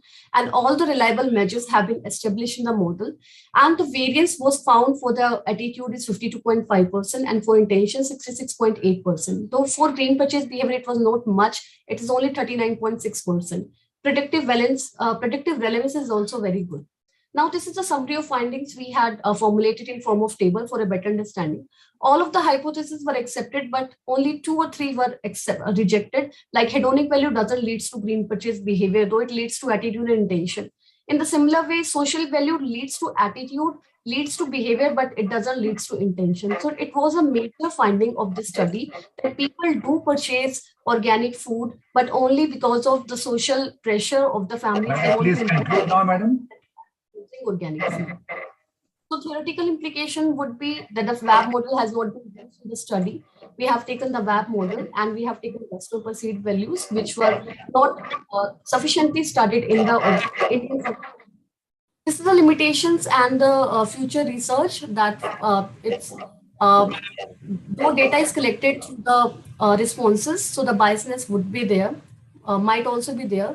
And the study conducted on the young people, unmarried people, most of the respondents are unmarried. So for future studies can be also taken on the household data, and majority of respondents were also female.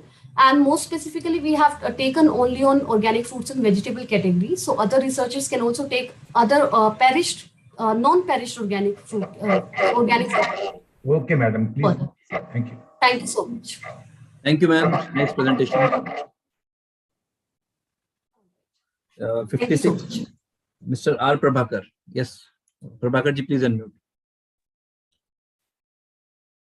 And please keep it short. Good evening, sir. Yes. I'm Prabhakar, PhD research scholar, Department of Commerce, Marapur Pongu College of Arts and Science. My topic is customer satisfaction towards the various services offered by the selected hotels in Chennai. The abstract, the aim of this research is to determine the customer satisfaction towards the various services offered by the hotels in Chennai. Service quality is also studied within the spectrum of different dimensions. and struggle is made to find out which service quality dimension may improve their customer satisfaction on a better way. Samples are chosen from the various demographic variables using the convenient random sampling methods. The questionnaires were distributed among the 150 customers from 3 to 5 star category of the voters in the study areas. The descriptive statistics, one sample, t-test, I-square test, using the analysis of the data. Finding indicate the service quality and all these dimensions have significant and positive association with the customer satisfactions. Therefore, the study has been specifically conducted to look into the occurrence and seek the experimental justification in this regard by considering the service quality as the main contributory towards the customer satisfaction. The keywords has been used in this are the hotel sectors, the customer satisfaction, and the service qualities. The objectives of the study is to understand the socio-economic status of the star hotels customers in the Chennai. The second one, to study the service quality of the selected hotels in the study of the location. The third one, to find out the satisfaction level of the star hotel satisfaction in the Chennai areas. Hypothesis of the studies: there is no significant relation between the gender and the various services expected by the sample responded in the study areas. There is no significant relationship between the monthly income and the various services expected by the sample responded in the study areas. The statistical tools are the percentage analysis and the size square analysis. Please conclude. Please conclude. Oh, okay, sir. Yeah. The finding of the study is more than 3/4 of the sample respondent are made in the study areas. More than half of the respondent are in the middle category areas. The conclusion: the study systematically the theoretical basis of the quality of the services and the customer satisfaction with the service provided by the hotel. Then the second one, hospitality of the industry. The third one, the customer relationship management, CRM. The customer relationship management perceived the value as important element in order to make with the customer satisfaction. Based on the study, in order to improve the customer satisfaction and focuses on the improving the service quality as a strongest factor influencing the customer acceptance. And the last one, the additional services such as guide, swimming pool, cabs, and the car parking facilities are the expected by the star hotels, the customers in the Chennai areas. Thank you. Thank you, sir. Thank you, sir. Thank you. Thank you, sir. Rajesh Gelawat ji. Yes, Rajesh ji, please unmute. Rajesh Gelawat ji, please unmute.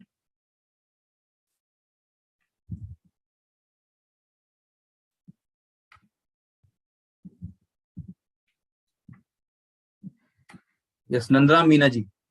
Yes, Nandram Meena ji, please unmute. I think you are the last presenter. Nandram ji, please. हाँ sir, नमस्ते। नमस्ते, नमस्ते नंदराम जी, आप last हैं, बड़ा अच्छा लग रहा है हमें। हाँ सर, करिए, खत्म करिए। हाँ सर, मेरा जो टॉपिक है वो है ग्रामीण विकास में नवोन्मेषी बैंकिंग सेवाओं का महत्व एवं प्रभाव। जी। तो सर, इसमें मैंने जो किसी भी राष्ट्र की एक अर्थव्यवस्था होती है उसके लिए बैंकिंग व्यवस्था बहुत ही ज्यादा महत्वपूर्ण स्थान रखती है और बैंक मुद्रा बाजार के सर्वाधिक महत्वपूर्ण अंग के रूप में देश के आर्थिक विकास के महत्वपूर्ण उपकरण होते हैं।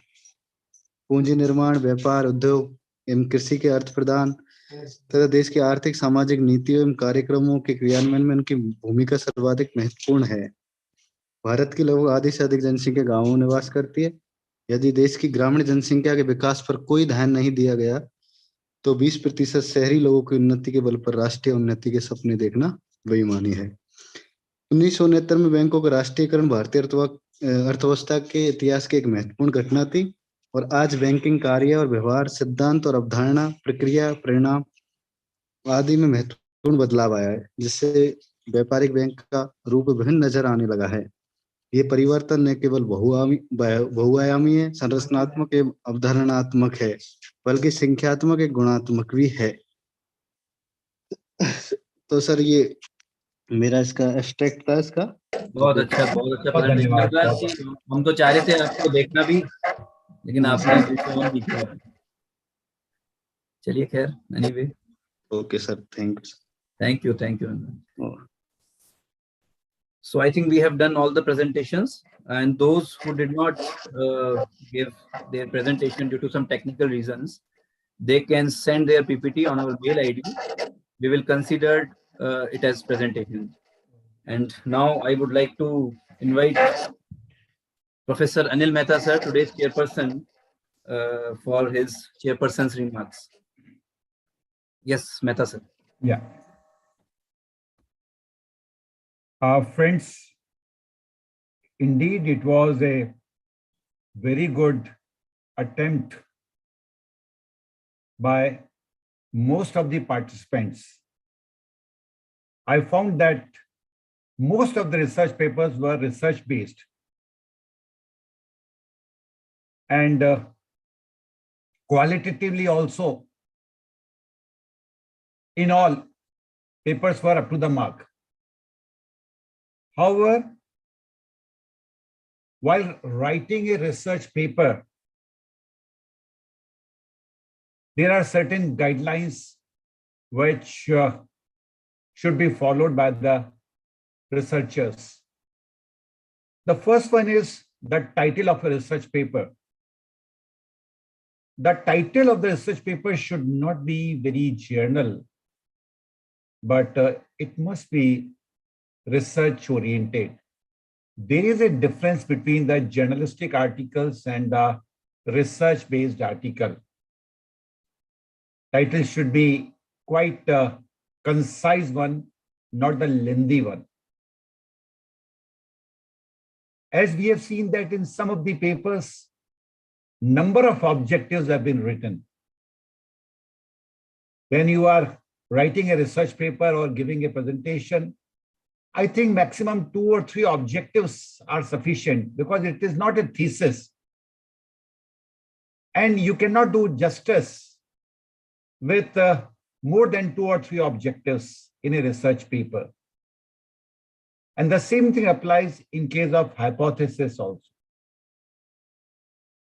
Of course, there was a time constraint, and you will find that in every conference like this, whether it is in the physical mode or virtual mode, there will always be a time constraint or the limitations.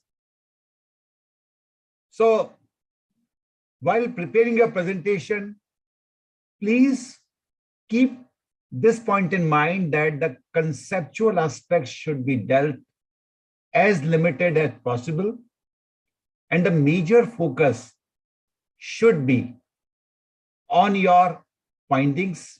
Of course, you should provide the research methodology, that is objective, right? The objectives, hypothesis, if any, the research methodology, and the major findings and the conclusion. Of course, in a presentation, presenters should always keep it in mind that you will not be able to get more than 4 or 5 minutes in any national or international conference. And when there is a competition like a best paper presentation, so in that case, you will have to pay utmost attention on the content, the quality of your slides, and the way you are presenting your paper. Sometimes what happens that we write objectives, and when we see the findings and the conclusions, we find that the paper presenter has not done sufficient justice with the objective. So please do match your objectives with the title of a research paper, and you must deal each objective in a very effective manner. Some of the research papers are just a replication of the work that has already done by many researchers. While writing a research paper, it is also very much essential that try to come out with some innovative idea. As discussed in the inaugural session also, that the need of the hour is that we should contribute something new, something novel, something innovative. And certainly in that case, that will be a value addition in the fund of knowledge. But yes, we understand that most of the researchers are quite young, and with experience, they will learn many things. I would like to congratulate and compliment all the paper presenters who have presented their papers with full enthusiasm and worked really hard in preparing and presenting. So my sincere appreciation to all the paper presenters. So once again, of course, it was a quite exhaustive and lengthy session, but I'm really happy to note that even till the end, many of the presenters are still present. And on an average, I found that 70 to 80 participants were there during presentation. So it's a good thing.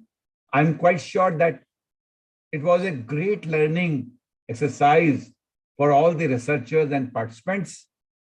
So once again, thank you very much. Of course, I have done a very painful job of stopping you in your presentation, and even it was quite painful for me also, but you know that there was no option, and it is 9 p.m. If I wouldn't have stopped you, then perhaps the session could have stretched up to 12. And if I started giving my comments on every paper, then perhaps the session would have ended by tomorrow morning only. So that was the real limitation for me also. But thank you very much, and I apologize for curtailing your time. Thank you very much. Over to Captain Ravindra. Thank you so much, Professor. And, I appreciate Dr. Aarti also, who was with me, and we were discussing the paper and the quality. So thank you, Dr. Aarti Chopra. Thank you, sir. Of course, the hero of the session, Dr. Ravi Kant Modi, our Secretary General, who has done a great job for beautifully conducting this. Right, sir. Ravi sir keeps inspiring us. Yes. Thank you, Dr. Ravi. Yeah. Thank you, sir. Fresh and energetic. Yeah. Thank you. Thank you so much, sir. Sir, but we must be saying this for you. You, yes. Thank you so much, Mehta sir, for your wonderful additional chairperson's remarks. Thank you so much once again. And I request all the participants to please start your video so that we can take some screenshots before inviting our star member, Dr. Aarti ma'am. Please start your video.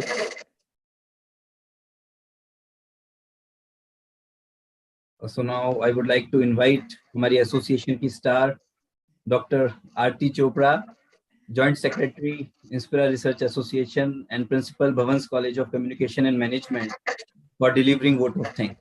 Yes, Dr. Thank you so much, sir. I know most of you must be waiting for your dinner. Rather, your dinner must be waiting for you. But, but this is the formal vote of thanks. We need to acknowledge the people who are associated and who are the backbone of this organization, who made this conference a success. So a very good late evening, rather I would say a very good late evening to each one of you. I take privilege to propose the vote of thanks at the day of at the end of first day of the International Conference on Multidisciplinary Research Practices in Humanities, Business Management, Social Sciences and Education, being organized in collaboration of School of Commerce and Business Studies, Jivaji University, Gwalior, and Inspira Research Association, Jaipur. At the end of first day of this incredible, knowledgeable, and insightful academic fair, where the important deliberations have been taken place related to research, which is an indispensable part of human life. At the outset, I wish to show my gratitude towards Professor Bhagirath Singh, our Honorable Chief Guest, who is the Vice Chancellor of Pandit Deen Dayal Upadhyay University, Sikar, for throwing light on the importance of research in such a simple manner. I would especially like to thank our esteemed Chairperson, Professor Dr. Rana Singh, sir. Listening to Professor Rana Singh is always a treat to ears and food to the mind. He always benefits the participants with his in-depth knowledge. I would like to show my deepest sense of gratitude towards our additional co-chairperson, Professor Anil Mehta, sir, who beautifully highlighted the ethical part of research. Sir is our strongest pillar.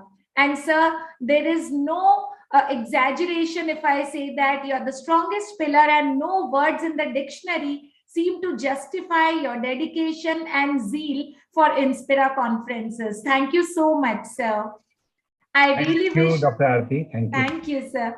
I really wish to appreciate our renowned and intellectual keynote speakers, Mr. Von Eric Tendorf, professional inspirational speaker and author from Canada, who joined us from altogether a different time zone and presented an effective keynote.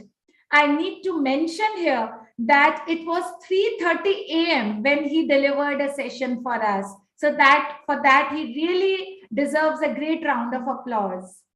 Our keynote speakers, Professor Anil Kumar from Sri Ram College of Commerce, enlightened us on the various contemporary issues related to research. We are grateful for his deliberations.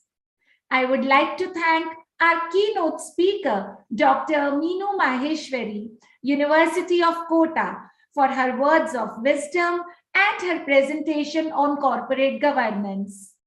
I wish to appreciate and specially thank Professor Avinash Tiwari ji, Vice Chancellor Jivaji University, Dr. Sushil Manderia ji, Registrar Jivaji University, Gwalior, for providing their dynamic leadership for this collaboration.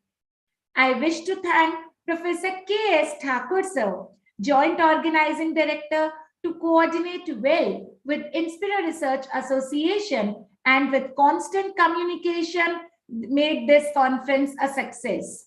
The first day. I wish to show my deepest gratitude towards the whole team of Jivaji University, Professor A.K. Singh, Dr. Rajendra Khati, Dr. Swarna Parmar, for their constant efforts. I wish to mention Dr. Anuja Bhadoria and Dr. Ashok Kumar for their worthy contributions. And now I would like to express my heartfelt gratitude for Dr. R.K. Modi, Organizing Secretary of the conference and General Secretary of Inspira Research Association. Sir is persistent and constant in his efforts, and he always works relentlessly to make any event a grand success. Right from planning to execution stage, he is always active and keeps inspiring us with his energy. I would like to salute the effective administration of Professor S.S. Modi, former Professor, University of Rajasthan and President, Inspira Research Association. It is because of Modi sir's effective administration and able guidance and leadership that results in the smooth functioning of the event. And finally, I would like to mention all the participants from all over the nation who have shown great interest in presenting their papers on such varied topics. We are looking forward for one more day filled with knowledge and excitement. And tomorrow we'll have Professor T.N. Mathur, Professor Arindam Gupta, Ma'am Joanna Rosek, Dr. Anukriti Sharma, CA Mr. Lokesh Mudani, and Dr. Hina Thanki with us. So we are really looking forward for one more day filled with knowledge. Thank you so much. Till then, sleep well. We'll meet again at the same time tomorrow. Thank you so much, and over to Captain Dr. R.K. Modi. Thank you so much, Dr. Aarti ma'am. Thank you so much. Without your support, we cannot do such type of events. You are the strongest pillar of our association. Thank you so much, Mehta sir. Once again, thank you so much, Team Inspira Research Association and Team Jivaji University Gwalior. Thank you so much to all the participants, all the presenters. And tomorrow is the day we will announce the Best Paper Presentation Awards and Best Academic Excellence Awards also. So we will meet same time, that is 4:15 p.m. tomorrow on the second day's session on research practices in social sciences and education. Thank you so much. Good night, everyone.